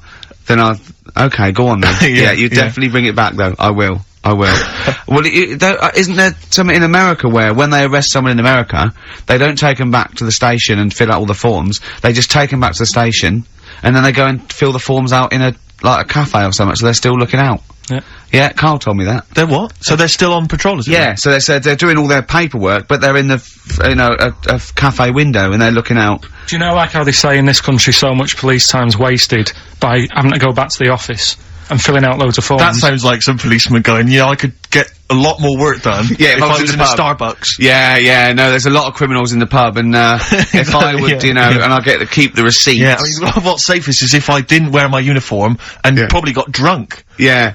With some mates. Or a lot happens in, you know, looking out my bedroom window, so if I was just like snoozing, snoozing, and when I heard a noise, I just popped, look out, oi! Yeah. Come here. Yeah, apparently there's a lot of crime, in Marbella over the next 2 weeks. Pay me so if there's a policeman listening who has to drive one of those cars, were you annoyed when your sergeant It is the most embarrassing. Yeah. Definitely. Yeah. Definitely. No, I think the pogo stick. Pogo stick, well, not the pogo the triple tandem. That's triple great. tandem. We should get that. We should get when we do our road show. Carl does all the pedalling. Yeah. I'm in the basket in the front. Hello, Western Superman! Play a record, Carl. What have you got? What do you want? A bit, Mott the Hoople? Oh, Mott the Hoople, yeah. Dug it out of the library. Yeah. It had one, it had greatest hits, which was enough, wasn't it? What have you got for us, Rick? Roll Away the Stone, I think. Coldplay, The Scientist. Have you seen the video for that? No, but absolutely magnificent. Is it? It's brilliant. I was the one who was walking backwards in the woods. Oh, yes, I have, Absolutely extraordinary. Well I like all their videos. Coldplay. I think they're great. Yeah. I still haven't worked out how to do that one with whether it's a filter they just turn up the light, because it gets light through the duration of the video. Along, yeah. Impressive, yeah. And it's slow as well, so he must have I'd like them to win an award. I'd like them to win awards. I like Coldplay. Yeah, no, good luck to them. Rick, can I just, sorry, I don't mean to abuse our position again, but Bruce Springsteen's performing in London tomorrow night, and you remember I made an appeal to try and get a free ticket. Yeah. Well, I don't even mind paying. I tried to pay, but that's good of you. No, I'm a generous kind of guy. No, and I thought you were me. No, go on. What are you going to say? You were all I'm saying is, you know, face value. I mean, you don't want to be ripped off, do you? No, don't be crazy. You know, ideally half price. Yeah. And I've been chasing kind of my tail, really. I'm not going at the moment. I'm not going, and I'm desperate to see him, man. I mean, he's going to do a great concert. It's his only one in London. I can't believe that being on the radio, being on XFM, you know, the listenership's going up apparently. I can't believe I can't get a ticket. I've asked Carl. He's done nothing. No, Carl had a very good point. Nothing. Carl, say what you said when he was whinging in the but first of all, whilst you're moaning, you also asked in the week for a Badly Drawn Boy album. Yeah. You got in today. Yeah. There's one there for you. Well, but it's yin and yang. And it's like, but I do, you know. Carl, what's Steve ever done for you? That's what you got to ask yourself. What has Steve ever done for you? Well, he took me to the BAFTAs. Yeah, but only 'cause no one else would probably want to go with you. I I can't believe that. What is I this? do not believe that. Oh, Steve, I'm going to stitch you up now, Carl. And it's in a nice way, and don't worry, it won't be too bad. He won't take it too bad. Carl sent me a little text message today. Right. No, Oh, what is this? Right, okay. Okay. You know, I'm in a very frail mood at the moment. No, 'cause I'm you're not like going to this see one. Bruce. This is funny, because me and him have been, like, sending, trivia back and forth to each other. Which is another point, right? I sent him... Oh, well, I'll get to that in a minute. I thought he'd really be amazed with, Well, while you're fiddling, if you can make my dream come true, to go and see Bruce Springsteen tomorrow, then give us a call on the usual number. But like I said, Steve... What? Right, it wouldn't be... Right, you just said when the song was on, can't believe it, right? We work at XFM, and I can't get tickets for Springsteen, right? Yeah. We work in radio, we should get tickets. Right, now think Which of I'm the willing amount to pay for. Yeah, but think of the... Yeah, but if it's sold out, it's sold out. Yeah. Yeah, Right? but that's just something they say. Right, that's just what they say, is it? Right, so everybody on local radio stations say, do you know, I like that Bruce Springsteen, I want a free ticket, right? So another say... I tried to phone, I phoned for an hour and a half, I couldn't get through. Not long enough. I put the hours in. Not long enough. Not long enough. What are you talking about? I put the hours in. No. Right, so another 400 people turn up at the gig, they cram them all in, there's people being crushed, you know, they've paid the money early, they were up early that day when the phone lines were open, whilst you were probably sleeping, and that, so they're dedicated, and they're the ones at the front getting crushed. What? Would your Why mum and are they dad getting be crushed? happy if you were there getting crushed? I don't mind, I'll sit at the side of the stage and watch him. Yeah, but I don't mind. But everyone will say that then, and then before you know it, Yeah. no one can see anything No, because you're all on Carl's the right on stage. this one. Leave Right, it. yeah, Leave just it. read, right, I'm gonna give you this here. I'm handing over my mobile phone to Steve to read the... You can see it's from Carl at the top, but just read it out as you scroll down. Just read it out loud. Is this a text message from... Yeah, this is a text message to me from Carl. Read it out. To see at night as well as an owl, you would need eyes the size of grapefruits. If only Stephen could turn his head right round as well. Carl, I can't believe it. What upsets me most, Carl, right, is not the fact that you've been slagging me off behind my back. It's the fact that you've got the cheek to come on here and moralise because you failed to get me tickets and make a dream come true. You've come on here trying to pass the buck and say that it's a health and safety problem, when in actual fact it's a Karl Pilkington problem. Look at that, see that, I've got it in a bin. I'm devastated, You know, I didn't thought, let's play a record. I'm I should upset. have eaten this banana off air. What's the number? It's 08700 800 1234. But if it's sold out, Steve, it's sold out. A bit of a classic here. R.E.M. I bet if Ricky wanted to go, it'd be fine. I'm sure someone could sort it out then. Who? Oh, if Ricky Gervais wants to go, then I'm you can going. come. Are you? No. You want some tickets, then? U2. Electrical Storm. That's great. That's great, I love that. On XFM, 104.9, I'm Ricky Gervais with me, Steve Merchant, and Karl Pilkington. Carl, I want you to tell Steve what you told me in the week. About the snake, about the anaconda, how to... Right, this is Carl's method. He's not scared of the anaconda, the 30-foot long, biggest, scariest snake. No, you were talking the about world. stuff, weren't you, about in jungles and that, and animals. That's what we do. Yeah. Right. And I remember reading about, say if you're in the jungle, and you get tired and you go to sleep, right, and you sort of wake up and you feel something on your leg, and you look down, and it's an anaconda, right? Yes. And it's swallowing your feet, because apparently they always go from the feet up. They never eat you from the head. So, Okay. Shall I save these points to the end? Cause that's Make a list of the points. Cause they always eat head first, cause the way the fur goes, where they have to take a capybara or even a rat, they take it from the head But first. make a point. Okay, Make some notes. Okay, so that's wrong. We'll come back Okay, to this next, later. go on. So they always eat you from the feet, go on. So they're swallowing your feet, and it said on the website, if you wake up and you see this anaconda doing that, sort of eating away at your feet, don't panic. Don't panic. I'm just writing this down. Don't panic. All done. Okay, go on. Don't try and kick it off. Okay. Just let it sort of swallow you. But only up to your knees. Okay. Why not kick it off straight away? Cause I think it sort of gets a bit angry, it starts thrashing about, and it can swallow faster, I think. Oh yeah. I'm guessing that bit. Okay. Just put a question mark by that. Okay, pop a question mark next So, to eat so knees. yeah, so it's up- eat knees. So it's- eat it up to your knees. It's up to your knees, Yeah, and then yeah, what you do is, you get a knife, Yeah. Okay. and you cut. And how do you get a knife? Do you walk over to the kitchen? I was gonna pop over, get knife. Where's that coming from? Get Well, you knife. always have a knife. Always have a knife, of course you do. Otherwise you're a fool. Always have a knife, okay? Well, Eat- come on. Yeah. if you're gonna go into a jungle, Always have a knife. Okay. Always have a knife, yeah. simple. Could I just suggest something? You know, suppose you're wearing combat trousers, and the knife is actually in the trousers by the knee, the sort of pocket by the knee. What happens then? I suppose you could still reach into the mouth, couldn't you? So anyway, you've got a knife. Let's say you've got a knife. Let's say you've fallen asleep, the anaconda's chewing your feet, you let it eat up to the knees, you've got a knife, what do you do then, Carl? Right. So it's up to your knees, and what you do, you get your knife that you got out of your pocket earlier, and you cut it at the mouth, right? Do you know, like, either side of the lips? Right. So you're sort of cutting it in half. Right, like a Chelsea smile. And it can't, yeah, that's right. Yeah. It can't do anything. It wasn't ready for that. It can't move about because it's got, like, your legs in its mouth. And peel it off and walk away. Okay. My main point, really, is this, Carl. Never will an anaconda or any constrictor, python, boa constrictor, just start eating a sleeping man. He will crush you to death first. That's why they're called constrictors. They're not called gobblers, are they? Or holy swallowers. They're called constrictors. Why would he start eating something? Is that how they take down antelope? Just start chewing their leg? Oh, it's gone off. I'll tell you what, lads. They get together, the snakes got there and said, I'll tell you what, we're losing a lot of prey by just living at their ankles. They're running away. Let's crush them to death first so they can't move, then we can swallow them. You're a fool. So anyway, right, so I was telling him this bit of information because we started a feature last week. Well, week before. Sorry, Carl, can we just go back to the crushing you to death first? Yeah, but, well, I read it. He's won there. He's beating you there, Rick. Okay. Did it say what to do if it starts crushing you to death first? No. Did it say what to do?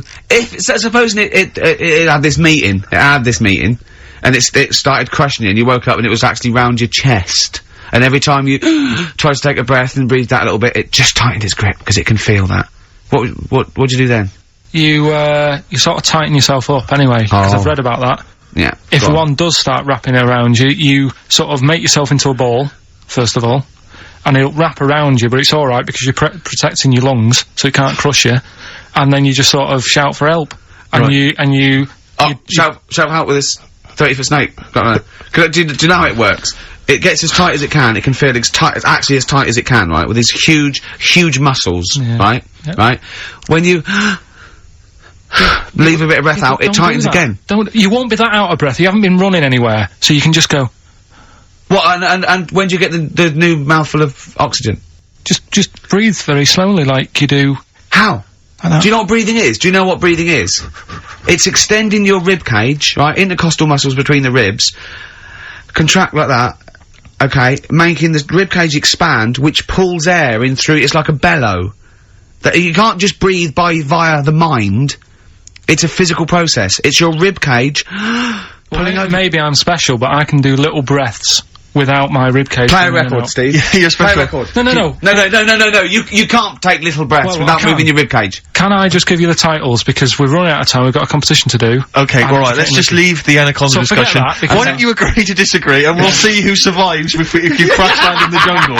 Right, so, what is this? What are you doing now? This is Educating Ricky, right? Oh, good, I'm gonna look forward to this. Yeah. 3 topics that I teach you every week. Yeah. Now, obviously, I should just remind people, you normally summarise each of these in a kind of bullet point heading, which you tease us with, so what have you, reduced them to this week? Right, we've got, Stocking, Aitken and Waterman. Stocking, Aitken and Waterman, good. Yeah, what else have we got? We've also got, what else is it? It's not his vault. Yeah? It's not what? It's not his vault. Okay. Yeah? And we've also got, get a lobe of this. Get a lobe of this? Yeah. Carl, they're genius. Rick will be choosing one of these after New Order.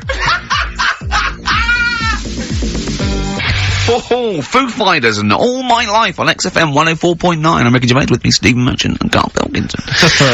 So, just before we do Educating Ricky, this is where Karl thinks he can give me something of interest and teach me something to take away. Last week I found out that, somewhere in a strange land, people thought tomatoes were poisonous because they ate them with lead. Things like that. What was the other one you told me? What else was it last week? Bit of worms.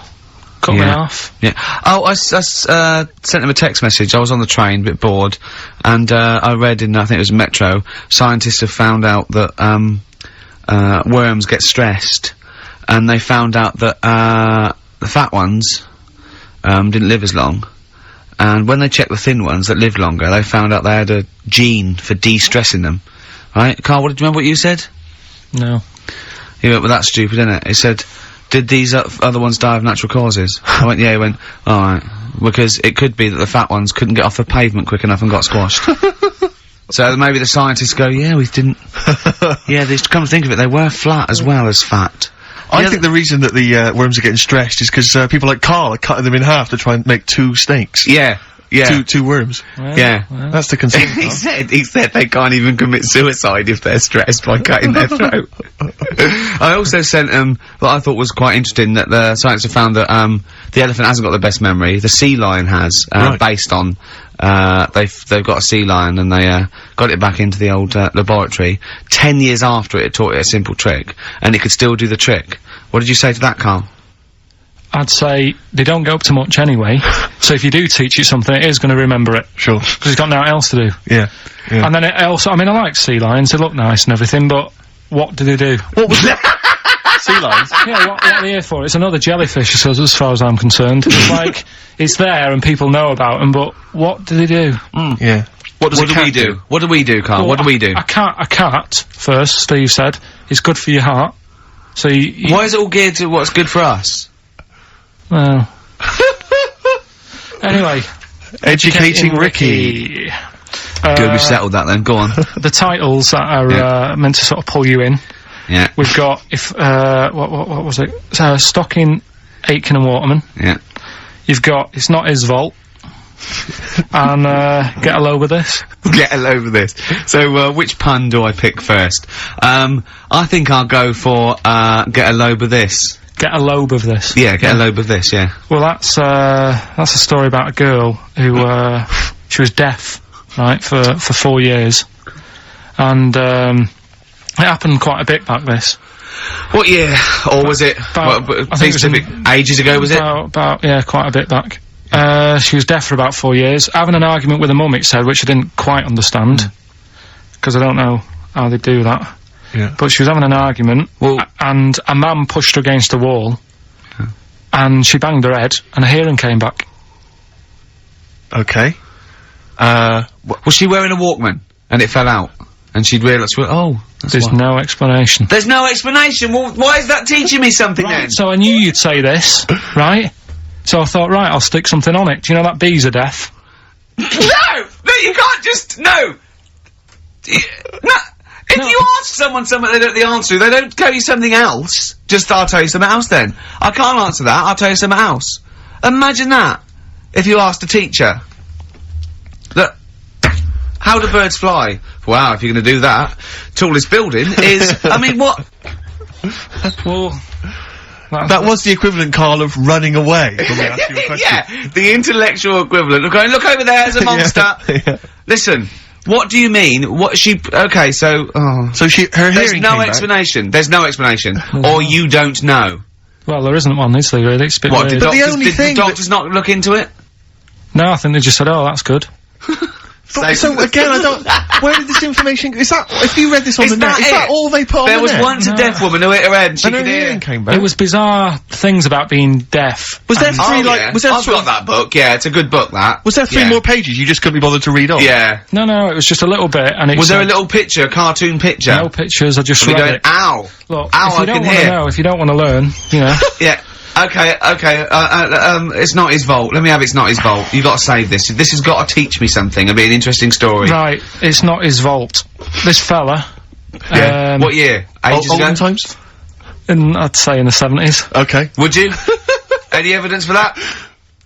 and Does he wear flares in the story? Right. Is that your Story. reason? no, it's a bit like Yori Geller, this fella, right, where yeah. he's electric, He's electric. and if he walks past the telly would fizz.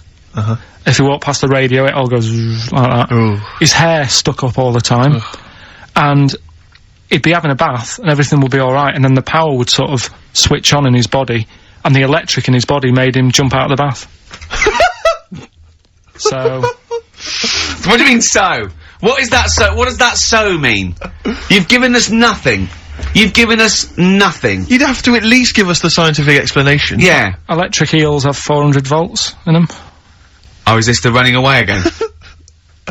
What was that one called? Yeah, but It's not his vault. But there's a reason that not his fault. It's not his fault. I thought it was going to be something about keeping it in a safe. I think we should do these the other way round. I think you should tell us the story and then we'll hear the pun. It's not his fault. It's not his fault. Right, let's leave it. Play a tune. Educating Ricky. We're not doing it. No, we are. Oh.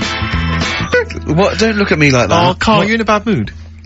Carl, I'm all dreaming of you. Right, do the last one. Do the last one. Carl's saying we're never doing this again because we don't appreciate it. Yeah, Carl, you don't know how good this feature is, mate. Right, last one. Yeah. Stocking, Aitken and Waterman. Go on then, tell me about that one. What's that? What am I going to learn from this? Right, well, do you know the saying, put a sock in it? I like it already. Do you know the saying? Yeah. Right, well, do you know where it comes from? I assume it's shut up, so I'll stuff your mouth with a sock to shut you up. Years ago. Yeah. Sorry, am I right? No, not really. Ages ago. 1970s? 50s, Okay. I'd say. Do you know the old, I'd say. do you know the old gramophone? Yeah. With the big horn on it? Yep. Yeah. Right, well, those stereos didn't have a volume control on them. Right? So they'd be listening Oh, so to you the put a album, sock in the... and you'd mute. put something like a sock.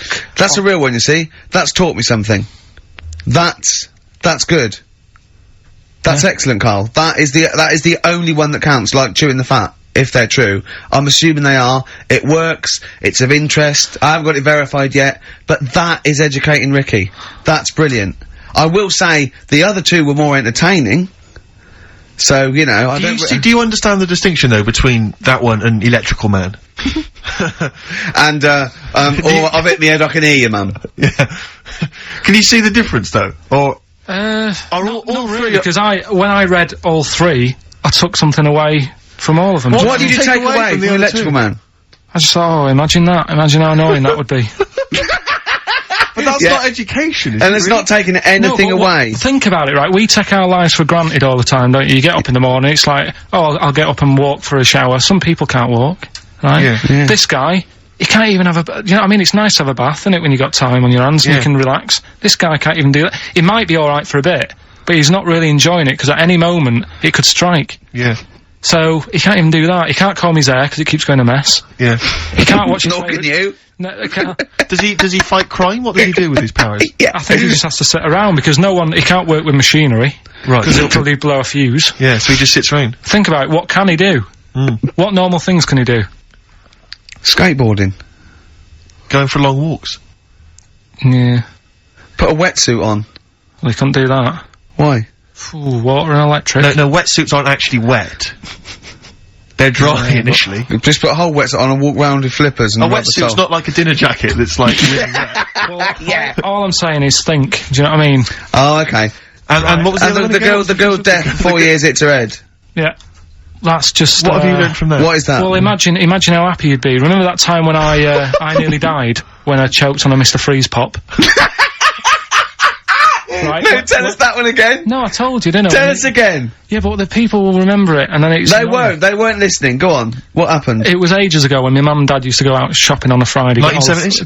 Get the food in. get a week's load of food in the cupboard and that, and we'd, you know, they'd come in with all the food, and we'd all be like, oh god, you know, there's no food left on a Thursday really, so we'd all be hungry on the Friday by the time the food got in. I love that! And That I'd they be would like- need it. I imagine him like jackal puppies. Yeah. Just like licking your parents' mouth for food as they So- come through the door. So they come in from the supermarket, they're emptying the box. Our kid had got some biscuits and what have you. Frenzy, just a feeding frenzy, like pigeons. I grabbed the Mr. Freeze pop and knocked it back really quick, but it wasn't frozen, so I knocked it back so it was like a liquid, and it went down the wrong way, right, and I was choking, right, and I nearly died. It must have been about, how long can you go before you die? A couple of minutes to do Right, it. I reckon about a minute 50. Right, I was really close to dying. How do you know you were close to dying? Me, Did your life flash before you? No, but I just was like, There's loads of instances of him eating pops. Yeah, exactly. I just said 40 of those. whatever, right? What do you think you'd see if your life flashed past you? What do you think which elements would stand out for you, do you think? What? Start now, go back. Zoom, what do you remember? What's the first thing you remember? As a kid. Yeah, just anything now. Being in a hall and having our dog licking my face. That's your earliest memory? Yeah. Okay, what's the next one? Right, next one's probably being at primary school with Lindsay. Yeah. Was that your girlfriend? Well, a little friend who was a girl. Sure. And we used to have like tins with letters in, and you'd have to write stuff. But anyway, what are we doing? I got confused! Right, so anyway. I'm intrigued by the dog that was licking your face. Well, bin that. We won't win that! No, it's a great feature. I just think you need to be a little bit more careful about what you consider to be education. Gone funny. I fell over.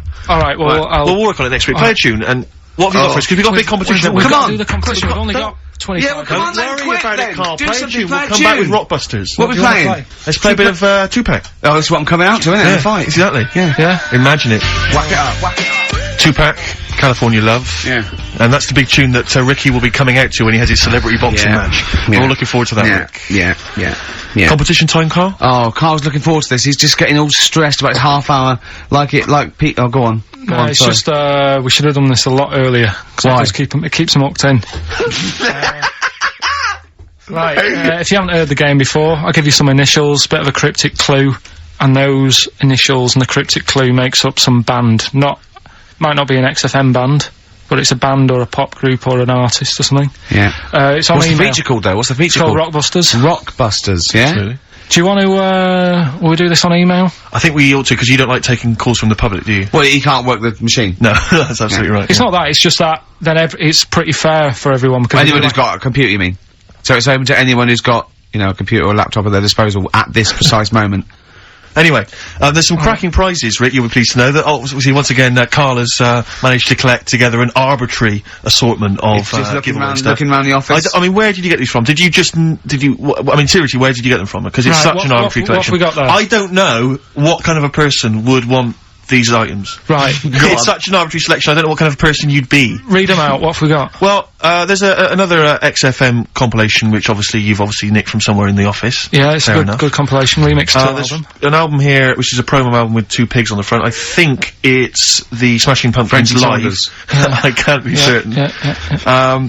This is the album. Didn't we give this one away last week? This Well, is yeah. just an arbitrary compilation album. Again, one of those kind of. Is that the actual one you didn't send, Carl? No. To say- We've got a couple of got a these, job lot of them. surprise, Honest? surprise? The Office Oh. on DVD, which is ludicrous. Oh, I've then- seen it from here. What film? If it, like, listen, dear XFM listener, it's 2:30. You know, it's just a bit windy out. You're Probably gonna stay in this evening. Maybe do a bit of shopping. You got, and then in a stay this evening. Oh, what film would you really want? No, I mean, seriously, think if you could see one film, right? What would you want to see? DVD. One of the DVD. big One of the- releases. Yeah, it's great. Put them out there in misery, Steve. They'll be watching this tonight if they're a lucky winner. It's the movie Stigmata. Stigmata with Patricia Arquette and Gabriel Byrne.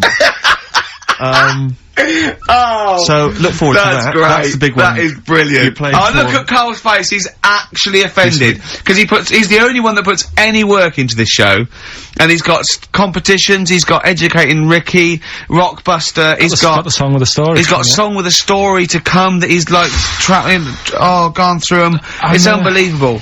Yeah, so you're playing for that collection of arbitrary goodies, plus the big prize this week, Stigmata, featuring Gabriel Byrne.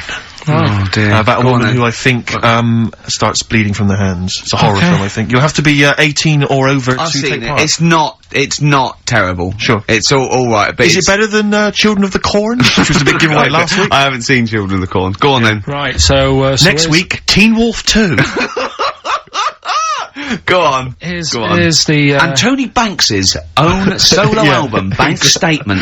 Tony Banks, remember, is the musician from the much loved Genesis, but we've got that album to give away. Alright then, so, Right. To win those exclusive prizes. Go on. Yeah, you've got to email in ricky.gervais@xfm.co.uk. I saw a sellotape dispenser out in the, there's a pair of gloves that I don't know who's out, but they're out there and they've been there for a week, so let's send them pair as of well. gloves, a sellotape dispenser, and Tony Banks's solo album, Banks Statement. Yep. Okay, go on. Right, first one. Initials JT. Initials JT. What's the cryptic clue? Cryptic clue. At the moment, I'm in a river full of logs. Hold on. Yeah? JT, and what's the clue again? At the moment, I'm in a river full of logs. Full of logs? Yeah. Okay.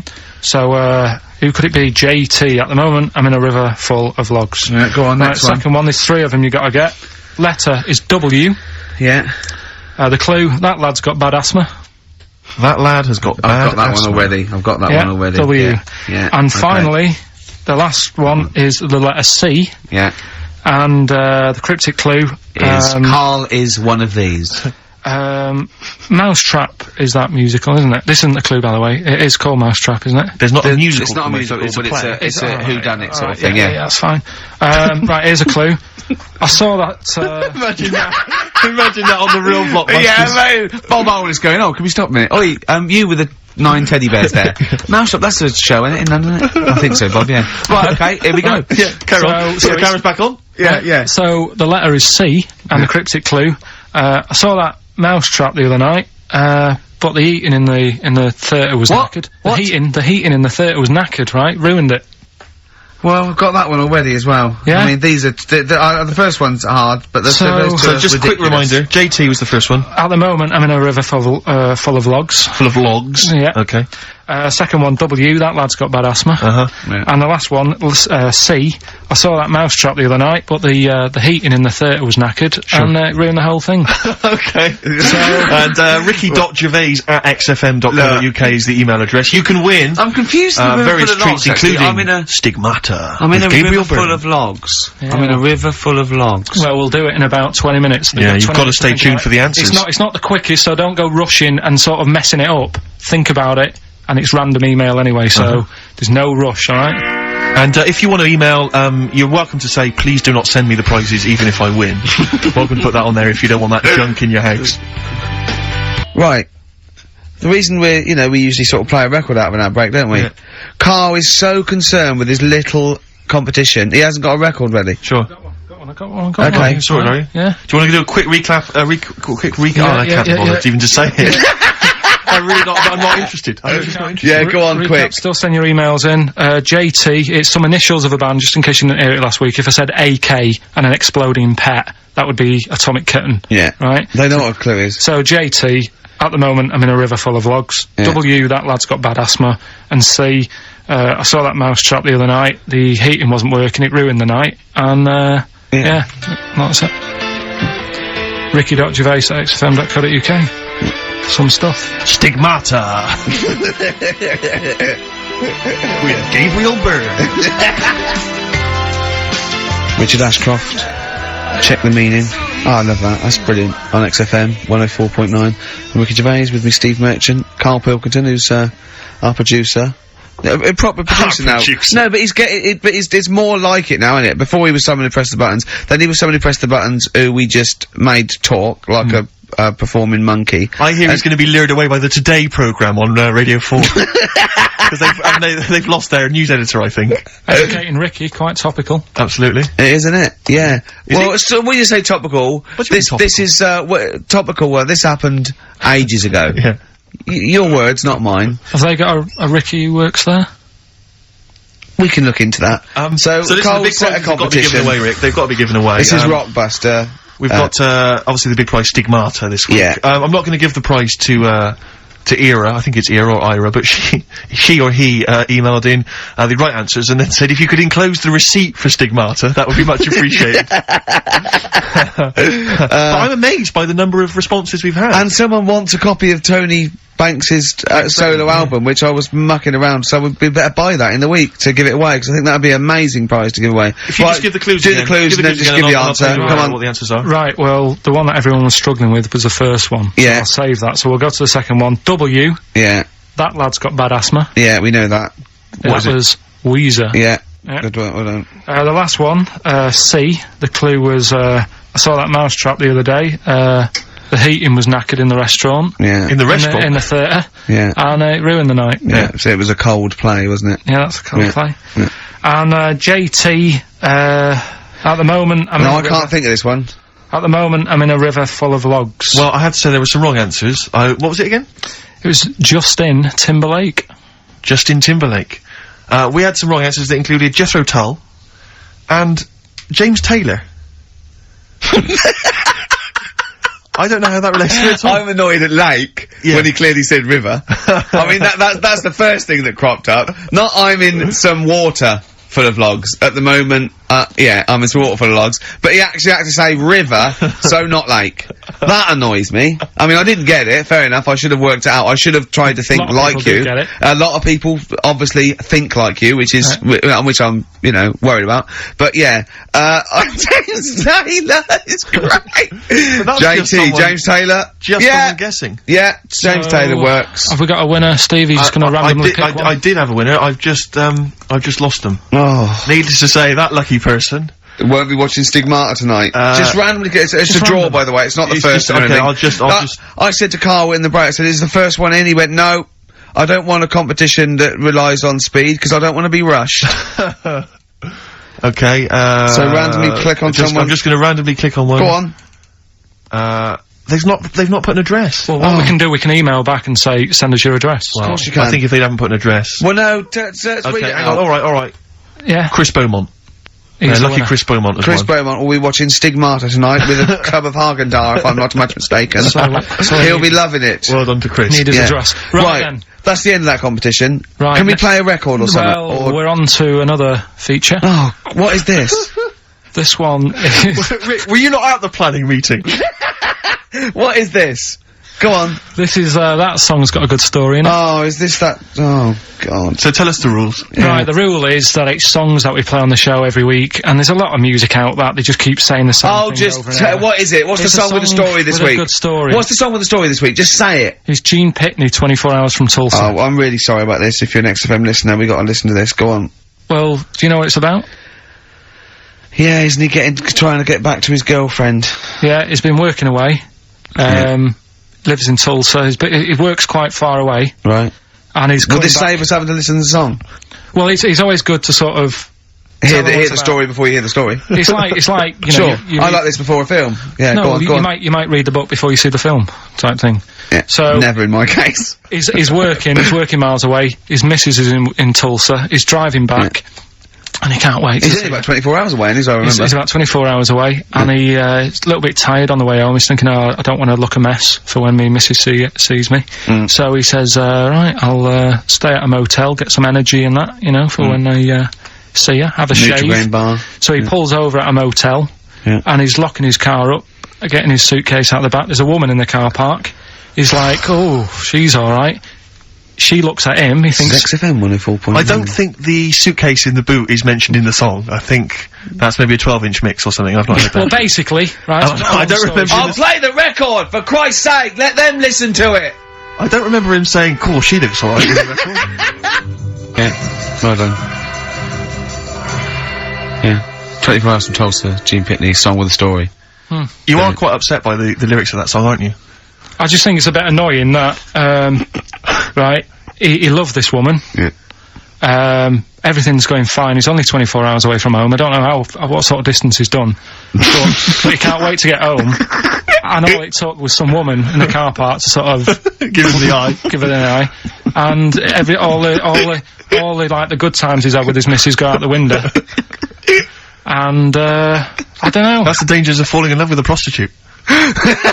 What I like about it though is the fact that he's writing this to his ex-girlfriend. Yeah. It's like talking about rubbing it in. Yeah. I was kissing her and getting off with her. We were having a wild Didn't take as long as Carl did explaining it though. Yeah. But did you hear the very end? Because he's the loser. Because he said, and he can never go home again. Yeah. So even though he's got this new girlfriend and that, he Can't see his old mates He has anymore. falling in love with Can't see his old mates anymore, he said. He can't see his old mates anymore. Yeah. I'll It's a tell you- sobering lesson. I'll tell you a song. Next time you stop at the Granada services on the way back from, you know, Swansea, I'll be tell you, careful. there was a song that's a bit like that by Jim Reeves, probably at about the same time, a little bit before, right? It was just called, just 100 miles from Mary Ann, right? And, it was him and his horse going through the snow, and he was just Right. He stopped at a little chef. yeah, he fancied another donkey. Yeah. No, but, it's really sad. It used to make me cry when I was little, because he got there, right, and he wouldn't leave old Ben, the horse, and he dies in the snow, and then so he dies in the snow. He's gone again, you've gone again. Now, I get the same way, teary-eyed, with, two little boys. Yeah. No, I don't like that. Why not? It's just... Do you think I'd leave you dying when there's room on this horse for two? Climb up here, Jack, we'll soon be flying back to the ranks so blue. It was just like when they were playing with the little horse's head, when they were little, and he was a soldier, and he helped him, and he returned the favour in a war, which to me is a bigger favour than just letting him have a go on a hobby horse, but, a lot braver, if you know. Yeah, last number one of the 60s as well. Christmas 1969. And it's, of course, based on Well, truth. That's a history lesson right there. It is based on It is. fact. It's Yeah. a famous is. person. I think it was Cromwell. Winston Churchill and Cromwell. Yeah, it's Winston Churchill and Cromwell. Cromwell and Winston Churchill. Yeah, they were both lived ages ago, so they lived at the same time. Yeah. Literally ages ago, so they lived at the same time. Yeah. Well, that's it then. Is it? Yeah. Were you listening to anything we were saying then, Carl? Did you understand any of that me and Steve were just You chatting just about saying then? that Rolf Harris, did a good song about Right. someone who's got to carry on a horse. Right, and what was about the stuff about Cromwell and Winston Churchill? What do you think that was about? I missed that. We're doing humour, we're doing a little bit of humour. It was a satire on you saying ages not being specific. Do you like that stuff we do? Yeah. That's it then. Like just a cat looking out a window at a dead mouse or something. You can go, come here! And it's just looking at the mouse it could eat. You wanna press the buttons and finish, don't you? Yeah. What are you gonna do? Play a record or? No, that's it. It's ads and that's it. Okay. Great. Goodbye. What a wonderful ending.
Placebo, The Bitter End. That's the first single to be lifted from their forthcoming album, Sleeping with Ghosts, which you can hear in full on the XFM online listening posts. I'm Ricky, you cheeky little devil, Gervais. With me, Steve. Alright, ladies, what can I get you to drink? What, you think I'm made of money? I meant half a mile or something. Merchant. And Karl, oh, I'm stressed. If it's too hard, I don't want to do it. Pilkington. Indeed.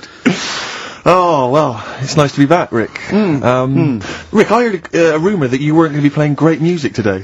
I'm assuming that's wrong. It is wrong. This is what I mean about the grapevine and just Chinese whispers. I'm not having it. There's some great music coming up. Right. I heard that there was going to be some boring chat.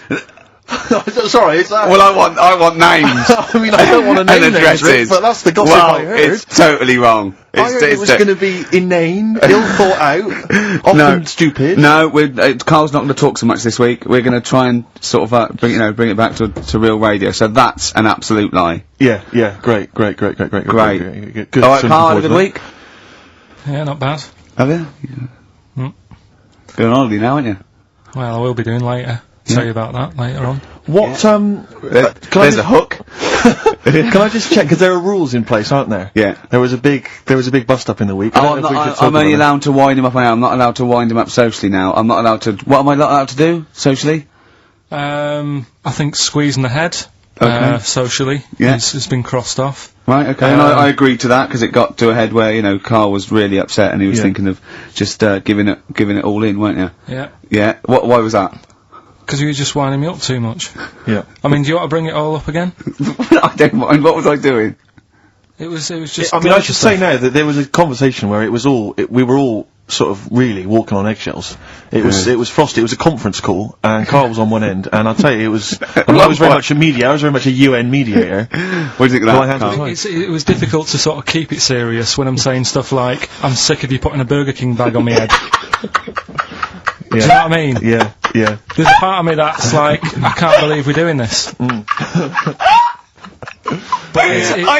what I like about it is that I'm laughing and going, well, I won't do that anymore. And he's going, you can still do it on air. And like today, I came in, I went to squeeze Zed, he went at 1 o'clock. I love those rules. Yeah. I love those rules. Well, between the hours of 1 and 3 on a Saturday, you can squeeze his head, you can put a Burger King bag on his... I can't wait. It's terrible. Oh, dear. That all started last week as well, really, because I got in a bit earlier to do an edit for you on some track that had swearing in it, right? So I get in early, he comes in, first thing he does is go to sort of squeeze me head. And my reaction was, not now, do it later. As if it's alright to do it later. So that's kind of what made me think this isn't normal. We should just point out, when we say squeezing your head, what exactly does that mean? I put my hand on the front. I do 2 experiments, right? One is the side, because you can crush an egg sideways, so I think that's more dangerous. Right. And I actually put my elbows out, and I press like a vice, and I really go for it until it really hurts. And the front one it shouldn't hurt so much, if my experiment's right. I don't know. Well, it was all this that sort of, you know, built up. Sure. And the research that you're doing there, Rick, is that going to be available online at some point? Well, that was the problem. That's what I was saying to him, because it kind of started last week. Well, it's been going on since we've known you. Yeah, really? Yeah, but I just upped it last week. It got out of hand a bit. I upped it to when I think it got to, ahead on, Thursday when I filmed it. That was it, yeah. That's right, I brought in a cameraman to film me torturing him. And there was some people from the 6th floor being shown round. Yeah, some management and that, showing probably clients round. You know, sort of, they've probably been on all the different floors, same what all the different radio stations do. They've seen Dr. Fox. This is XFM, the sort of this sort of noise going on. Yeah. You see them all look down and saying, don't do that, right? Sure. They might want to spend a load of money. Yeah. And he's doing that, he's wrestling with me, he's filming it. So that's when I just thought, you know... It's mad, isn't it? And then when we were having the argument on the phone, I was saying, you know, has this been some sort of experiment? He did, he said that, and of course I lost it. Yeah. But, it's all good now, Do you want to squeeze his head before we play the next record? I won't at the moment, because, I mean, we've got to get on, it's not right. And that annoyed me as well, because I was, trying to find out where he was going. I was filming him, I was going on waiting for Karl, told Johnny he's meeting a mate at 6, which annoys me on 2 counts, and I'm just doing it to the camera. You know, so I'm gonna follow him and just turn up and go, alright, where you been? But then when I came in, he went, I'm meeting a mate, and he told me where it was, so I told him that spoils my fun. Of course. Because you'd want it to just track him down. I don't want him to like it. Yeah. Which is it's sort of pulled the rug under my carpet now that he's going to let me do you know what I mean? It's just, it's a little bit annoying. It's that thing though, you see, this happened years ago to me, right? When, you know, you get pally with someone, and then you wind each other up, and then there comes a time when you just go over the line. Yeah. Right? What happened?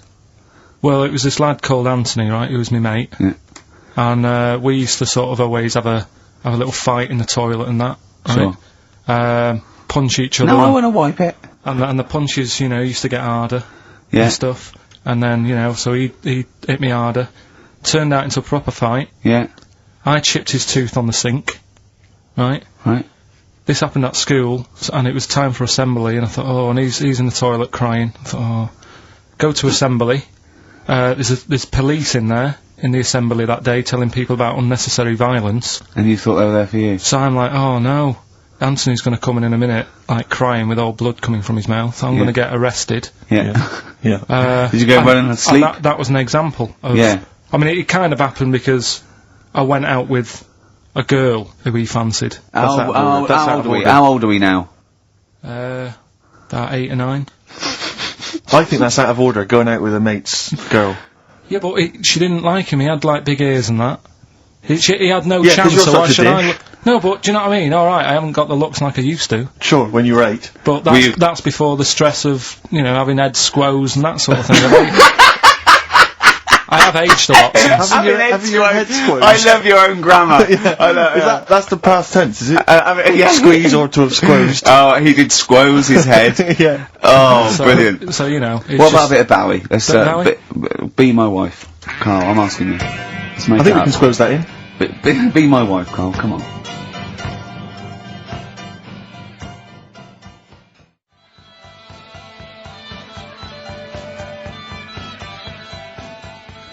Will you, miss me on holiday? No. Really? No. What? He's joking, I assume, Steve. Well, I don't know. Can you tell? I can't tell whether he's serious or not. What do you mean, no? No, definitely not.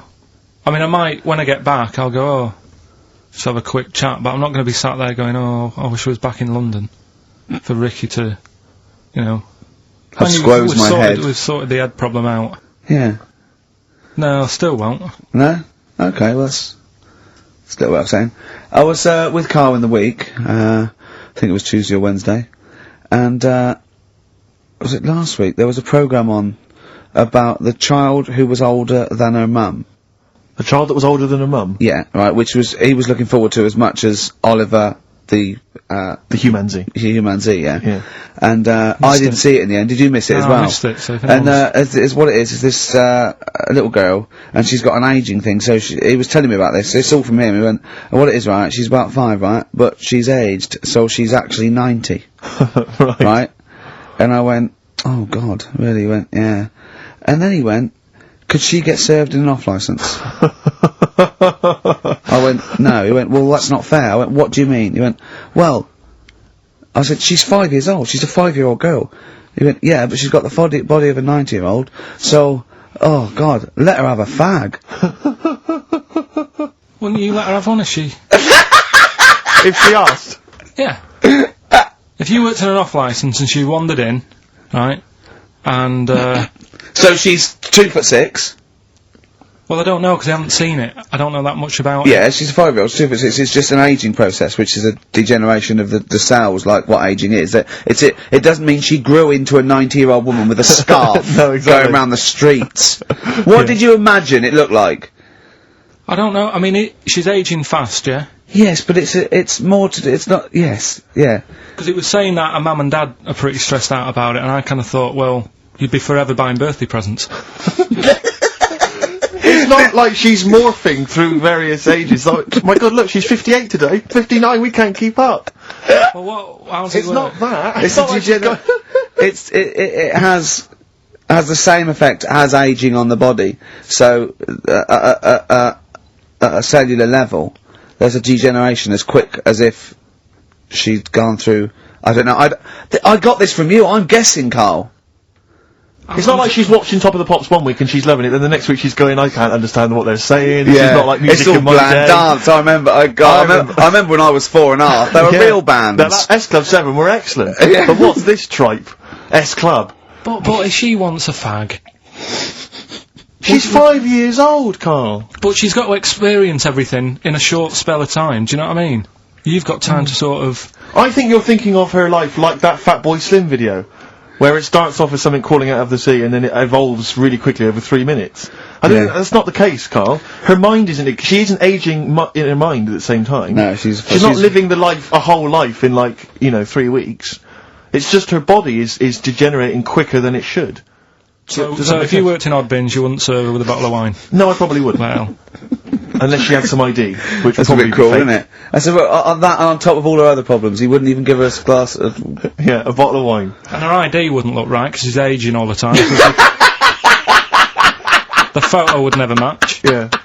Look at my hair there. That was last week. Well, it was 2002. Exactly. Oh, dear. We don't know enough about it, so... No, I haven't seen it, so, yeah, maybe we should apologise, because that could sound callous and cruel, because I don't know what the whole... It was just the title. The vibe of the... Yeah, I know the title that excited something you. like, I'm older than my mum. No, it's the child that's older than her mother. Well... Yeah. So that was weird. There was some good stuff on in the week. You missed that, though, didn't you? You didn't watch that? Didn't see that. Saw, Maybe someone have it on video for you? yeah, if you taped it, and you send it in. Watch it on fast forward, she'd really age then. Imagine that.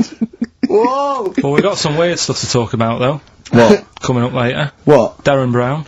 Oh, yeah. That was interesting. I know the fact that we've just talked about him asking me nicely not to squeeze his head when people are around, and a girl who ages so quickly she should be served in odd bins, and he goes, but we've got some weird stuff coming up. That's Carl's world.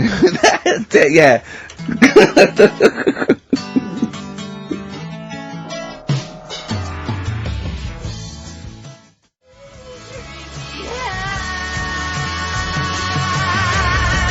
That's our song, isn't it, Carl? Leave all this misery behind, isn't it? During breaks. Painkiller. That's what we could do. I could sort of give you a little local anaesthetic and squeeze your head and see how far it would go before... Start like when I get back off holiday. Oh, dear. Rick, I was watching music television this morning just before I came out. I love it, I love it. I kind of agree with Wyclef Jean. Yeah. That just because she dances loco, it don't make her a hoe. No. No. But I can't help but feel she's not helping her case. I mean, she's there every night, basically, getting them out for the lads. I know. For money. Yeah. I mean, I don't mean that she's a hoe or a whore, as we say, but I can't help but think if you think people are slagging you off, calling you a whore, get a different job. Because I'll tell you this, you like the money. Yeah. She likes the easy money. I'll say this.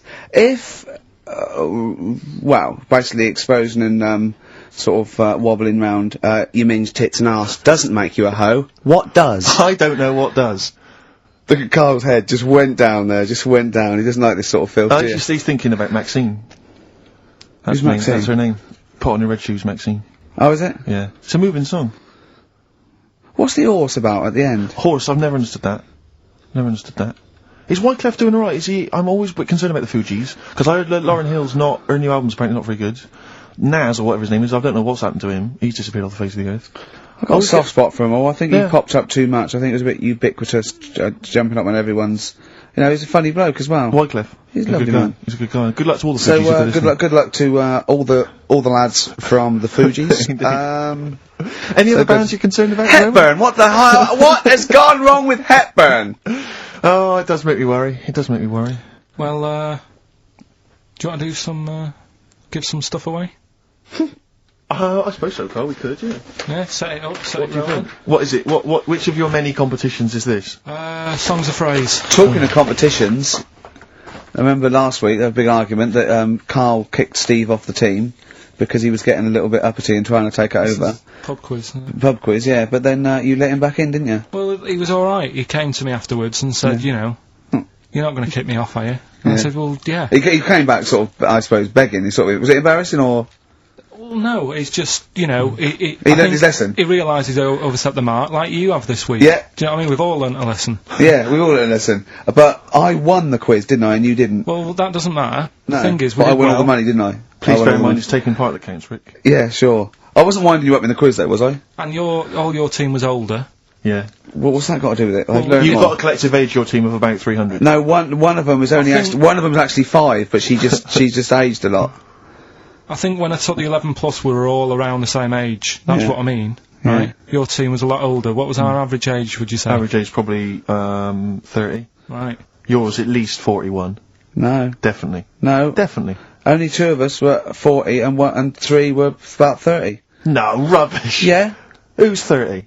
Martin, Glenn's about Glenn's- 36, yeah. About 30, but... It all helps, doesn't it? And Yeah, Alps. And you've all got... Annal's under 30, Annal's under 30. And you've got a better general knowledge. yeah. We were cheating. Yeah. We knew more. You just knew more stuff. Yeah, that's yeah. not allowed, is it? Proper quiz time, But I anyway. wasn't winding you up though when I won. I wasn't gloating or anything, was I? No, not at all, when you kept sort of counting it in front of me and... Like he hasn't got enough cash already, Carl. How much was it? How much was the prize? I can't say. It'd be gauche. Right. Is that tax-free, that money? Yeah, it's a prize, isn't it? Is that true, though? Is that how it works? I think so. Prize money, isn't it? I don't know. Well, Right, otherwise I assume you'll be declaring that. Yeah, well, yeah. Yeah, you'll be paying Right. tax on that. Yeah. Because you know where people... I mean, the taxman could contact you via XFM at any time Yeah, just to check sure. that if you wanted to. Sure. Sure. Okay, prizes to give away this week. You've excelled yourself again. We've got, once again, Scotland Rocks, the very best of Scottish music, Texas Deacon Blue, Brilliant. and Jerry Rafferty. Proclaim's on there or not? Proclaim. Don't worry, they Delemitry's got? on there as well, don't worry. Yeah, sweet. Don't worry. Is Oh. Biss on there? Is Biss on there? I'm just checking to see if Midge and Hugh and Gry feature, but they do, I thankfully. don't know. The Rosillos as well. Oh, and Gun. brilliant. That That's is great. brilliant. So look forward to Is that. Lulu on there or not? Oh, Is she not on there? I can't see her, Is she not on there? But, The don't Wets, are the Wets on there? All the Wets or not? Are the Wets on Fairground there? attraction. Brilliant. That's on there, so... Brilliant. Is Wee Hootie McTooth on there and is Jamboree? What's this? This is another arbitrary compilation Brilliant. called Strange and Beautiful. The Brilliant. X-List album, which is quite good. The new album by the White Stripes. The DVD Walking with Cavemen, that TV show that's on VHS. It's still got the price on there. On VHS, in case you haven't seen it. Fight Club, and the best-selling book from Michael Moore's Stupid White Men. So actually some quite good prizes there, Carl. Not bad at Alright, all. Carl, what's this competition? Right, Song's a Phrase. It's where I get a line that sort of is said a lot on the show, or has been said quite a lot on the show. Yeah. Is this one Stop Squeezing Me Head? No? Oh, I could have done that. Yeah. But what we're doing is, my favourite, The Elephant Man's my favourite film. Is that the phrase? Yeah, that's the phrase that we're looking at today. The Elephant Man's my favourite film. It is as well. It's his favourite film. I know. Why is that again? So, 'cause it's funny and sad, and it's you know exactly what you're gonna get. Yeah. They promise you an Elephant Man, that's exactly what you get. Yeah. It's good. Have you seen it, Steve? I have seen it, It is yeah. good, isn't it? Yeah. Do Do you remember at the beginning of the Elephant Think Man? of that. Having that as your favourite film of know. all the hundreds of amazing films. I mean, I mean, it's a good film and it's yeah. a moving film. Yeah. But I can't imagine it's a film I would watch endlessly again I and don't again. care about a bloke with a elephant's I head. watched a little bit of it again the other night. It's one of them that, you know, just sort of reminds you. You know what annoys me when he goes, "I am not an animal." He is. Well, I mean, he speaks like one. And what doesn't And help, he's got And he looks funny, like yeah. one. No, yeah. but it was a bit unfair because they never let him look in a mirror because he's a bit odd looking. It upset him. Yeah. So his hair was always a mess. And that made him look worse than he actually was. Yeah. But good film. Get it out if you haven't seen it. That's the phrase today. Do you know, I remember my friend introduced me to that film, and if you remember at the beginning there's a big montage because he is working in a zoo, isn't he, or he's being kept in a zoo, and there's a sequence of various elephants, I think, actual elephants kind of rampaging, and it's just quite a sort of moody, atmospheric montage. Is he king of the elephants? Could he rule them? My friend said to me when we went to watch this, he said, what happens is, he gets trampled on by some elephants, and that's what makes him look like an elephant. And I went, right, and I watched it, I thought, that's not the case, and I tried to explain it to him, and he's, to this day, still convinced that the Elephant Man, it's like when Spider-Man was bitten by a radioactive spider. Yeah. It was his mum, wasn't The it? Elephant Man! The power of an elephant! Was it his mum who got... He never forgets! Anyway. Be careful. Is man what? Wasn't it his mum who was pregnant and then they ran over her and... No, I don't think so. That's the impression I got from it. No. You are joking, aren't you? No. I thought, I honestly... Anyway, right, so the phrase is, my favourite film's The Elephant Man. Oh, well, wait a There's 5 songs make up that sentence. Yep. Right, this week. Have a listen, see if you can work out the songs. Email in, ricky.gervais@xfm.co.uk, right? And you win all that stuff Steve just said, so, right, here we go then. The Elephant Man is my favorite film. That was nicely done. Genius. Alright. Let's hear it again. There you go.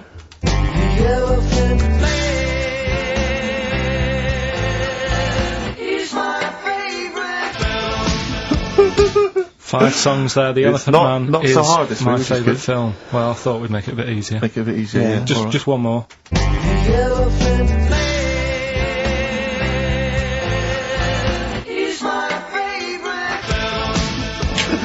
Email only ricky.gervais@xfm.co.uk. Brilliant. A bit of hip hop hooray, a bit of a rap classic. Although you may not have heard it before.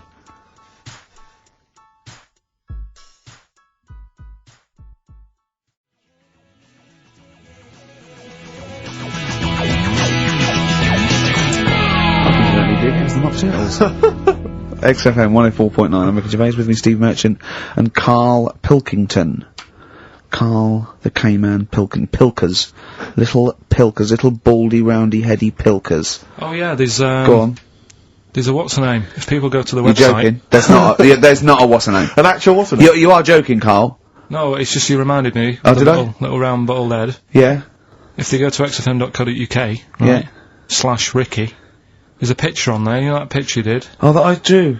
The one you drew of me. Who put it on? Did what XFM put it on? Yeah. Did it look good? Can Can you get into it? Can I have a I'll look? have a look. Yeah, I'll have a look. during the What is it? next xfm.co.uk. /Ricky. Right. And there's that little picture, and people can sort of put bids in, and the money goes to, Me, I charity. assume, as I drew it.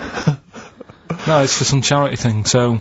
Because I read something that I think there's been a bid of at least £50, which is pretty. No, impressive. there I swear to hasn't. God, I just saw it earlier. I deleted it because I thought someone was winding us up. You deleted it? Well, I didn't know, did I? I didn't realise you didn't keep me informed.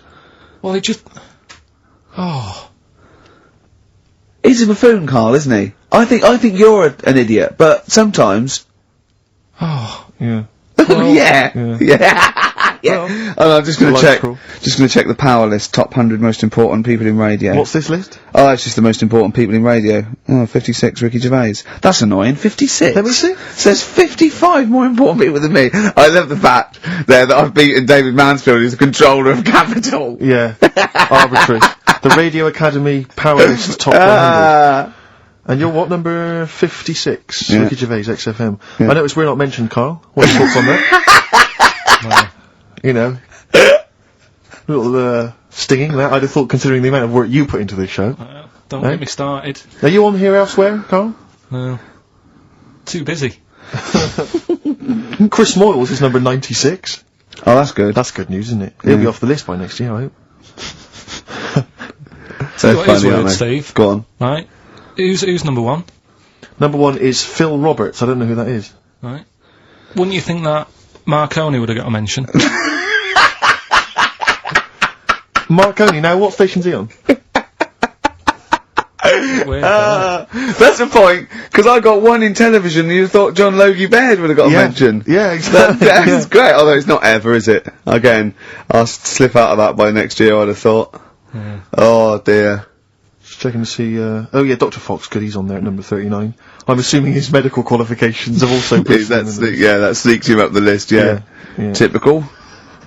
Pete Waterman, yeah, number 35, that makes sense. Important guy. Can we just give them the website so they can read this at their leisure, because this really isn't radio, is it?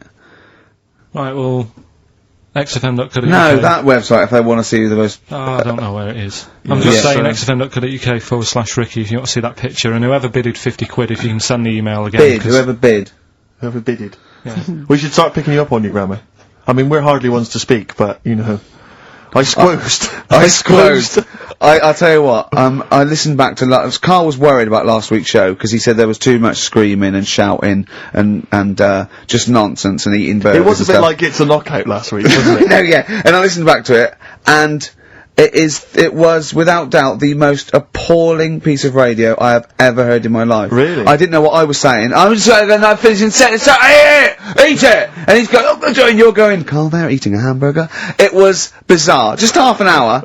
If anyone didn't know us, or I'd never heard of us, it was just like going, Heart 104, XFM 104, listen to this. Eat the burger, eat the beef, coming out as well. No! It was honestly, it was like a mental ward. To be fair though, at the best of times you sound like you're selling the Evening Standard.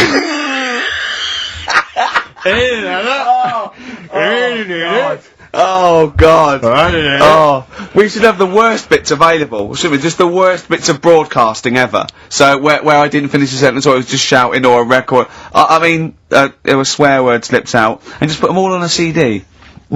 Like you know, like Panky put out the best of his phone calls. Exactly. Yeah. Yeah, I haven't got that. The worst radio show in the world ever. Yeah, no, that's what I call bollocks. Yeah. Alright, calm down. That's shit. just cheapened it. Oh, now once Sorry, play again. record. Oh, tits.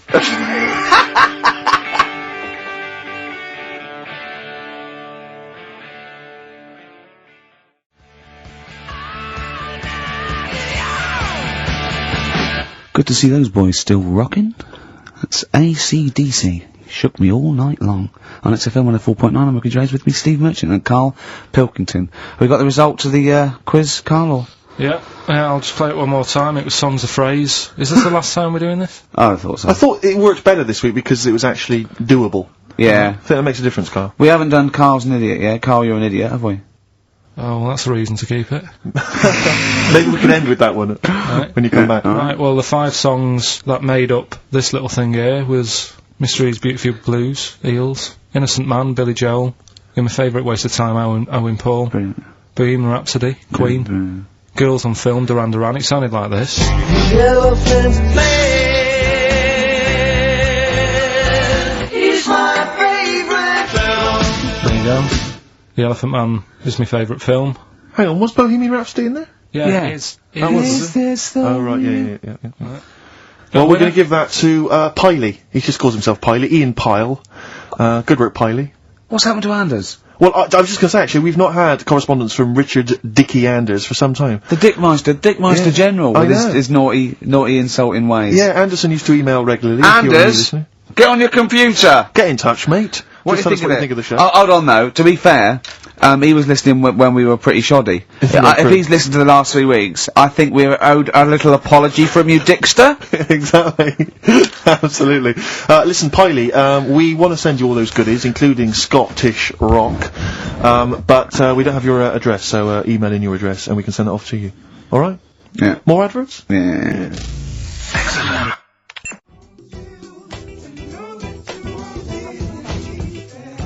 Bit of Snoop. Beautiful XFM 104.9. Gervais, Merchant, Pilkington. Karl had a treat in the week, didn't he? He couldn't believe his luck. We know Darren Brown. You know Darren Brown, the sort of magician, mind reader fella. It's more special than that. Well, called me up in town.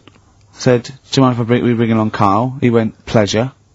Karl's very cynical, saying, "Well, he won't get into my head." Yep. Great, wasn't it? It was brilliant. He went, "Can I ask him questions?" I went, "Well, no, it's social." He went, "I'm not coming." I went, "Well," he went, "Well, I'll ask him, I want him to know how he did that trick when he said, you've got the winning ticket." I went, he's not going to tell you, he's a magician." He went, "Well, it's not worth it then, if I can't quiz him."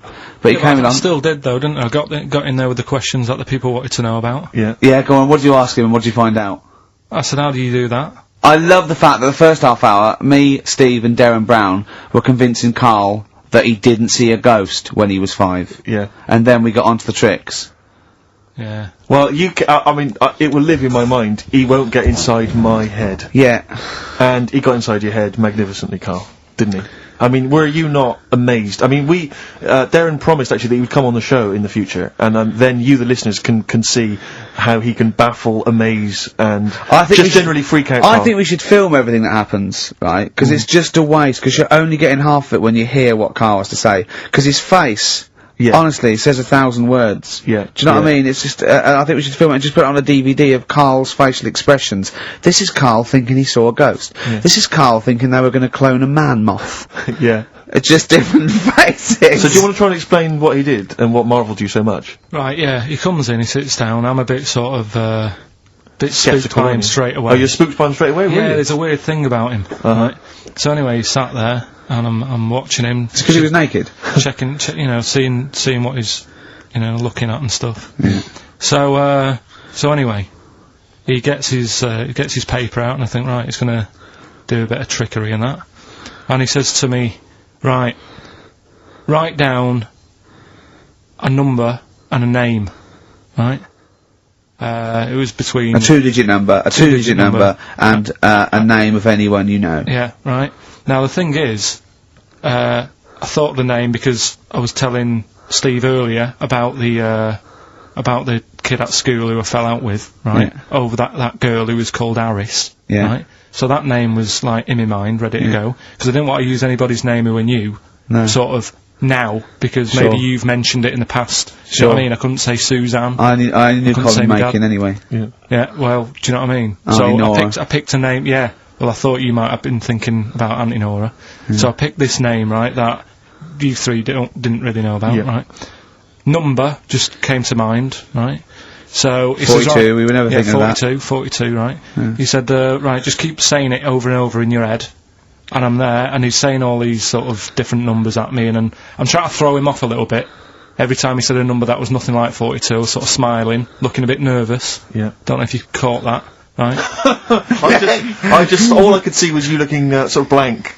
Oh, right. Staring So I was at him, doing stony that. faced. He picked the wrong person when he said let your mind go blank, you'd realise he picked on the wrong person then. So, you had to squeeze his head to get it going again. I said, Darren, if in doubt, he'll be thinking of monkeys. And Darren looked at Carl and he said, were you thinking of monkeys? He said, I tried not to and I thought of them more. right, that's true as well. Yeah. Right, so I'm there thinking of these numbers and that, and then he said, right, let's just talk about other stuff for a bit, right? So I was like, well, I'm not going to say anything. Yeah. Right, because I don't want you to catch me out.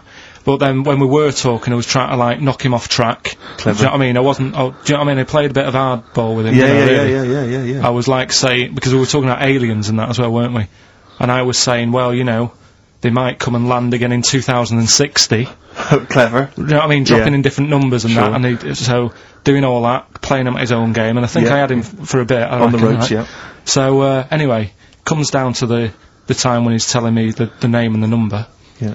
And, well, he explained what he actually did. I mean, that was... He said, just think of a number at the end of it, and he said, oh, is it an I? And you went, it wasn't an I, but there is no, okay, and anyway, he got the name. Harris, then he went and said, are you an extrovert? And he wrote down these numbers. Well, he wrote down some numbers and he said that if you're an extrovert, these are the numbers you tend to choose. If you're an introvert, these are the numbers you tend to choose. And he wrote them down. And he said, I don't think you're really an introvert, I don't think you're this, I don't think you're that, And I think he came up with the number 32, didn't he? He said to you, you're thinking of number 32. You said to him, no way. You couldn't believe your luck, could you, when you'd caught him out? But he said it's either 42 or 32, didn't he? Yeah. Well, no, but it was beside the point, because then he said, you know, rather brilliantly, hang on a minute, if you just add up these numbers here, that adds up to 42. It was a magic if you add square. Up those numbers, that's 42. That's 42 across diagonally there. That box is 42. All the numbers that added up on the page, whether you go across, sideways, down, across, or whatever, always added up to 42. Yeah. Right? And he's got the name Harris. Which freaks you out. He freaked me out. I kept saying to him, how do you do it, how do you do it, and he wasn't telling me. I was talking to people at work about him, and, one lad said, apparently the trick that he uses is the same thing that Hitler did. Play record. No, seriously. Apparently it's the same thing, because he was saying... What? Play record. No, just let me finish, because... No, I've even ran it by other people to check if I'm right on this. So let's play record and come back to Because the people in the XFM office, I mean, they're pretty wise. They're up on that stuff. No, he used it in a different way. Play record. No, hang on a minute, let me hear it. All it is, it's power of suggestion, apparently. And when Hitler used to do his big speeches to people. Yeah. So what should we play? Come on, finish your point. Well, that's about it. Who told you that? Ian Canfield. A few different people. Right. The big thinkers out there in the office. The brain boxes. But anyway, right, it's... Because I mean, Magnus Magnusson works on XFM now, doesn't he? Right, listen. Or was it Paxman? Was he doing Paxman? That blew me away, right, the fact that he got the name, he got the number. Spooky bit, right? I'm walking home. I called you up a couple of times, then I left a message on your phone. Because it was just amazing. Not only was he good at magic, but his maths was brilliant. No, well, that thing adding up to 42 was like, how did he do that? I mean, we didn't even make a big deal out of that. He said, all Carol Vorderman's got is the maths. You know what I mean? Imagine him on Countdown. He'd even know what they were going to write down. Do you know what I mean? So, a bit of a wasted talent. I should see him again about that. I think he's... He asked him, I said, why are you doing it on mucking around on telly? Then he went, sorry? He went, why are you mucking around on telly? Yeah. And he said you could make some serious money. I think Steve went, well, he does all right. He went, nah, but if he did that the ticket thing all day. Yeah. But didn't you say to him you should be working for the police force? I said, yeah, he should be in a police station. He could help people out. Yeah. Do you know what I mean? It's not a daft idea, is it? Not really. Right, so anyway, right, so I get home, still, I'm calling different people up walking home, I couldn't believe it. Yeah. Right, I called Suzanne up telling her about it, and she's like, slow down. She said, you're like a little kid who's just been on a fairground ride or something. Yeah, yeah. Slow down. Right, so I'm telling her, call me mum and dad up. My dad wasn't that impressed. No, of course He was not. like, well, that's all been done before. But anyway, right, so... But then he wasn't impressed with Little Donkey, was well, he? No, he's not impressed by much, is he? right, so I get in, He probably had to nip out down to the phone box. right, And do some thieving. Yeah. We've forgotten bread. Love. I'll just go down the phone box. Yeah. so I get into my flat, right, and what they do in my flat where I live, they put the post in, like, these little pigeonholes, right, and I don't normally check them out. I leave it for Suzanne to do, right? Sure. But this time, for some weird reason, I thought, right, I'll check it, see if we've got any post. Open it up. There's only this. A letter for Miss Harris. Yep. There it is. Bona fide in front of us. A letter addressed to a Miss Harris. Well, does she live there? No, it's my address. She doesn't live there. Did she ever? Dunno. It doesn't matter. It's weird, isn't it? But We've never had. Normally, I think there was a guy who lived there called Yaki Shoki. Mr. 42. It was definitely wasn't an Harris, right? This is the first time we've had a letter for this woman. Yes. Right. But what are you claiming? Because Well, Darren Brown himself admits that it is not paranormal, it is not supernatural, it is a trick. It's a trick. Is it? But he would say that, wouldn't he? Hitler said that. Play a record. Well, can we open this? Cause No! It's illegal! No, but I'm thinking if What it's if a we opened birthday it off card air? for someone's, like, 42nd birthday. Right. You can't open that letter. Go and put it back, or put you cannot open that letter. Why not? You can't open someone else's mail, because you think Darren Brown's, supernatural. What if we steamed it open? Then resealed it, no one would know. It's only a letter. You can't, yeah, you can, but I don't want any part of it. Carl, So I if think you should open it. No, you open I'm it. not opening it. A coincidence. Spooky, isn't It was only 4 weeks ago you were talking about a head and a door. it? Exactly. Has the door got a number on it? 42. Oh dear. Oh. So we're not opening it. No. Well, I can't open it because as the producer, right? Oh yeah, because your standing in society is such that they'd make a real example of you. Yeah. That a producer of a tin pot radio show once a week. Yeah, he should know better. He can press buttons and talk at the same time. Send him down. They wouldn't try you in an adult court. You would Carl. get They away. wouldn't be You allowed. would get away with it. Just they'd hear you speaking for a little while, and the judge would end up squeezing your head and letting you off. It'd be like those people who train monkeys to break in. Do you remember down in South London? We talked about it in the past, and they were going around robbing stuff, and they trained them to do it. Yeah, think so they I did think this in time, I don't think those monkeys would have got in trouble. It would have been the keepers. So, you know, I think XFM would probably take the rap. Will you open it? No, I can't be seen to open it. No, he's I'm a an writer award-winner. director. Exactly. So am I. I can't be seen to open Oh, it. give it here then. Right, I'm having no part of this. That's against the law, but Right, I'm having no part of it. open it. Come on, you started now. Right. The thing is, right, if it's important, we can say maybe she's listening. But do you need the stress? What it could be anything. What are you going to say? What are you going to say? Oh, and if you are listening, Mrs. Harris, you have got gonorrhea. Call the clinic. Do you know what I mean? It could be anything. Oh dear. Oh well. I think my talk did well. What is it? Is the number 42 on there? What is it? Could you say? Be careful. What? Let me see what it is. What is it? Dear Sir, Madam, your periodical dental inspection is now due. Would you kindly contact the surgery to make an appointment? Harris, Mrs. Harris, if you're listening, your periodical dental inspection is now due. You might want to contact the Yeah, but the dental surgeon that you normally go to. she could have a faulty tooth. 42. 42. 42. I don't believe it. 42. 42. Oh my god. God, that Darren's good. Isn't Darren Brown's good, isn't he? Oh dear. he? That's some blur then.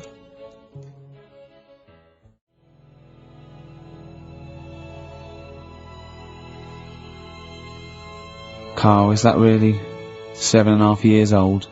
Blur. The universal. Alright? Wise words there. Yeah. Just made me think. Sure. Carl, I asked you in the week, didn't I? How old was that kid when that was out? She wasn't born. So she was about 30. Well, I think that's the first time we've officially broken the law on air. What? I don't think we've broken the law before on air, have Be we? alright with a dentist appointment. Well, we haven't broken the law, Steve, he has. You're right, yeah, we're fine. And he should know better, he's the top producer of a tin pot radio station. Carl, Ricky and I were doing some writing in the week and we needed get a little book of zodiac types. What's your thought on... Just to make sure it was good luck, you know, to be writing. Yeah. Yeah. What do you make of all that stuff, horoscopes? Do you have any, thoughts on that? Now and again I'll read it, but Sure. I'll believe it if it's good. Yeah. If it's not, just go on. What star sign are you? That's perfect though. That's their raison d'etre. That is, those people who do zodiacs exist on that piece of philosophy. Yeah. I'll believe it if it's good. Exactly. And that's why, when you have breakdowns, people don't go, you're a nasty little piece of work, you're a pug-ugly little twat, and you never amount to anything. It's things like, you're probably too generous for your own good. Yeah. You like to keep a distance, but you like to love, you're a warm person. It's always stuff like that, isn't it? People go, I suppose I am too good. Yeah. That is me all over. Yeah. Do you know what I mean? You're a creative person. Yeah. Who thinks they're not a creative person? Exactly. You've got a wonderful sense of humour. Exactly. Yeah. What star sign are you? Mine changes. I'm on the edge. Right. God. Okay. He even makes that complicated. Of course. He even makes twaddle complicated. No, I'm just, it changes depending what paper you read. Yeah. Alright, in theory, what would 23rd you... of September. So I think most of the time I'm a Virgo, I think. Oh. Well, I'll tell you. Write that down, listeners. 23rd of September, and come round and give him the bumps. What I mean... Well, according to this, I mean, you've been criticising this, Rick. Sure. You've been saying that there's maybe not anything in the zodiac thing. go Well, on. hang on, let me just read some of the elements of- Is this going to change my mind? Well, Am I going to eat my words? The typical Virgoan, Words. okay? The physical appearance of the typical Virgoan, Yeah. high forehead, That's not true. cranium may seem too big in comparison with the face. Look at Carl, But how specific is that? has an extremely large forehead, has a high hairline, That's not true though, is it? may be quite tall, What are the blokes like? often has one foot turned in more than the other. They've just described Rain Man. What is that? How can they be specific? Well, that's why it sounds like Carl. one foot turned in. Yeah. Oh. Well, have they even bothered doing one for you? Because there isn't many people who... Hang on a minute. Let him finish, Steve. No, I'm just saying... Go on. What are you saying? I sort of think I'm fairly average looking, but I'm saying, have they wasted a page in that book for whatever you are? It started off me being dissing him and stuff, and you've been nice. Hang on a minute. I don't think you can be a Virgoan, because it says, that they are normally quick, alert, and intelligent. But no, actually, I have to say, it says here, behaviour and personality traits of the Virgoan, as a child, is an excellent mimic, can learn many things in a short time. Not really true of you, is it? What? Rarely Like what? questions authority, but frequently questions facts. You never question facts. Yeah, you never question authority, he's scared of authority. Yeah. You're usually times very upset if teased. That's true. Yeah, isn't it? oh yeah. Hang on a minute, though. Yeah. Can't take a bit of stick, too much depends, pressure. If you yeah. can't stand the heat, get out the kitchen. Yeah. No. What to teach a young Virgoan? Myths, fairy stories, make-believe, daydreams, and how to use imagination should all be taught to young Virgoans, so they have plenty of magical moments to remember in their adult years when they are often alone. I'm changing my mind. I know. This is good stuff. This is really good stuff. Alright, well, let's see, what are you? I don't think we should talk about that. Yeah, let's have a look. It says the Virgoan is, I love some of the specifics of this. Virgoan is an employer. He's excellent as the boss of a small company. yeah. Don't get him on a Tuesday. He's probably stamp collecting then. Yeah. Come on, He loves a bit of haddock. Okay, let me look at mine. Oh, that is good though, Carl, isn't it? That is you all over. I've changed my mind. It's brilliant. It's a real science. They've really put their work in with this one. Let me see, Sagittarius, Sagittarian is a happy, playful little clown. Little. Greets everyone. Oh dear. Yeah. Let me see, Sagittarius at home. He's only going to read the good bits though, isn't he? Yeah, exactly. If that says, what can it say? Have they done yours in sort of small print because you've got special eyes? I don't know what that insult is, Carl. What kind of an insult is that? Well, He's happy with that. Look at his face. You've done me. Oh dear. And come back to me with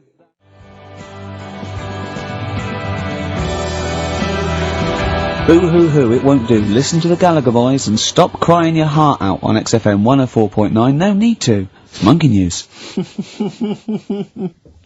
So that is it time. Time for Monkey News. Can we have the jingle? Oh, chimpanzee, that Monkey News. I love the jingle. Right, well, Can we play that jingle once more? Yeah. let me cue it up. So, chimpanzee, that Monkey News. Oh, it's brilliant. Got a lot to live up to now. I'll be honest with you, often that jingle is more fun than the Monkey News. Wow. Yeah. So you've got to excel yourself this week. Well, it's there's been a lot going on. In the monkey world. Yeah, I was looking at the Guinness Book of Records that we bought last week. What you bought? What that I bought. Yeah. Is it still wet? I was cleaning the tea off it. I was having a little read through, and there was some monkey stuff in there. There was this isn't the actual story. I'm just telling you what it's like looking up Monkey News all week. It's like behind the scenes. It's like the making of Monkey News, which is actually available on DVD. Exactly. It's 12 minutes unseen footage, just the making of Monkey News, which is my favourite bit in a way. If you enjoy Monkey News, see how it happens. See, from conception to. It's all put together. Yeah, go on. Yeah. What's a typical Monkey News day? Well, there was some stuff about a monkey in the Guinness Book of Records. I think it had the record for asking for a cup of coffee in 23 different ways. I don't know what to say. Oh. That's good. Just to show the Monkey News is getting bigger and people are covering it. Donald McIntyre, he was on BBC. Yeah. On Monday. He was on Channel 5, wasn't he? No, he hasn't moved over yet. This is something that he did for the BBC. Right. So that was pretty good. That was about well, it wasn't good. It was pretty sad, really. What? He was doing this thing. Do you know, like last week we were doing Cheap as Chimps, Yeah. and someone emailed in saying, Donald McIntyre's doing Cheap as Chimps, Really? and it was about. I bet he wasn't. I bet Donald McIntyre did not do a programme called Cheap as They didn't Chimps. use that title. No. But you could tell where they'd got the format from. Sure. You know what I mean? Sure. And it was about gorillas and how much you can get one for. But the problem was, because they're that pricey, they were sort of. I mean, I don't even want. It's depressing. If it's cool, then don't. Yeah, forget it. Yeah, it was a bit. Okay. You know I mean, could I just say, in the making of Monkey News and Cheap as Chimps, not, and you'll know as harmed. No monkeys. No. Go on. Alright. Well, anyway, today's story was emailed in. So you didn't even do anything towards it. So when you say I've been working on Monkey News, what you printed that out? So is the making of Monkey News you checking your email? Well, Brilliant. no, I'm always looking at different options at, how much is going on. This is what makes me laugh when he says he's really busy. Yeah. I'm doing other stuff and that. I'm doing other stuff. People are sending in Monkey News. Yeah. Yeah. You get an email. Is it from check it out. Reuters? Well, listen, it's from Steve. Okay. Right? Now, what it is this monkey, right? Yeah. Don't know where it was. Mm-hmm. But there's a bit before the monkey anyway, right? Jeez. Is this, no, listen. Shoot me. Right? It's a bank. There's this bank, right? Busy bank. Normal day, everything's going normal, right? Busy bank, people going in, doing what they do, seeing about mortgages and stuff. Yeah. Everything's normal, everyone's happy, right? Yeah. So anyway, it's quite busy one day. Fella comes in with a gun and a balaclava on. Up to no good. Right, I'll tell you now, Carl. If this fella turns out to be any ape or monkey-related species, you're never doing this again. I'd never. So just if you want to finish it, it's at your own risk. But if this fella who robbed the bank turns out to be a chimpanzee, that's the end of Monkey News. Alright. Okay, let's hear the end. It's a lovely day in a lovely bank. Everyone's happy. Everything's normal. A man comes in the balaclava. Man comes in. Is it a man? Starts waving a gun around. Shut up, Rick. Let him finish the story.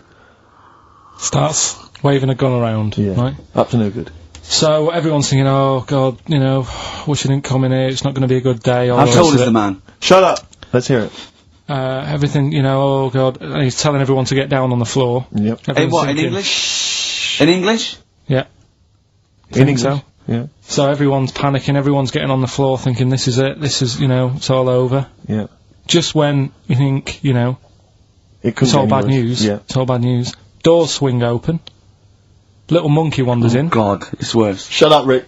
Little monkey wanders in, right? The robber's like, what's going on here? He's telling it to get down on the floor. I don't think it was taking any notice. No, right? it was just busy asking for coffee. It runs in. I don't know if it was kind of withdrawal or deposit or whatever. It wanders in, right? Goes up to the robber. Where did it come from? Shut up! Will you let him finish the story and then ask questions? That's only fair. Okay. Wanders in. Runs up to the fellow with the gun. Takes the gun and the bag of money off him. Everyone's like, yay, we've been saved. Then the monkey starts backing out with the gun and the money. Shut up! Don't sit down and I'm not having this. And Here's the end of the story. It does a runner with the money and the gun. No one's seen it since. You are an idiot. I mean, you have said some stupid things in your time. What are you talking about? It's a story that happened. No! What are you talking about? What do you mean it backed out? It came in, was it as an accomplice? Was it an opportunist monkey robbery? What are you talking? Think, Carl! Think! I know it's mad, that's the idea of Monkey News. We're telling people how monkeys are pretty, they're mental. Yeah. They're up to no good. What do you think? They've never seen the monkey since. What, did he have a getaway car waiting? Did he swing his way to freedom? Where was this? There's no details. Don't talk rubbish. Well, Steve emailed it in, he's got it off the net, and the funny thing is... Can I see it? Have you got the information there? Yeah, the funny thing is, it wasn't just him who sent it. I had that a couple of times, so a few people obviously read the story and said, that'll be good for Monkey News. It doesn't say anymore, it doesn't say if he went off to Spain, it doesn't say, if he's on Crime Watch, it doesn't say any of that. It's just saying that's what he did, that's the story. And that's what Monkey News is about. I've heard that they're making a movie version with Phil Collins. So I look forward to that and Julie Waters. So that's this week's Monkey News. Nice to do that one again. Always. Metal Mickey, Suede, on XFM 104.9. Wow. Nearly over with, Ricky, Steve and Carl. I've done another little sketch for you, Carl, because, I was excited by the fact that we raised that money. So I've done a little... Well, it's not over yet.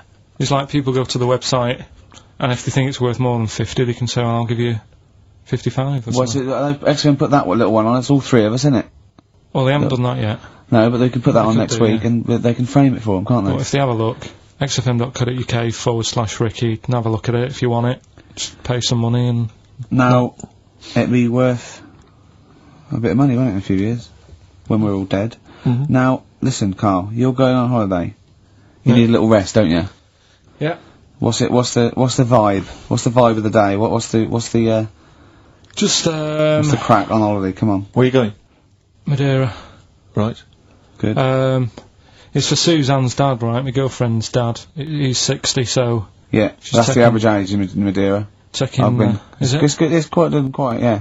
Well, My mate Damo went to Madeira, and he was worried about sort of terrorism on the plane, and he looked around and he thought, well, if someone gets up, someone will wrestle him to the floor, and he looked round, and he was the only one he realised could have got out of his seat quickly enough.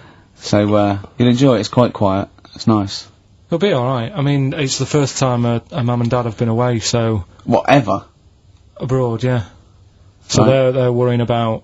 They just don't understand the rules and stuff, so they're panicking a bit. And then in the week he called they know up... Well, that they're going to take livestock. Yeah. Well, it's getting like that. It was like... Are they filling loads of Durags with heroin as we speak? Exactly. No, but, do they know about passports expiring, don't they? I mean, they're not completely stupid. they know about all that, right? Yeah. And he called up in the week, one of the questions said, what's the best thing, when you're going abroad, what's the best thing to use to carry tea bags? So it was like, what are you worrying about that for? They'll sell tea bags out there. And he's like, well, we want to take our own. It's like, they'll sell tea bags. Yeah. And he's worrying about that. He's saying, can I put it in a glass jar? So put it in a glass jar then.